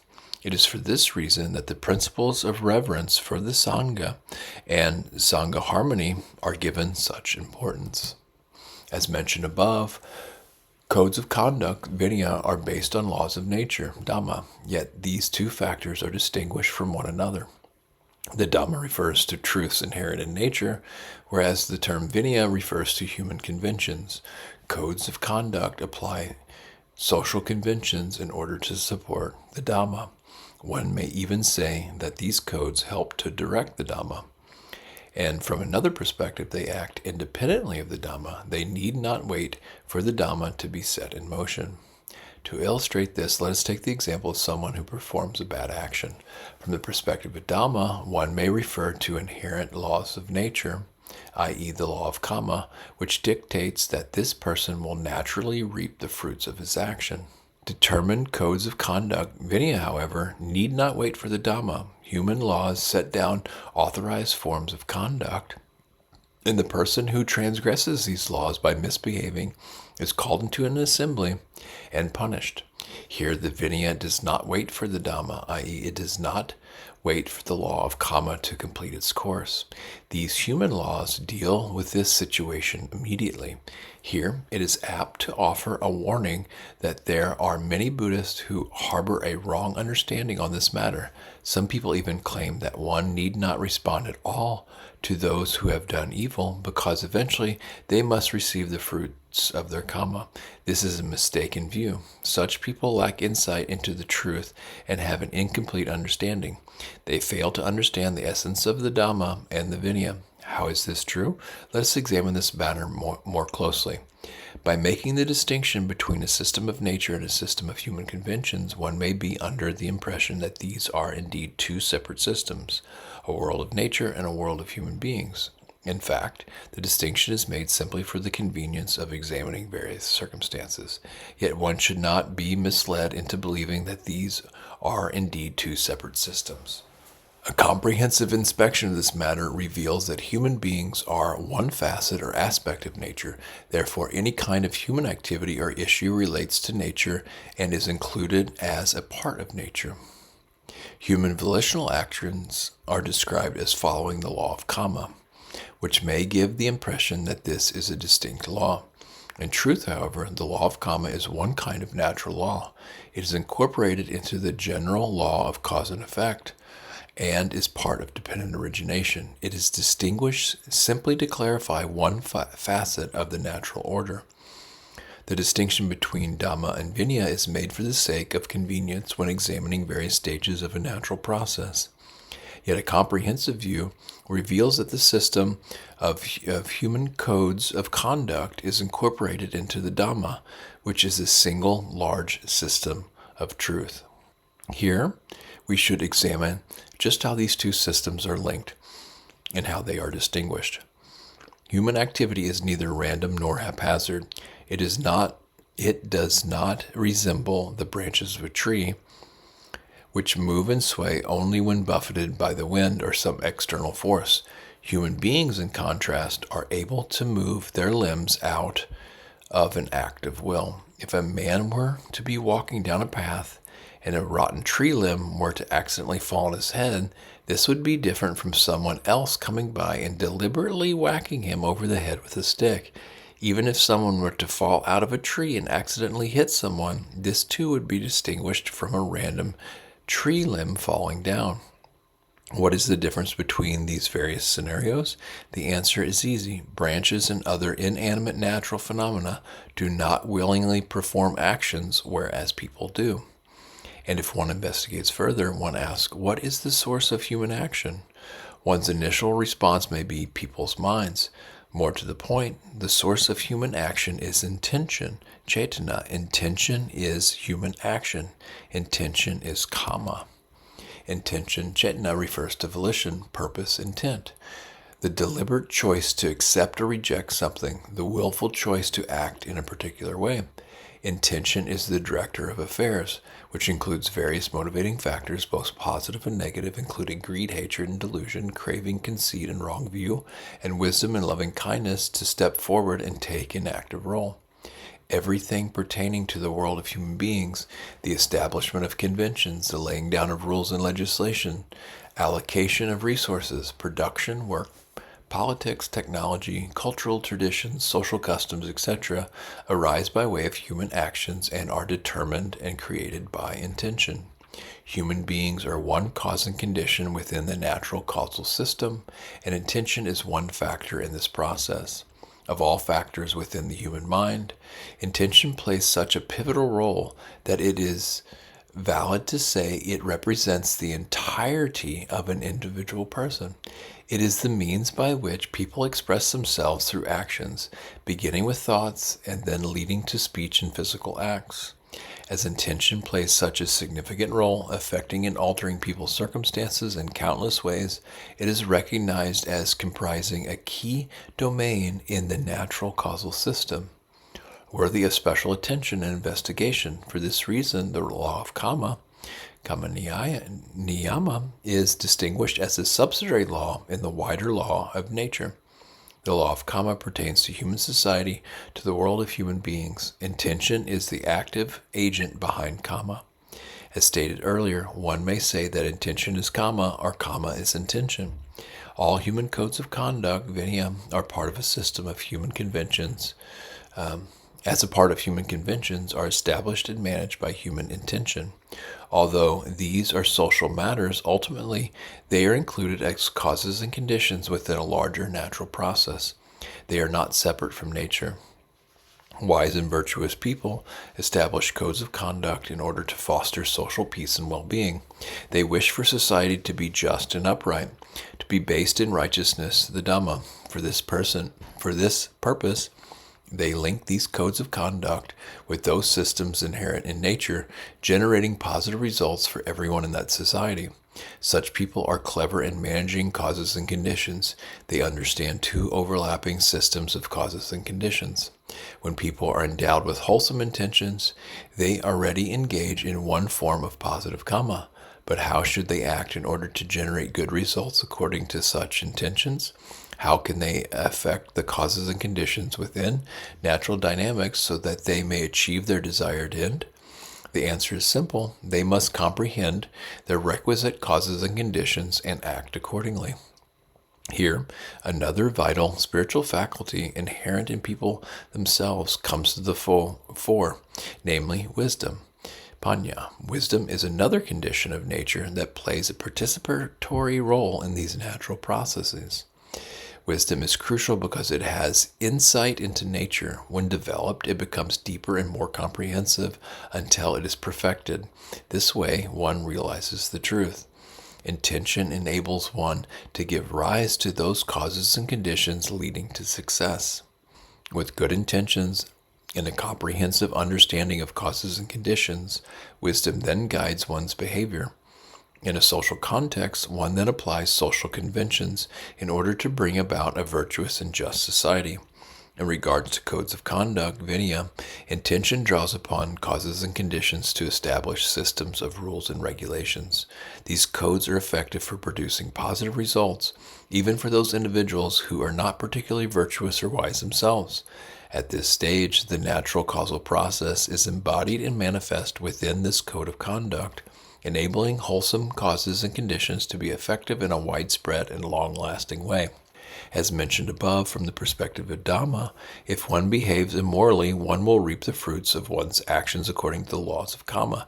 Yet the Vinaya, or the set of human laws, does not wait for these effects to come to fruition. Human laws lay down authorized forms of conduct, and the person who transgresses these laws is called into an assembly and punished. The Vinaya does not wait for the Dhamma. It responds immediately according to these authorized forms of conduct.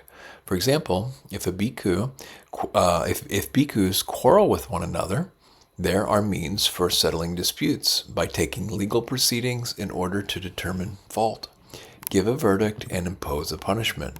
Here a Sangha assembly acts according to establish prescriptions in order to settle the matter. If there is a legal case pending, but the monks fail to carry it out, they are also considered blameworthy. The Buddha did not permit them to simply claim that they were waiting for the law of Kamma to sort things out. The Vinaya does not delay. It proceeds immediately with its own authorized form of Kamma.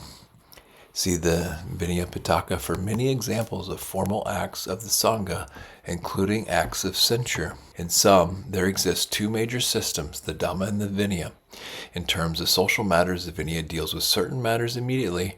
The Vinaya establishes and implements conventions that enable the Dhamma to become manifest in society.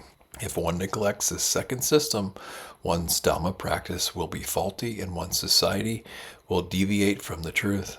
Here, a deeper level of understanding is required. The expression, the Vinaya does not wait for the Dhamma, for instance, in the above example of the monastic community applying authorized prescriptions and not waiting for genuine karma to bear fruit, is an informal way of speaking. One needs to guard against the misunderstanding that human beings are separate from nature and somehow exempt from its laws. The establishment of conventions and the application of codes of behavior pertain to a unique ability belonging to human beings who are capable of taking personal sets of conditions and integrating them into wider dynamics of nature in order to generate wholesome and desirable results. In other words, the system of human conventions is a means for people to integrate their distinctive qualities of intention and wisdom into the wider natural causal process, influencing it so that it functions in such a way as to produce favorable results for individuals and their society. Wisdom and wise deliberation are natural phenomena, but they belong to the domain of immaterial phenomena, namadhamma, and they are exceptional qualities arising as a consequence of training and development, which is part of people's spiritual potential. Human beings' distinction and excellence, giving rise to cultures and civilizations, lies precisely at this point. For if people are unable to apply these spiritual properties to shape the world around them in positive ways, what good is it to be a human being? The fact that human activities stemming from wisdom and deliberation have the capability to influence the stream of natural causes and conditions, giving rise to favorable results, is an appealing and summons for people to develop these spiritual qualities in order to achieve true success. Human communities, including the monastic Sangha, require concord and unity. So their members accept the conventions and comply by the mutually agreed upon prescriptions. The codes of conduct in such communities will thus succeed at bringing about desired results. In sum, there are two kinds of kamma. Kamma inherent in nature, constituting the law of kamma, kamma inherent in conventional codes of conduct established by human beings. In regards to the monastic code of discipline, the Vinaya, if a monk misbehaves, the Sangha applies authorized forms of conduct prescribed by the Buddha to deal with the situation without waiting for the law of Kamma to be fully activated. By applying these authorized prescriptions stemming from human wisdom and deliberation, one integrates human spiritual factors with the law of nature on a wider scale. Note that the kamma inherent in conventional codes of conduct does not only pertain to punishment or to problem solving, but may also be linked to positive and favorable action. The formal Sangha acts In the monastic Vinaya, for example, include ordination ceremonies, Upathaka day ceremonies, the formal invitation for admonishment, and various conventional activities like electing Sangha officers. To conclude, those teachers endowed with supreme wisdom who have realized the Dhamma, arrived at the highest truth, and are awakened are known as Buddhas, but if they stop at this point, they are silent Buddhas. If, however, by virtue of their great compassion, they establish and apply a Vinaya so that all humanity benefits from the Dhamma, they are perfectly enlightened Buddhas, Sammasambuddha. Therefore, to derive the greatest value from Buddhism, besides realizing the Dhamma, realizing the laws of nature, one needs to establish a Vinaya, attend to the matters pertaining to human society. And then we've got note 5.3, definition of a Sammasambuddha. Translation. Note the definitions of these terms contained in Venerable Phra Payutto's Dictionary of Buddhist Terminology.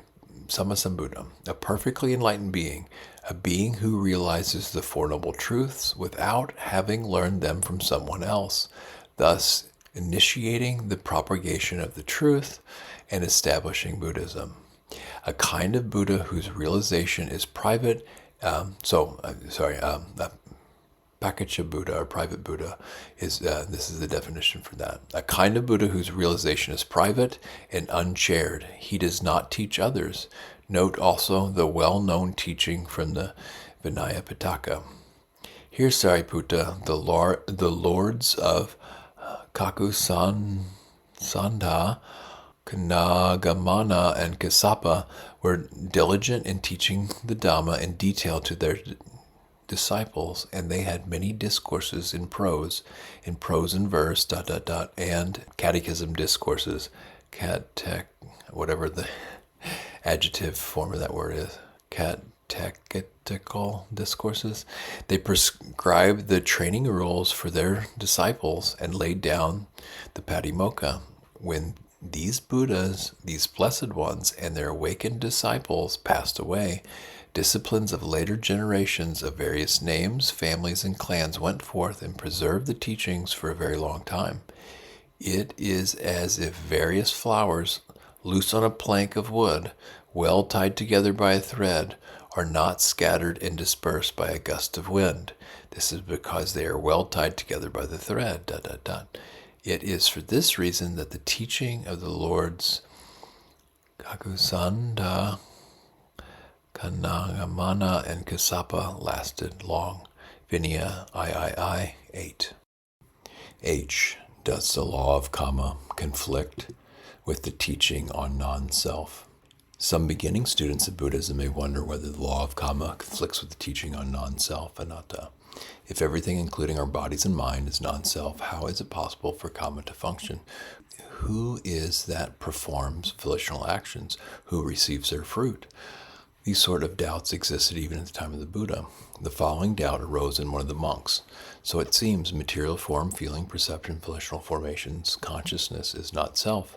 What self then will actions done by the non-self affect? Then the Blessed One, knowing in his mind the thought in the mind of that monk, addressed the monks thus: It is possible, monks, that some misguided man here, whose mind is subject to ignorance and overcome by craving, might believe that he can outshine and outstrip the teacher's dispensation thus.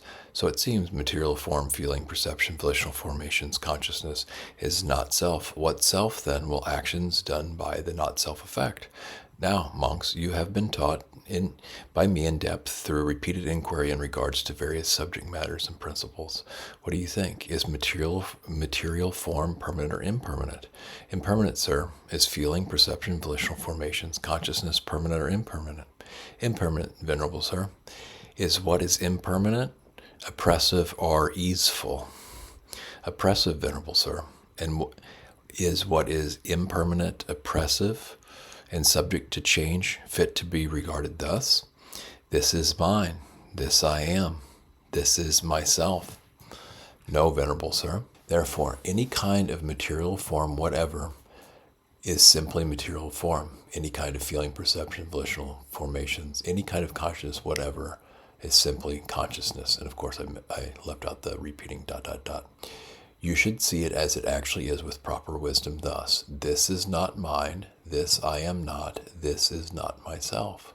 Seeing thus, a well-taught, noble disciple becomes disenchanted with material form, feeling, perception, volitional formations, and consciousness. His mind is liberated. There is no more for this state of being. MIII 19-20, SIII 103-104. Before investigating the Sutta passage more closely, let us consider the following comparison. Imagine that one is standing next to a river. For the majority of its course, the river passes through relatively flat land, and its course is slow. The banks along the river contain mostly red clay, and the color of the river is thus reddish. Moreover, the river passes many densely populated areas, and it has been polluted by human waste and industrial toxins, decreasing the natural stock of aquatic life, like fish and shrimp. The slow current, reddish tint, polluted water, and paucity of wildlife comprise the characteristic features of this river. Some of these features will be shared by other rivers, but this precise collection of features is characteristic to this river alone. Later, someone mentions that this river is called Castle River. People then go on to confirm what one sees oneself, that Castle River is polluted, absent of fish, slow-moving, and colored by red clay. One can make the observation that the body of water one is looking at is inherently complete according to its own nature. It is endowed with specific attributes, i.e. slow-moving, reddish, dirty, etc., because of various interconnected conditioning factors and processes giving rise to such attributes.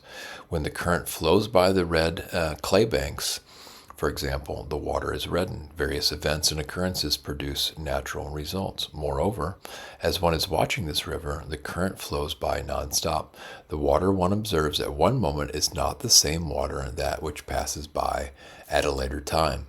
This change in movement notwithstanding, the river retains its characteristic features because the conditioning factors combined to form this body of water remain the same.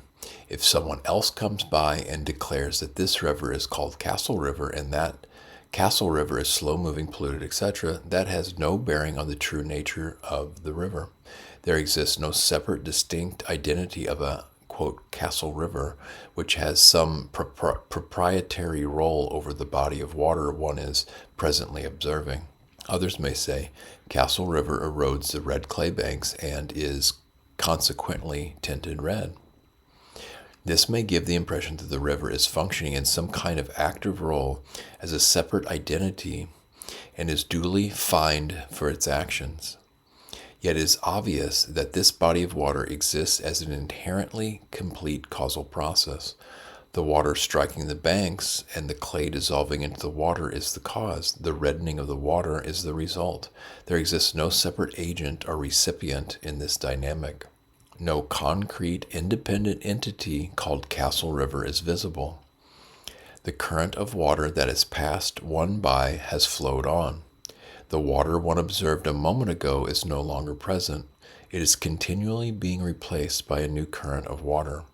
We are able to describe or define this river simply by the various factors, conditions, occurrences, etc., that combine and produce visible characteristics.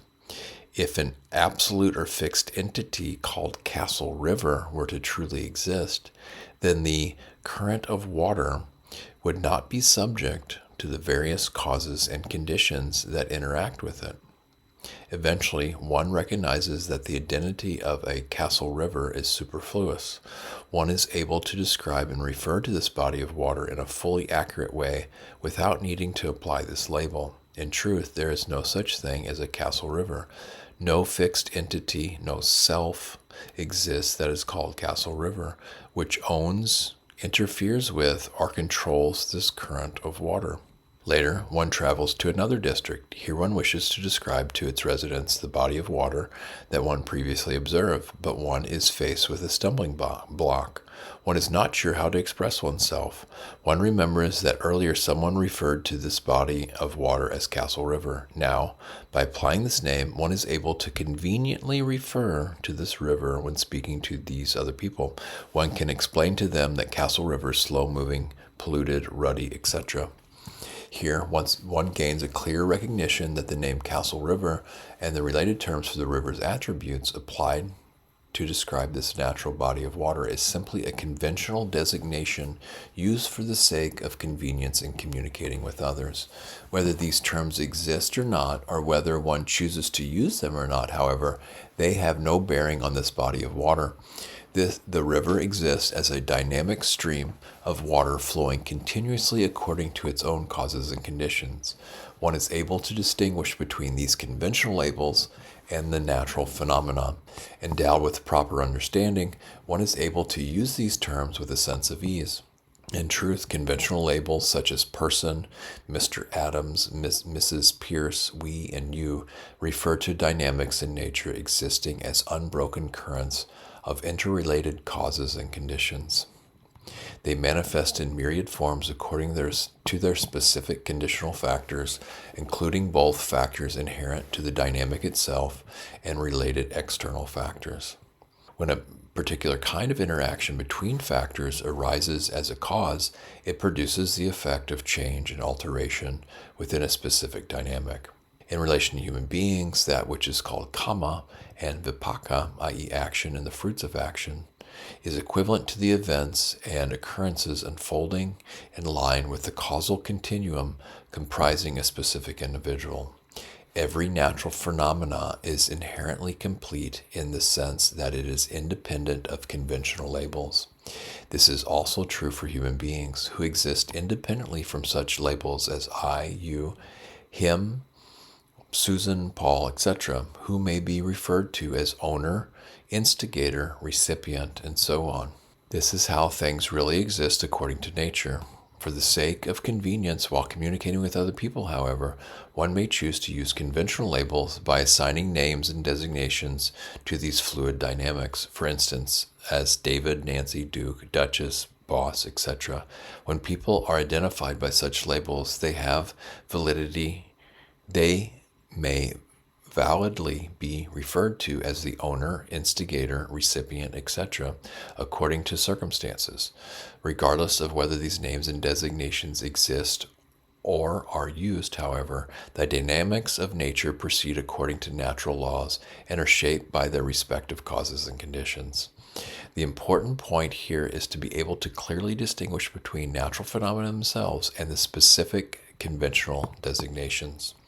One should not get these two aspects jumbled up. Before using conventional designations, one ought to have a thorough understanding of phenomena acting as a basis. Natural phenomena themselves and their conventional designations are both indispensable. Natural phenomena, often referred to as absolute realities, paramatha, are aspects of nature. Conventional designations have to do with the practical affairs of human beings. Problems arise because people often confuse these two. That is, they try to make the phenomena conform to the designations, causing all sorts of trouble.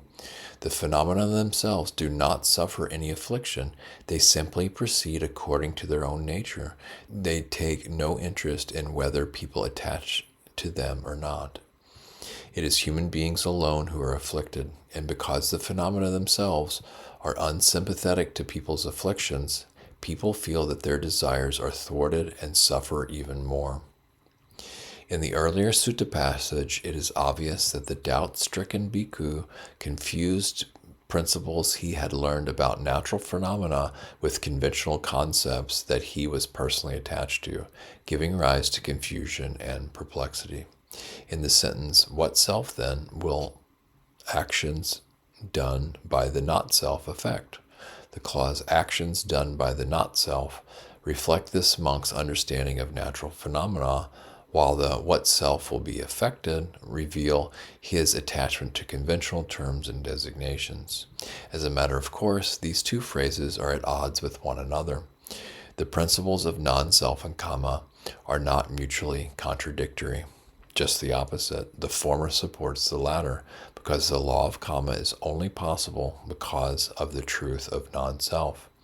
When a specific dynamic in nature unfolds, all its component factors interact as a continual and interconnected process of arising and passing away. This allows for an interrelated stream of causes and conditions. No solid and constant entity lies in rigid isolation in the middle of this stream, impeding the current and preventing it from flowing as it does. If a fixed permanent self, atta, were to exist, the law of Kamma would be impossible, because such a self would not be subject to causes and conditions. Nothing could gain access to it. Nothing would be able to alter or transform such a self. Eventually, as one sees in some eternalist doctrines, human beings need to be separated into two overlapping layers. People only receive the effects of their actions on an external layer. Essentially, or at the core, however, the self or soul remains constant, unchanging, and unaffected by any events in the world. Human beings are able to perform volitional actions and receive the fruits of such actions without a need for an enduring actor or recipient taking part. When one encounters any process in nature, one needs to inquire into what are the interrelated conditions giving rise to the dynamic.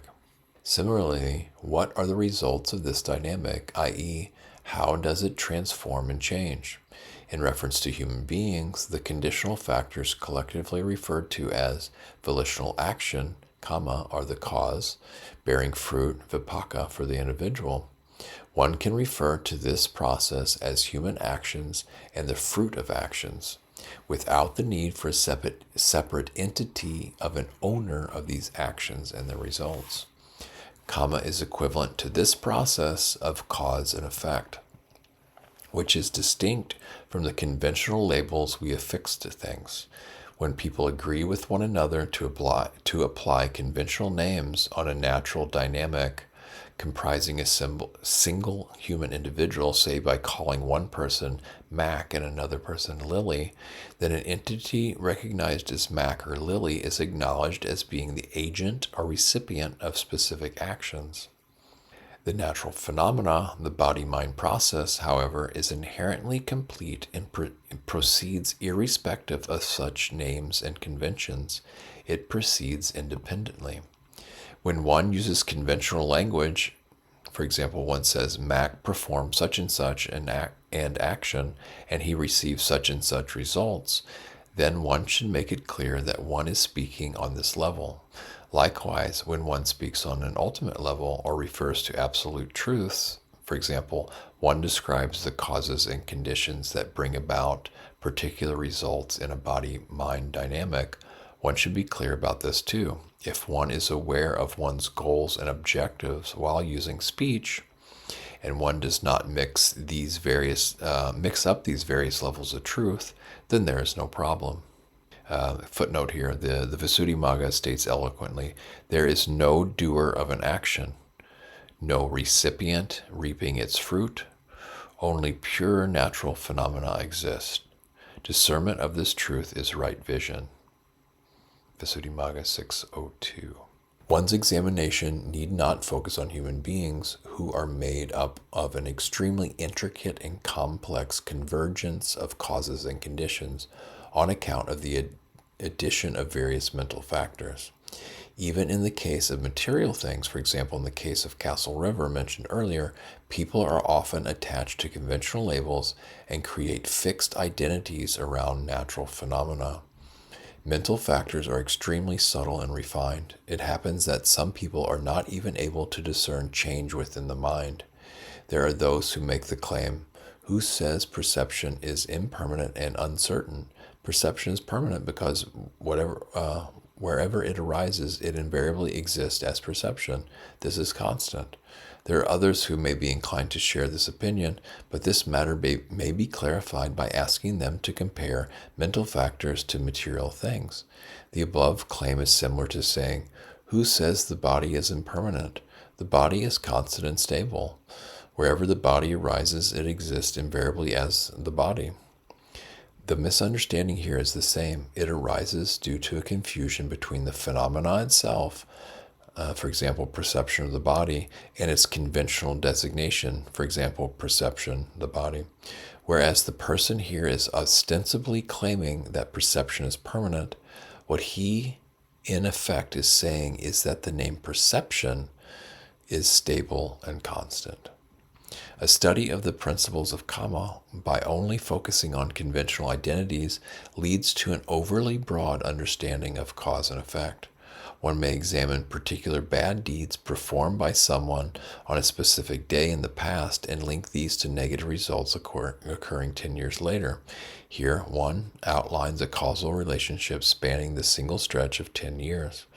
Such an examination fails to provide a clear and detailed glimpse of the causal process because it does not explain the continual stream of relevant causes and conditions. A detailed study of phenomena, however, helps to discern the uninterrupted, interconnected stream of events and reveals the true connection between actions and their fruit. In this footnote for that, the subcommentaries of the Abhidhamma explain that designations, concept or name, are timeless, independent of time, because they are indestructible and not subject to decay. Ultimately, however, they do not exist. The designation of time arises due to the appearance and passing away of various phenomena. Chris may get now back to the text. Chris may get into an argument with one of his neighbors and become so incensed that he murders him, fearing capture by the authorities and the vengeance of the man's relatives and companions. He goes into hiding. Eventually, he is captured and punished. Even after his prison sentence is complete, Chris still feels afflicted by this evil deed and is haunted by the image of his neighbor. He experiences both physical and emotional agony. He is unable to find any peace. His outward appearance also changes. He appears melancholy, suspicious, and miserable. On account of other factors, for example, the fact that he is physically strong, he becomes irascible and violent. After a long period of time, his personality changes. He becomes crude and cruel, and he covers over his suffering by acts of force. He becomes a danger to society and is unable to find any joy among other people. A short account of the story would simply state, Chris performed a vile act and reaped the fruit of his deeds. Using such everyday conventional language is easy for people to understand. It provides convenience for communication, but it only describes an external state of affairs or a coarse picture of refined, interconnected causes and conditions. It does not reach the essential causal interrelationship of natural phenomena. A discussion of the absolute nature of phenomena, on the other hand, describes the gist of natural processes.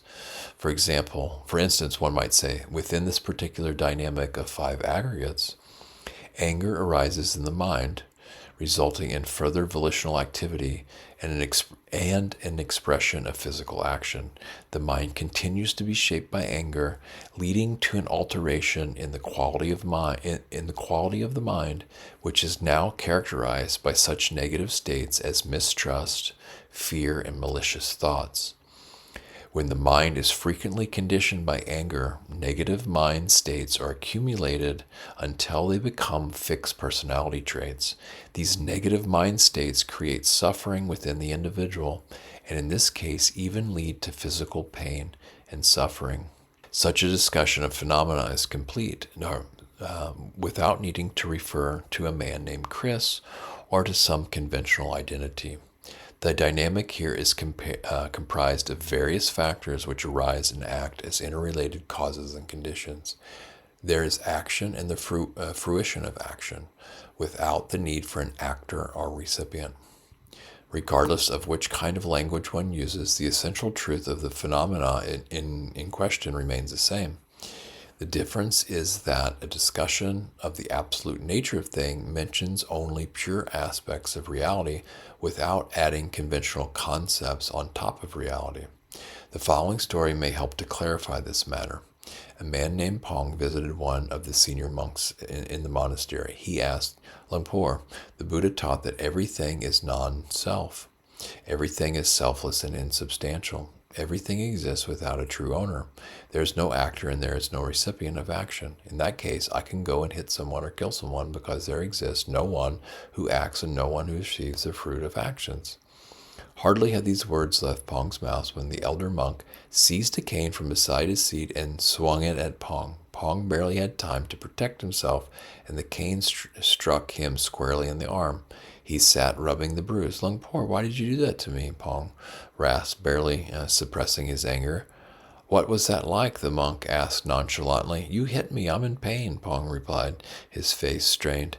Action exists without an actor. The fruits of action exist without a recipient. Feelings exist without an experiencer of feelings. Pain exists without one who feels pain, the monk said dispassionately, as if he were giving a sermon. One who looks for selfish gain in the teaching on non-self does not escape from self.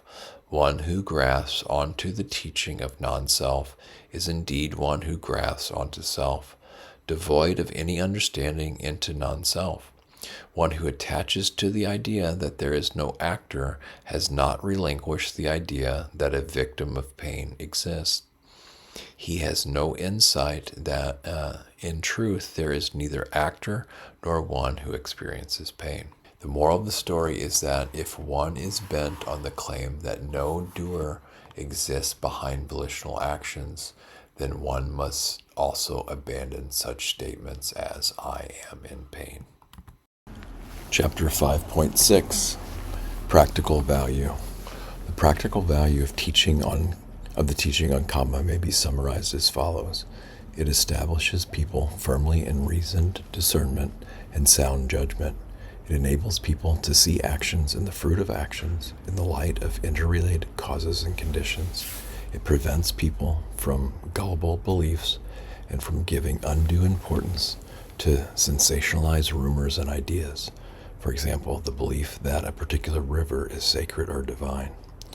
It reveals how desired results and aspired goals are achievable by way of action and engagement. Therefore, one must develop self-reliance and make determined effort. One should not seek or expect results by prayer and supplication, for instance, by propitiating divine forces. propitiating.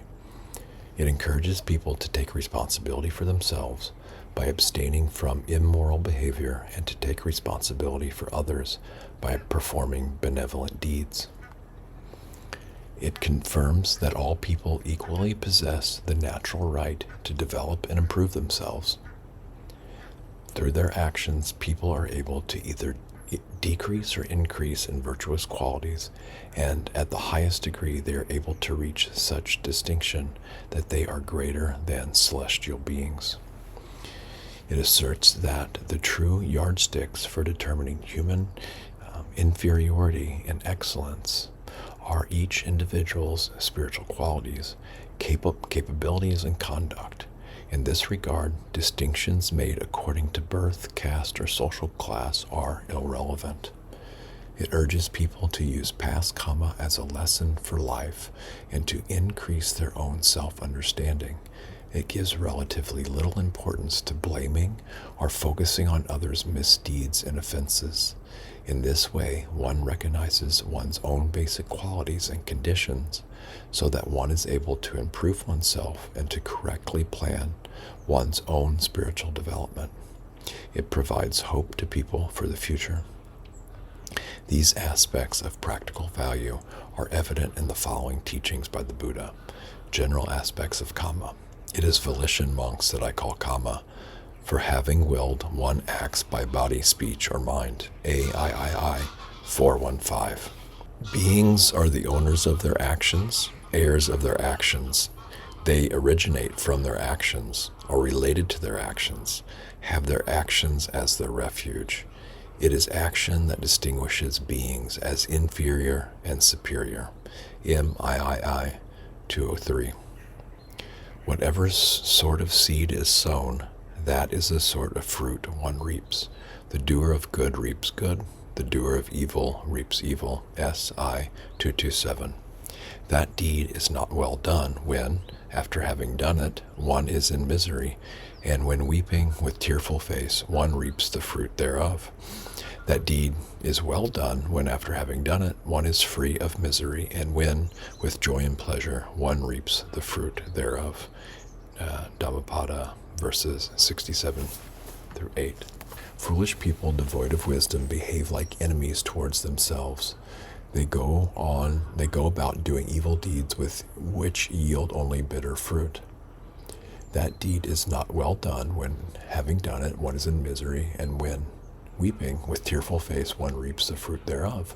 But that deed is well done when, after having done it, one is freed of misery, and when, with a joyful and satisfied heart, one reaps the fruit thereof.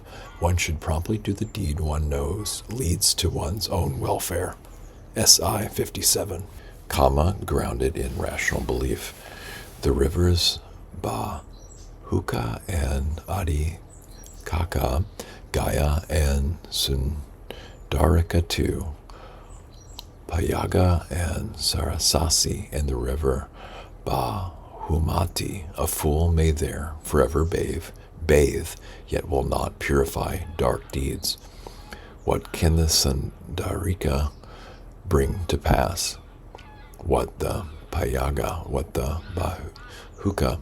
They cannot purify an evildoer, a man who has done vile and brutal deeds. On the contrary, one pure in heart fulfills at all times the feast of spring, a supreme auspicious occasion, and the holy day, Upathaka. One fair in act, one pure in heart, reaches perfection evermore. In my teachings, Brahman, you should bathe, making yourself a refuge for all beings. If you speak no falsehoods, nor cause harm for living beings, nor take what is not offered not, with faith and free from avarice, what need for you to go to Gaya? For even your drinking water will be your Gaya. MI 39. If a person could escape evil deeds by bathing in water, by washing away their sins, the frogs, turtles, snakes, crocodiles, and other aquatic creatures would surely all go to heaven. If these rivers were able to sweep away your previous evil deeds, surely they would also sweep away your goodness. THIG, verses 240 to 41 and 243. Purity does not come about by holy water, in which the many folk go to bathe, endowed with truth and righteousness. One is pure, one is a Brahman. Udi 6. One who does not attach to omens, who does not attach to meteors, dreams, and auspicious and inauspicious signs, is called one released from harmful attachment to portents and premonitions. He has command over the defilements that bind beings to birth, confining them like a moat. He will not return and be reborn. J.I. 374. Goodness passes fools by, those who count on auspicious signs. Auspiciousness is intrinsic to goodness itself. What can the stars and constellations accomplish? J.I. 258. Any occasion when one does good is called truly propitious and auspicious, a happy daybreak, a joyful dawn, a precious moment, and a blissful hour. One's good acts are worthy of offering of homage to those leading the holy life. Here, one acts of body, speech, and mind. One's aspirations, too, are good auspices. Having performed such actions, one reaps desired fruit, fulfilled with auspiciousness. AI 294. Kamma as an active engagement. Hanker not after the past, nor fantasize over the future, for the past has been left behind and the future has not been reached. Let one who clearly discerns and understands the present, that which is absolute and unshakable, strive to reach this state. Hasten to put forth effort today. Death may come tomorrow. Who knows? The Lord of Death, the great general, shows us no leniency. But one who dwells ardently, diligently, by day, by night, it is he, the peaceful sage, has called supreme, even if living for a single day. MIII 187. Householder, there are these 5 things that are desirable, enticing, agreeable, and difficult to attain in the world. What 5? Long life, beauty, happiness, fame, heaven. These 5 things, I say, are not obtained by means of prayer or ambition. If these 5 things could be obtained by means of prayer or ambition, who here would be lacking in anything? Householder, the noble disciple who desires long life ought not to pray for it or be preoccupied with long life due to a yearning for it. A noble disciple who desires long life should practice the way conducive to long life. For when he practices the way conducive to long life, it leads to obtaining long life, and he gains long life, either human or divine. The noble disciple who desires beauty, happiness, fame, heaven, should practice the way conducive to beauty, happiness, fame, and heaven. AIII 47-48. Monks. When a monk does not make constant effort to develop the mind, even though such a wish as this might arise in him, that my mind might be liberated from the taints by non-clinging, yet his mind is not liberated from the taints by non-clinging. Suppose there was a hen with 8, 10, or 12 eggs that she had not covered, incubated, and nurtured properly, even though such a wish as this might arise in her. That my chicks might pierce their shells with the point of their claws and break and hatch safely, yet the chicks are incapable of piercing their shells with the points of their claws and beaks and hatching safely. SIII 153. Behavior as a benchmark for gauging a person's value. You should know, Vasita, that whoever makes his living among men by cattle herding is called a farmer. He is not a Brahmin. Whoever makes his living by varied crafts is called a craftsman. He is not a Brahmin. Whoever makes his living by trade is called a merchant. He is not a Brahmin. He who makes his living by serving others is called a servant. He is not a Brahmin. Whoever makes his living by stealing is called a thief. He is not a Brahmin. Whoever governs among men, the town and realm, is called a king. He is not a Brahmin. I call him not a Brahmin because of the descent from his mother's womb. If impurities still lurk in him, he is just one who addresses others as sir. One who has no mental impurities lingering in the mind, who clings no more. He is the one I call a Brahmin. Name and clan are assigned as mere designations in the world, originating as forms of address determined by the occasion. Those who do not know this fact, in whose hearts wrong view has remained buried for ages, declare one is a Brahmin by birth. One is not a Brahmin by birth, nor by birth a non-Brahmin. By one's occupation, Kamma, is one a Brahmin. By one's occupation is one a non-Brahmin. By their occupations are men's farmers, craftsmen, merchants, servants, robbers, soldiers, chaplains, and even kings. The wise seers of dependent origination, skilled in action and its results, see action as it really is. Action makes the world go round. Action makes this generation of beings wander on. Living beings are bound by action like the chariot wheel by the pin. MII 196, SN 119-23. I do not say, Brahmin, that one is better because one is from an aristocratic family, nor do I say that one is worse because one is from an aristocratic family. I do not say that one is better because one possesses an influential social standing, nor do I say that one is worse because one possesses an influential social standing. I do not say that one is better because one is of great wealth, nor do I say that one is worse because one is of great wealth. For here, one from an aristocratic family, one possessing an influential social standing, one of great wealth may enjoy killing living beings, stealing, engaging in sexual misconduct, speaking falsely, speaking maliciously, speaking harshly, and engaging in gossip. He may be covetous, have a mind of ill will, and hold wrong view. MII 179. One is not an outcast by birth. One is not a Brahmin by birth. It is by deed that one becomes an outcast. It is by deed that one becomes a Brahmin. SN 23-24. When members of the four social classes, Kshatriyas, Brahmins, Vaishyas, and Sudras, excuse my pronunciation there, go forth from the household life into homelessness in the Dhamma and discipline proclaimed by the Tathagata, they give up their former names and clans and are considered renunciants following the Sakyan son. AIV 202. Whoever of these four castes as a monk has destroyed the mental impurities, completed the holy life, done what had to be done, laid down the burden, attained to the highest goal, completely destroyed the fetter of becoming, and become liberated by the highest insight, he is declared to be chief among them. DIII 97. Self-reliance. The Tathagata can but point the way. Your responsibility is to bring perseverance to fulfillment. DH verse 276. One indeed is one's refuge, for who else could be one's refuge? With oneself well trained, one obtains a refuge difficult to find. DH verse 160. Purity and impurity are personal matters. No one can purify another. DH verse 165.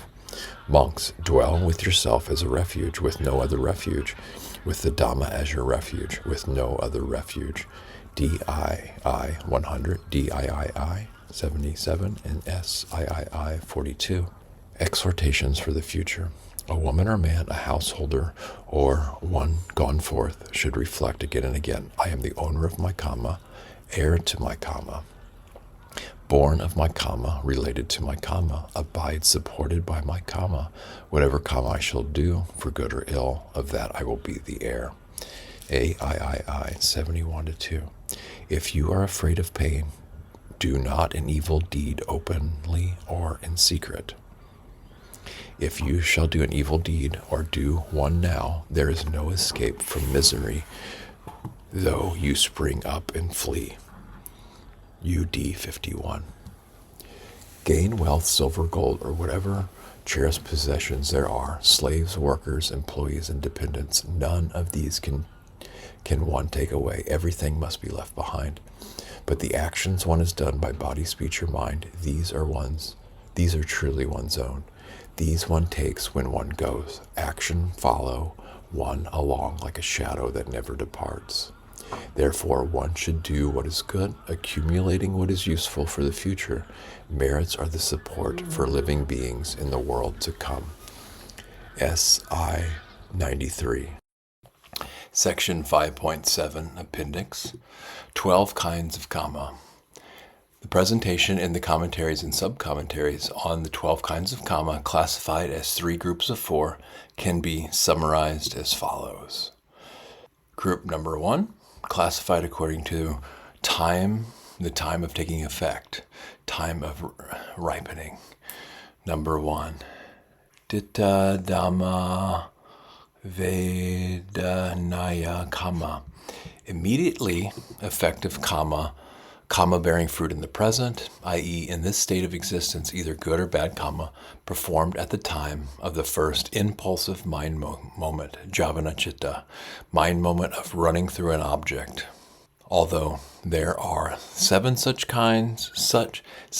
mind moments in one cognitive series, Javana Vitti, the first Javana Chitta is also referred to as the first intentional impulse, Javana Chetana. This kind of Kamma only bears fruit in this lifetime. If it does not have the opportunity to bear fruit in this lifetime, it becomes a hosi Kamma, i.e. will no longer bear fruit. See below. The reason it bears fruit in this lifetime is that it constitutes the first moment of intention and is not subject to other forms of Kamma.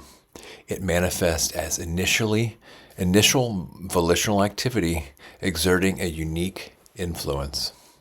Despite its influence, it bears no fruit beyond this lifetime because it is not habitually repeated, and thus its effects are minor or negligible. This is compared to a hunter who sees a deer, grabs an arrow, and immediately shoots. If he strikes the target, the deer falls on the spot, but if he misses, the deer escapes. Apajave Danaya Kamma. Number 2. Kamma bearing fruit in the next life, i.e. the next state of existence. Either good or bad Kamma performed at the time of the final impulsive mind moment, Javana Chitta, i.e. at the 7th mind moment in one cognitive series. This final Javana Chitta is also referred to as the 7th intentional impulse. This kind of Kamma only bears fruit in the next lifetime. If it does not have the opportunity to bear fruit in the next lifetime, it becomes a hosi Kamma. The reason it bears fruit in the next lifetime is that it comprises the final moment of intention. It fulfills one's inclinations, and it inherits the habitual repetition from previous moments of intention.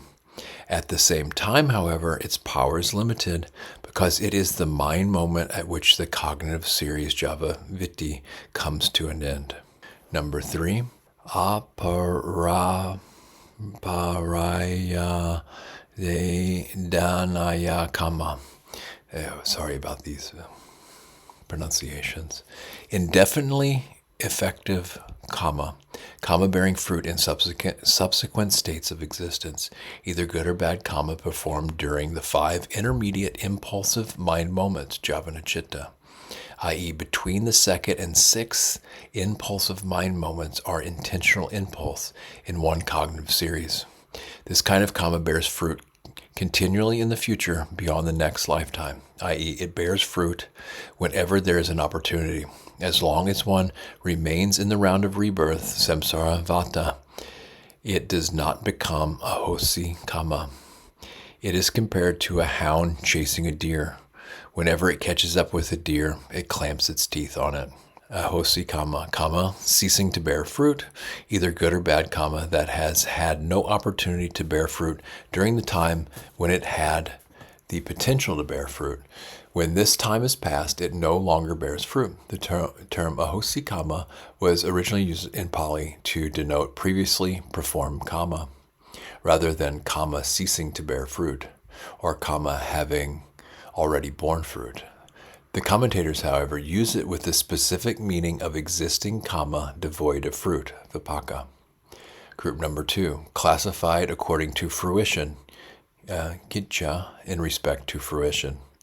Number 5, janaka kamma, productive kamma, kamma leading to birth, either good or bad kamma, i.e. intention, causing the birth of the aggregates, khandha, which constitute the fruit of action, vipaka, both at the moment of conception, pati santihi, and during the entire course of one's life, pavati kala.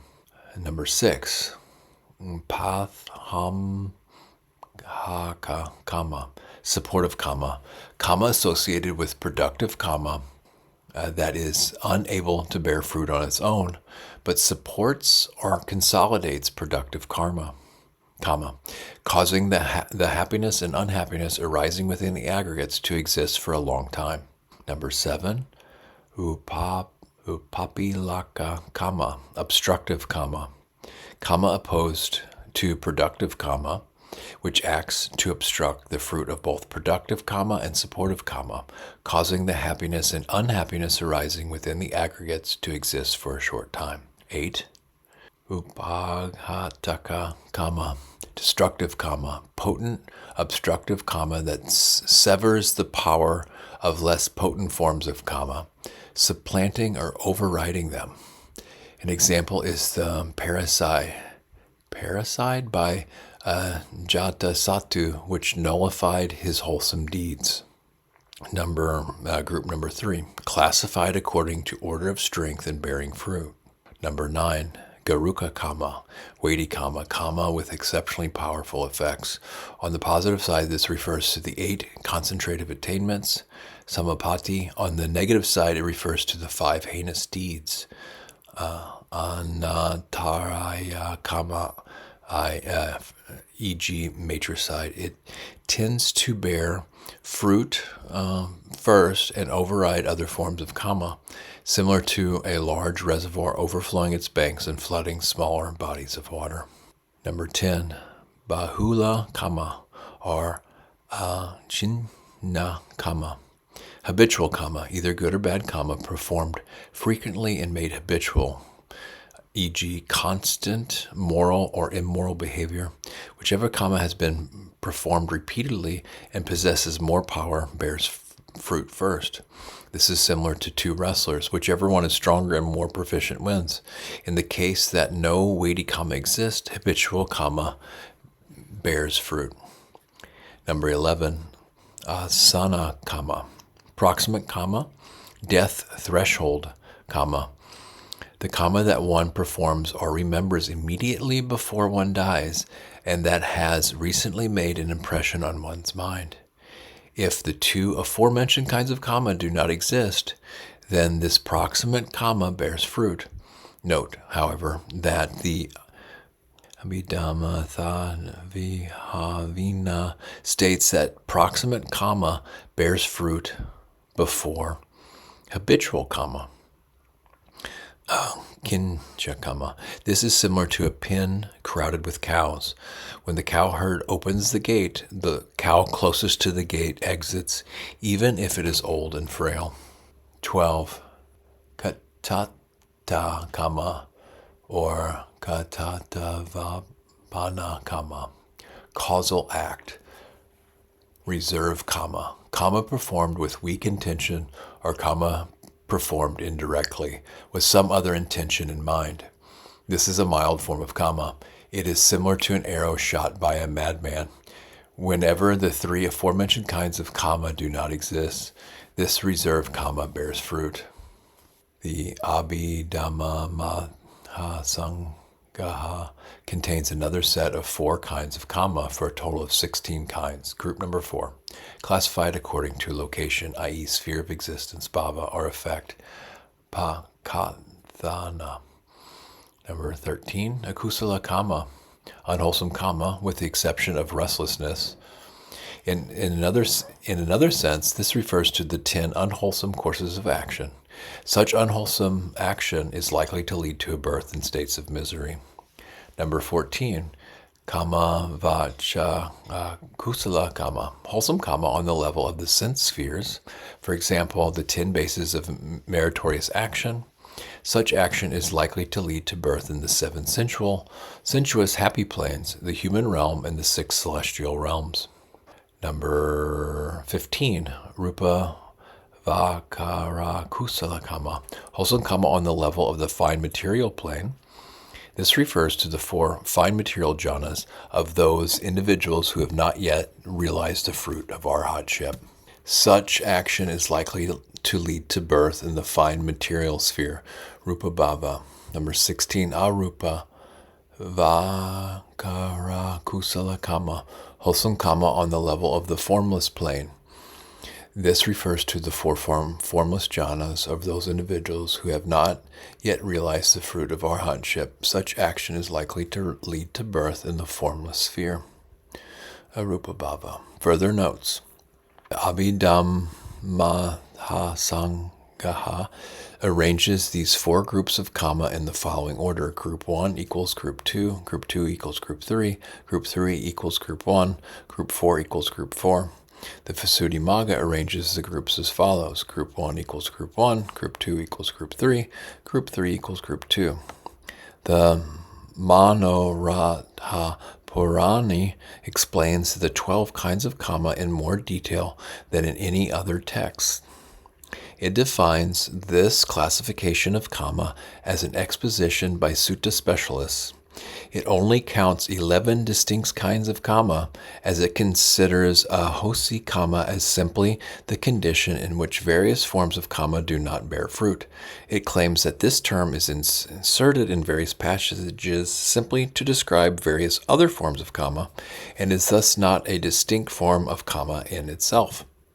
It goes on to explain that an exposition in accord with the Abhidhamma refers to 16 kinds of Kamma based on the 4 accomplishments, sampatti, and the 4 defects, vipatti.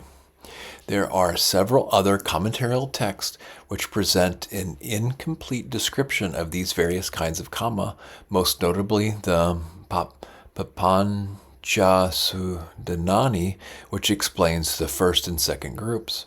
It is fair to say that these 12 kinds of Kamma represent commentarial interpretation, although some of these factors have a clear basis in the Pali Canon. This is true in particular with the first 3 factors of the first group, classified according to the time of taking effect. Monks. What is the result of Kamma? The result of Kamma, I say, is threefold: to be experienced in the present, or in the next rebirth, or in some subsequent occasion. AIII 415. Monks, there are these 3 causes for the origination of Kamma. What 3? Greed, hatred, delusion. Any Kamma fashioned through greed, born of greed, caused by greed, originated by greed, fashioned through hatred, fashioned through delusion, originated by delusion, ripens whenever the individual is reborn. Wherever that Kamma ripens, it is there that one experiences its results, either in the present or in the next rebirth or on some subsequent occasion. AI 134-5. The commentary to these sutta passages is precisely the Manorath Purani, which presents the most detailed description of the 12 kinds of Kamma as cited above. In the Kamma Vibhanga Sutta, the Buddha divides people into 4 kinds related to the fruition of Kamma as follows. The first kind of person performs the 10 unwholesome courses of action. On the dissolution of the body, after death, he reappears in a state of deprivation, in an unhappy destination, in perdition, even in hell. This is because earlier he did an evil action to be experienced as painful, or later he did an evil action to be experienced as painful, or at the time of death he maintained acute wrong view. Since he has performed the 10 unwholesome courses of action, he will experience the result of that either here and now, or in his next birth, or in some subsequent existence. The second kind of person similarly performs the 10 unwholesome courses of action. Yet on the dissolution of the body after death, he reappears in a happy destination, even in the heavenly world. This is because earlier he did a good action to be experienced as pleasant, or later he did a good action to be experienced as pleasant, or at the time of death he maintained right view to the full. But since he has performed the 10 unwholesome courses of action, he will experience the result of that either here and now, or in his next rebirth, or in some subsequent existence. The third kind of person performs the 10 wholesome courses of action. On the dissolution of the body after death, he reappears in a happy destination, even in the heavenly world. This is because earlier he did a good action to be experienced as pleasant, or he did a good action to be experienced as pleasant, or at the time of death he maintained right view to the full. Since he has performed the 10 wholesome courses of action, he will experience the result of that either here and now, or in his next rebirth, or in some subsequent existence. The fourth kind of person similarly performs the 10 wholesome courses of action, yet on the dissolution of the body after death, he reappears in a state of deprivation, in an unhappy destination, in perdition, even in hell. This is because earlier he did an evil action to be experienced as painful, or later he did an evil action to be experienced as painful, or at the time of death he maintains acute wrong view. But since he has performed the 10 wholesome courses of action, he will experience the result of that either here and now, or in his next birth, or in some subsequent existence. The commentaries explain this passage by using the 10 Buddhadhamma Vedanaya, Upajja Vedanaya, and Paraya Vedanaya. Furthermore, one is able here to see the suggestion or source of the concept of asana kamma, actions performed or reflected upon immediately before death. The Upadana, which recounts the past lives of various disciples, mentions proximate kamma in numerous passages. One example is the story of an elder who was a hunter in a past life. One day he encountered the Buddha Tissa. Out of faith, he offered a handful of grass for the Buddha Tissa to sit on, and consequently his mind was pure and bright. Soon after that, he was mauled and killed by a lion. Because of his deed shortly before death of meeting the Buddha Tissa, making an offering, and gaining faith, he was born in heaven. These passages reveal that the consideration of actions close to death and the use of the term asana kamma in this context was prevalent at the time that this early text was composed.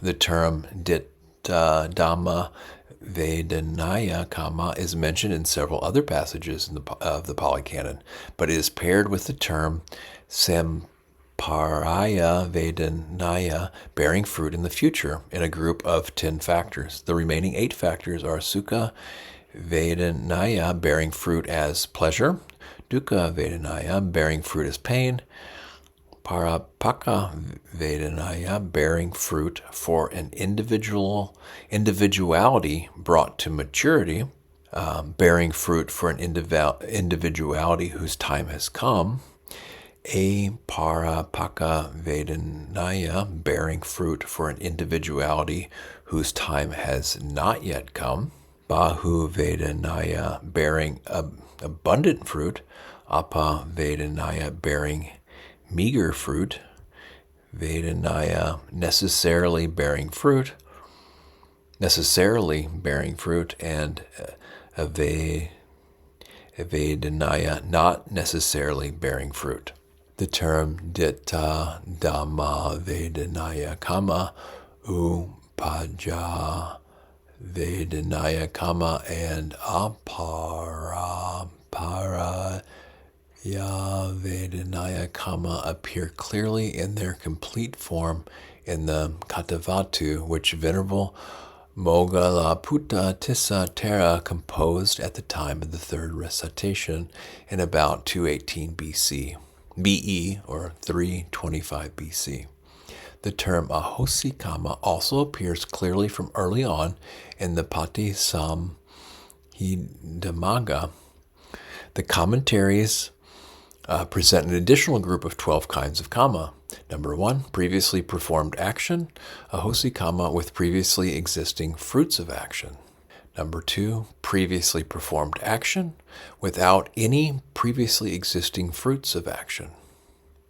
Number 3, previously performed action with the fruits of action presently in existence. Number 4, previously performed action with no existing fruits of action. Number 5, previously performed action with fruits of action existing in the future. Number 6, previously performed action with no fruits of action existing in the future. Number 7, existing action with existing fruits of action. Number 8, existing action with no existing fruits of action.